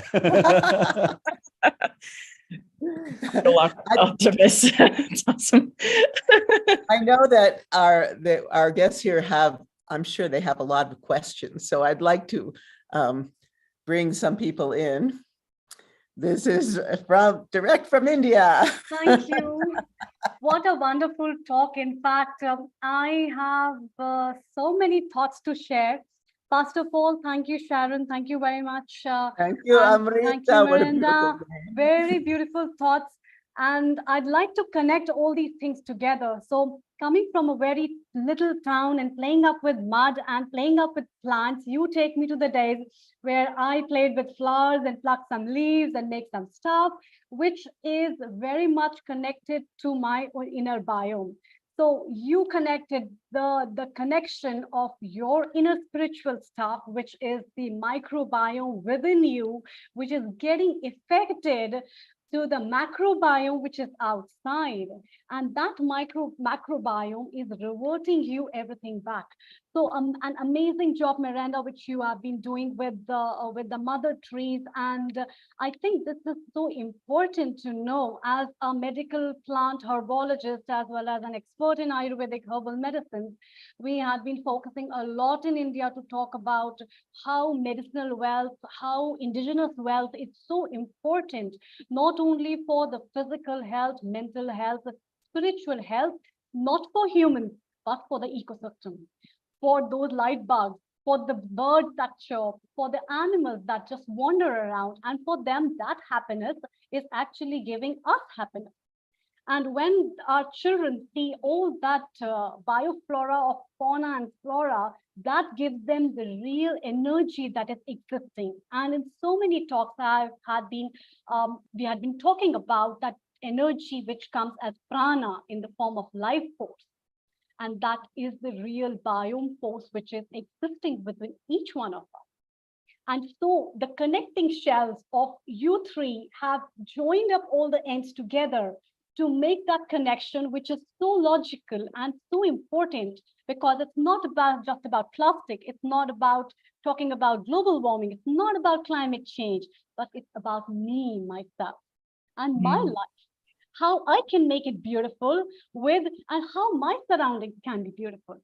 And that will change the whole biome and my perspective to look into the biome for me and future. So thank you so much from my side. I would say congratulations. And if I can contribute any way through this, it will be a wonderful thing. Thank you so much. I think you need to come and visit Crestone. Yeah, sure. Definitely. I would love to give the inputs and know more, so many things. It's so important. And especially when you see the intercultural things that are connected from one continent to another continent, and the kind of sharing of energy that comes about. Now, this tree of life, or the single tree of life, it reminds me of a story that my kids once showed me about a Spanish movie, and it was about the tree of life. And that was about an indigenous tribe where one daughter knows that her mother's life is in that tree, and she tried to save the whole community by saving that tree. And she had the only divine power to do that. So it needs a lot of divinity within you to hold that spiritual energy, to invoke that energy, to imbibe people and your surroundings to make this place really beautiful. Thank you. Well, I think it brings up this point of what's needed, I felt, especially after living with my Guruji Sitara Devi and learning so much from her, that the power of the feminine, because I was trained now to embody Lakshmi and Durga and everybody, and really feel that Shakti in my being. And I really feel right now that the feminine is in trouble here in this world, and that the more we can bring back those caring, nurturing qualities of the feminine, then the earth will revive, and Miranda and I have spoken a lot about these issues with the feminine. So would you like to speak about that, Miranda? Yeah. Another show that we have on Unify is Women Rising. And yeah, Sharon's been on there with me before. And Sharon teaches so many beautiful things with all the Qigong and the energy and the dance and just so much of your training. And I a little bit differently don't feel the women are so much in trouble here on this planet. I think the women are changing this planet and are awake, and so many of the initiatives we have with Unify, our climate initiatives, many of the environmental ones, it is 70 to 75% women that are showing up to lead the peace marches, run the environmental climate change action, run the youth groups, so women on fire and passionate and empowered is my greatest hope for this world right now. And I do think that so many of us are gathering together and carrying with that mother spirit energy of, we're not going to let our planet just go away or get harmed or continue in this way. Humanity has to wake up, even if we have to have all of us as a family and children together, and we have to teach each other and be together. But I do think women are our greatest hope and our greatest force of change right now. We see it all the time with Unify. So I agree with you.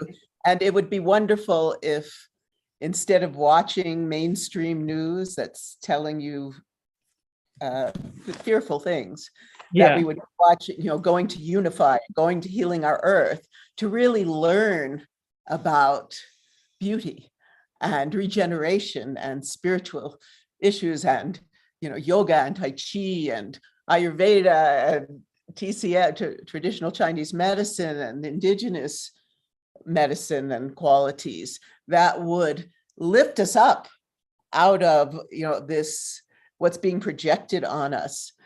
It'd be so nice if instead of the news, which is telling you about all the horrible things, you had a news that was telling you all these wonderful things that people are doing. Yeah, it's out there, and it is our job to keep telling the positive story. And thank you, Dr. Amrita. Also, I love your storytelling and everything. And yes, our, coming from a background as a holistic nurse, our internal biome and the health of our body and all the diseases that are happening are literally from disconnection of what we should be connected to in our body, and eating the right food and having the right spiritual balance and having the right herbs growing and harvesting and that we're taking and that we have, and being in right relationship with family and community and our planet. So yes, all these things are beautifully connected. I would love to come and visit you there someday too. Sure. Most welcome. I think Malaji has to say something. Malaji, yes, please. Okay, there we go. I was just going to say, Miranda and Sharon, you've made some such important, powerful points. And I've been reflecting on this for a long time. I know it's not about gender, and it's not about a competition between male and female. And I reflected a lot on this because we all just brought up traditionally and we get on with it, wherever you come from, whatever race, whatever culture. The power of women, even me as a female, I didn't realize we have produced and given life to everybody to create this world, to embody everybody. And I think we're underrepresented in the world. Without life, the fact of life, we gave birth, the most powerful thing. And historically and in religion, every culture, you've got Durga, Lakshmi, Mother Kali, all of Indian deities. But in the African cultures, you've got the Mamawati, the powerful deities that hold the fort for the families. But then you've got Mother Mary as well, that is holding the fort and endured pain, endured suffering. And during the world wars, World War I and II, it was the women that helped all those soldiers, wounded soldiers, come back home to food, to clothing, to more uniforms, to, but they ran those factories. And I think, it's a great thing that we unite, we strengthen, but we educate at the same time. And we don't need to compete and, reinvent egos and all of the things that the world actually gives back to us. And you made some powerful points there. And thanks to everybody for helping us reflect on what we do in this world. Thank you. Yeah, Trupti ji, let's have her comments. Trupti ji, please. It's amazing, Sharon and Marinda, and I think it's Richard, isn't it? Amazing discussions. And while you were talking, my mind was working out, making connections, because Marinda, years back with some people in California, we started this Mayan and Hindu elders groups, and it was a worldwide group. And see how much connection there between the whole of the Mayan civilization, and there are also Tirana Indians in South America and many other cultures, and the similarity of indigenous people, their knowledge, and how, again, coming back to all of us, just amazing, not coincidence. I think it's something that we all meant to be doing. That's why we are all together today. And let's all work together.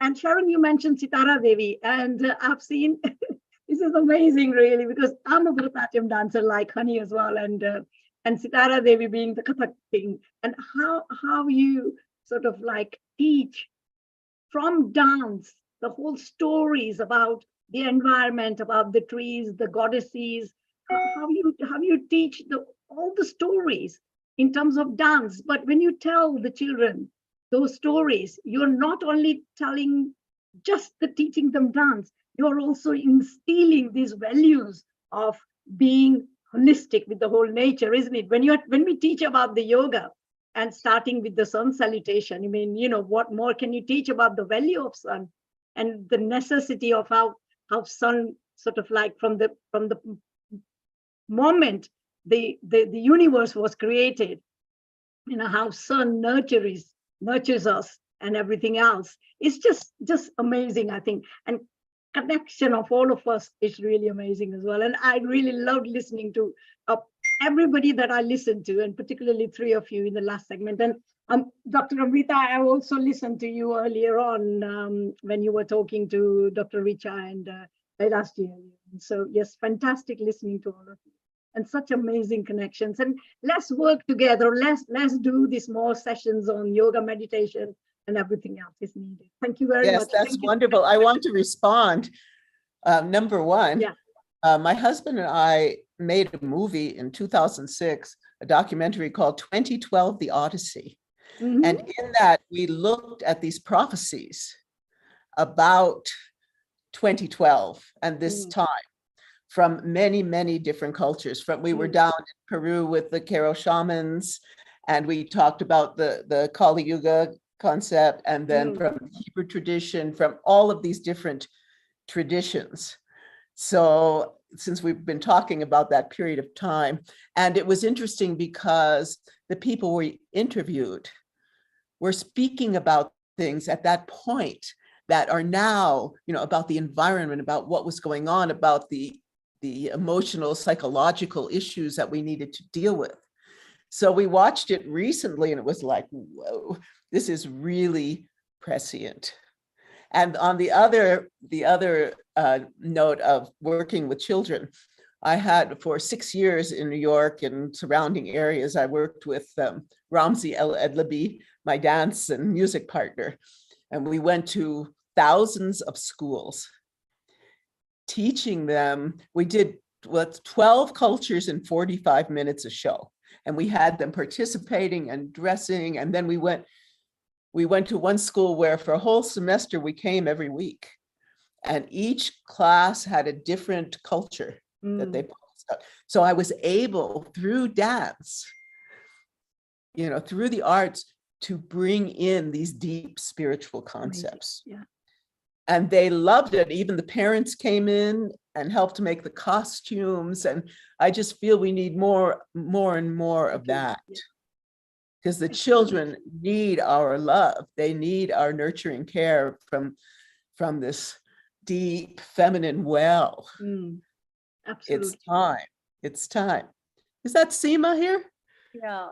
Hello, Seema ji. Global Namaste. Global Namaste. How are you all? Good to see you. Lovely to see you all. Ah, it's been a while. You're looking beautiful as always. It has indeed, and I've missed all of you very, very much. And I've missed being on Healing Aura.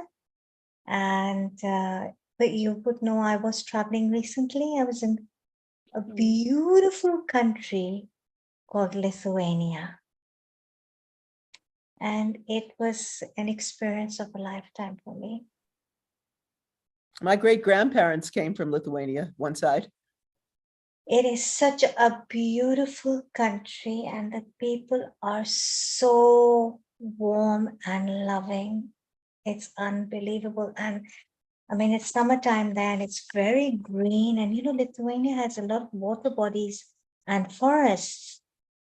Oof. And they're pine forests. So yes, they're pine forests. So it's very fresh. And the air is very, very crisp, very clean, and it's not very polluted, and it's extremely close to nature and very high vibration. Sharon, you would have loved it. Amrita ji, you would have, I mean, Meeta ji and Lata, everybody, Miranda, and everyone else who's here at Healing Aura. I want to say you guys would have loved Lithuania. It's just beautiful. Very, very beautiful. Nice. And yeah, and you were speaking, you know, today our topic is all about the climate crisis and plastic pollution. You know, and every time I visit countries that have all this raw forest energy, I can't help but think about how much more we can be doing for our planet. And there's so much more to be done, you know. I mean, we're just at the beginning. There's so much to tackle. And when I look at our youth, our children, they are the ones we really need to worry about, because a lot of the youngsters are facing this eco-anxiety. Yes. You know, that what is our tomorrow? Do we have a world that we're going to live in? You know, what's going to happen? Well, the human spirit is resilient. I mean, as a child, they were, you know, putting on us, oh yes, the nuclear war is going to happen and everybody has to go duck and cover under the tables. And right. You know, it's time for, and I think Miranda's part of it, we're all part of it, this regeneration of a connection with the natural world in the most positive, nurturing way. Absolutely. And if I can add to that too, you know, there's many different generations, and right now there's definitely a huge generation gap that I know here in the United States. So here in the 1960s, we had an explosion of art and culture and music and human rights and civil rights. We had many great people like Martin Luther King and John F. Kennedy. Then after that, we had Generation X, then we have millennials, and now we have Generation Z. So during the Mother Tree Festival, I had a talk with Peter. So what we decided is that right now we're all finding each other, and the unity that we all share in the spirit of the divine feminine. And I like what was said earlier, because it's not about gender, and we live in an age where there's a lot of gender confusion. We all have the male and female within us, but within the divine feminine, within that type of consciousness, that we're all coming into a unified way. All of our roots, all of our cultures, traditions, and people are finding each other. So we decided that we're all part of the mycelial generation.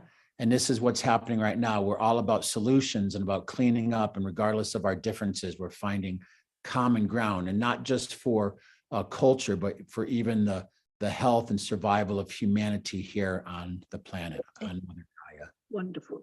Absolutely lovely. That is so wonderful. Lata ji, nice to see you. Hi, everyone. Lovely to see all of you. Thank you, Neil. Thank you, Honey, and Nishit for this wonderful platform. Yeah, you brought us all together I just couldn't help but wonder when Seema and Seema Ji and Trupti Ji have been saying, we need to work together. Because isolatedly, we just feel it's exhausting. And yeah, I mean, the more we connect, otherwise it just seems our life seems to be a waste with what we're pressured to do and coerced to do, is live this life, which is not a real life. We're just living and counting our days. It's just so sad. We need to be really living and getting in touch with nature. I think that's what nature's telling us, to connect. I think divine power is telling us, and we need to listen, don't we? Especially the women. We do listen more because we've been oppressed so much and not being allowed to speak up and do the things that really take the lead and be in the forefront. If we can just have the men behind us or by the side of us, the amount of things we can achieve with collaboration of our minds is just phenomenal. I'm just longing to go to Lithuania and experience the wonderful pine forests and fresh air everywhere, Breathtakingly beautiful in the summer. So I was speaking to a local Lithuanian person who I got very friendly with, and they said to me, Seema Ji, you're going to love it in the summer. It's crisp, it's warm, they're cool breezes. But come and visit us in January and February. It's another story altogether. I'm sure it is. But, hitting on the note where you spoke about us women moving together and, I think it's not only about moving together. I'm going to bring this back to what we're speaking about today, which is the climate crisis and plastic pollution. I'm sorry, I'm a bit passionate about this topic. I think we all have to not only join hands and move together as women with men behind us supporting us, or as women and men, or as Shiva and Shakti energies moving together. We need to take responsibility. It's, a lot of us are out there, we say, oh, this has to happen and this has to be done and this has to be done, blah, blah. But we have to start taking responsibility because we have done this to our planet. And now we have to reverse the effects of it. We may have not been aware of what was happening when we did it, because we were going in for the conveniences of plastic, etc. But now is the time for us to really take responsibility, because the reality of the situation is we don't have time. I think we have our Neil Kumar as well to say something. Neil Ji, please. Sharon, thank you very much. It's going good. We'll extend for 10 minutes just before that. And before we go to Nishi, our technical director, let's announce our future events. So Sharon, here you go. Oh, we have, as always, some wonderful events coming up. So Sunday, the 11th of June, we have Wellbeing and Wellness. That is always a very beautiful show where we bring in teachers and scholars and scientists about all aspects of healing throughout the planet, from indigenous cultures, from modern science. We weave it all together into something, a wonderful show with so much good information on taking care of yourself and ways in which you can do this. So that will be next Sunday on the 11th. And then after that, we have 2 weeks of International Yoga Day special. Wow. Yeah. And I know in the past, we've had people teaching classes, people talking about the science of yoga, people talking about the spirit of yoga. So that's on the 18th and then again on the 25th, right? So join us for that. And then after that, we have our Guru Purnima special. And that's always a wonderful show where we're paying homage to our gurus, to our teachers, and our first gurus, our parents. So that's on the 2nd of July.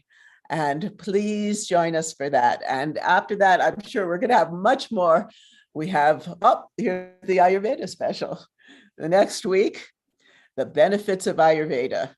And that's also always a very powerful show.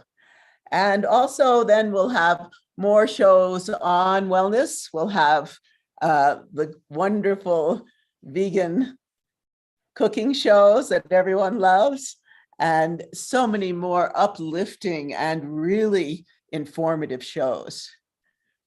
So all of you out there, stay with us every week. Thank you, Sharon. Wonderful. Yes, the vegan vegetarian is after that. Let's move on to Nishit. Nishit, for your comments, and we've had a wonderful day so far. And we are trying to beat the plastic pollution. Absolutely. So well done to all the speakers today. It's been a very interesting session. For me, I have a couple of things that I look at.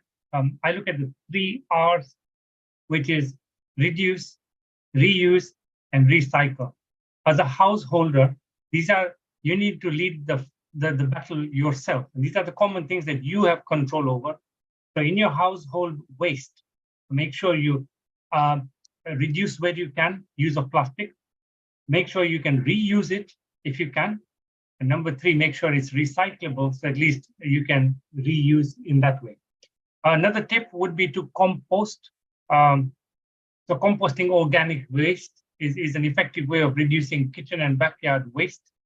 Also reduces the amount going to landfill, but it also provides rich nutrients to your garden.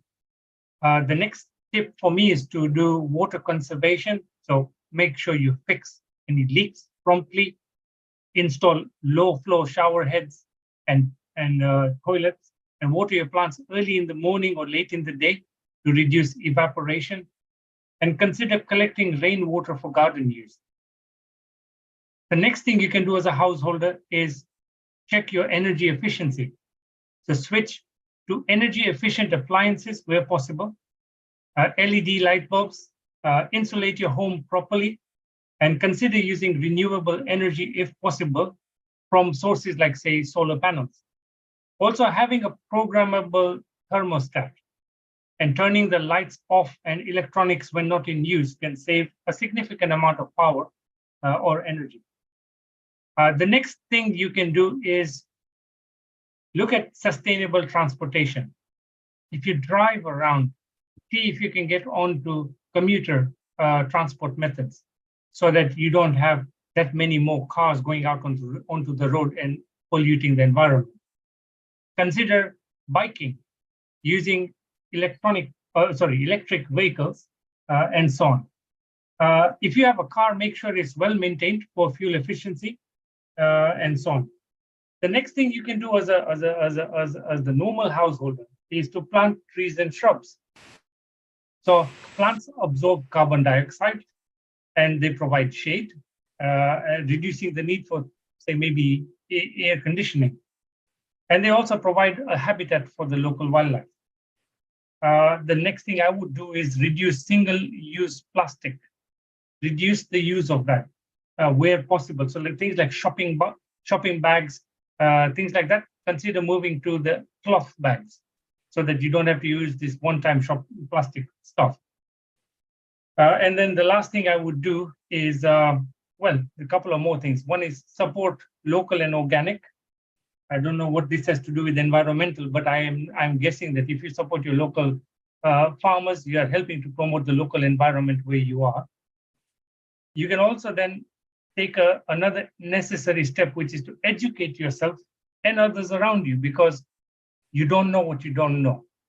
And how will you get better at environmental conservation if you don't know how to do it?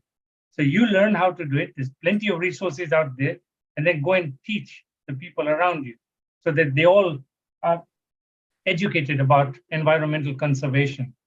And then the last thing is vote with your wallet. Companies that frequently or flagrantly violate environmental conservation, teach them a lesson by not shopping from their brand. Go to brands that do support the environment or support sustainable sources, etc. Reduce the environment on the impact in these ways. That's my sort of outlook. Wow. Well, it's interesting. The last thing you were talking about, last year when we had Hannah Strong, who has the Manitou Foundation here, who bought up all this land and then gave it away to all these different spiritual groups. She talked about how the military is causing the most amount of pollution on the whole planet. So like, I think Miranda had to go, but Unify is doing a lot of work to bring a sense of peace within and peace without. And that's, I think, what we're about too. So, I mean, the bombing that's going on in Ukraine, it's appalling. At this time in the world, with the knowledge and the connections we have to have this going on, this level of suffering. So we all should be, just praying for peace to come to our planet. Thank you, Sharon. We need Michael's comment as well. It'd be wonderful. And after Michael, we'll go to Meeta just for a quick comment. And then Amrita, maybe you can finish off with a nice soothing Gayatri mantra so Sharon can wish the globe a very happy world environment. Michael, your comment, please. So part of what we were talking about today was social permaculture, which also incorporates our inner environment with our outer environment. So with Earthstock Foundation, we use the analogy of a tree for our organization and trying to inspire people not to change mind, but to inspire hearts to be part of this great regenesis, of this regenerative rebirthing movement that's happening around the world. But if we look at a tree, the tree has roots, the tree has a trunk, and it has branches.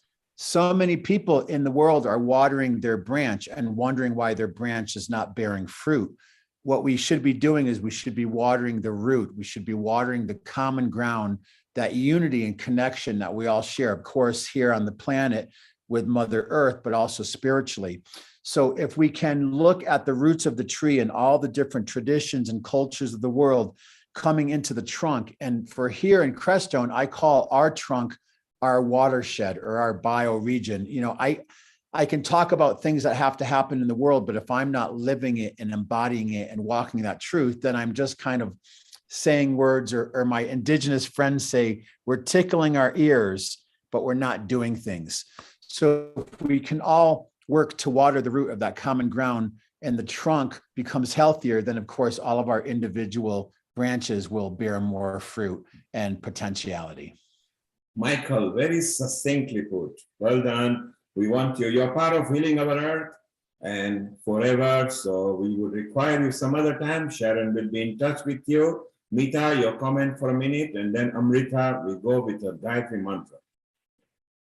Thank you. And what a wonderful occasion to celebrate, because world Earth is the one which has given us life. We don't know how many other planets might be there which has got life. This is the only planet at the moment which has got life. And if we are not careful, as they say on the climate clock, we are just 10 minutes to 12. 12 is the extinction. So if you're not careful, this 10 minutes of the time, the kind of comparative time is so important that we work together in making the most of as Nishit Bhai said, and also Sharon and Sharon's colleague, sorry, I don't know your name, said it's so important to have that belonging of the same values and what are our roots, our belief system about this rare planet in which we are living. We are responsible for future generation. We are living the climate, lack of oxygen, lack of topsoils, fertile nature for the future. So we are responsible individuals. And once we have that responsibility in our mind, it will automatically come in any action we take. So that responsibility has to be there in each of us, that we shouldn't be reluctant in spreading that responsibility. And as it says in one of the shlokas of Hinduism, Samudre Vasane Devi Parvate Stanamandade,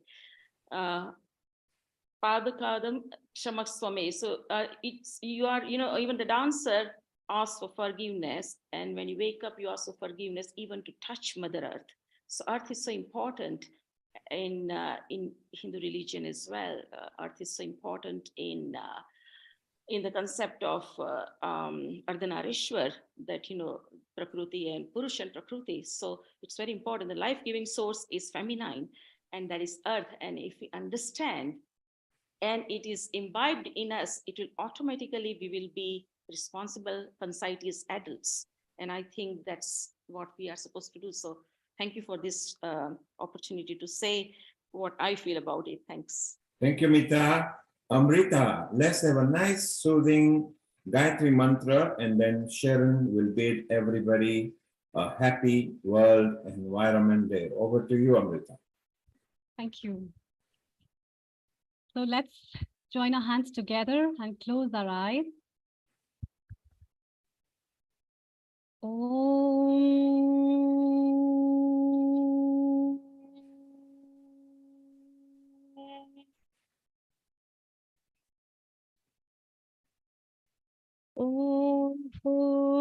Bhuvasvaha Tatsaviturvarenyam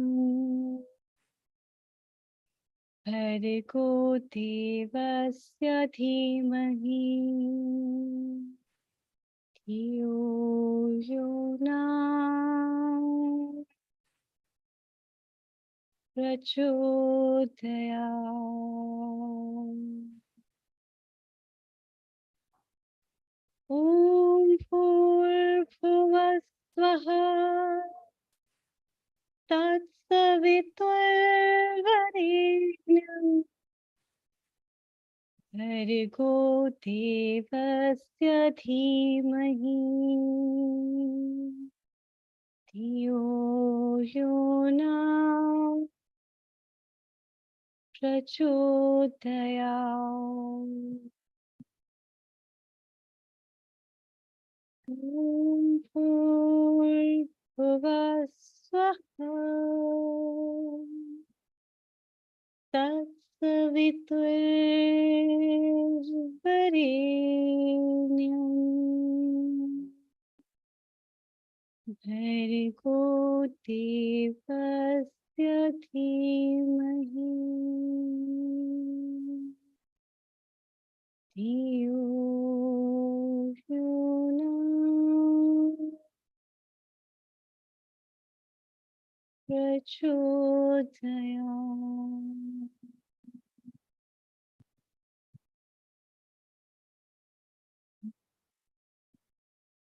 Shanti.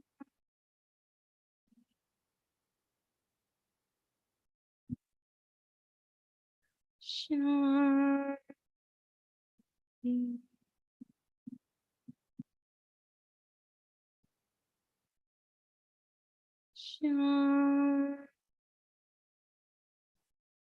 Shanti.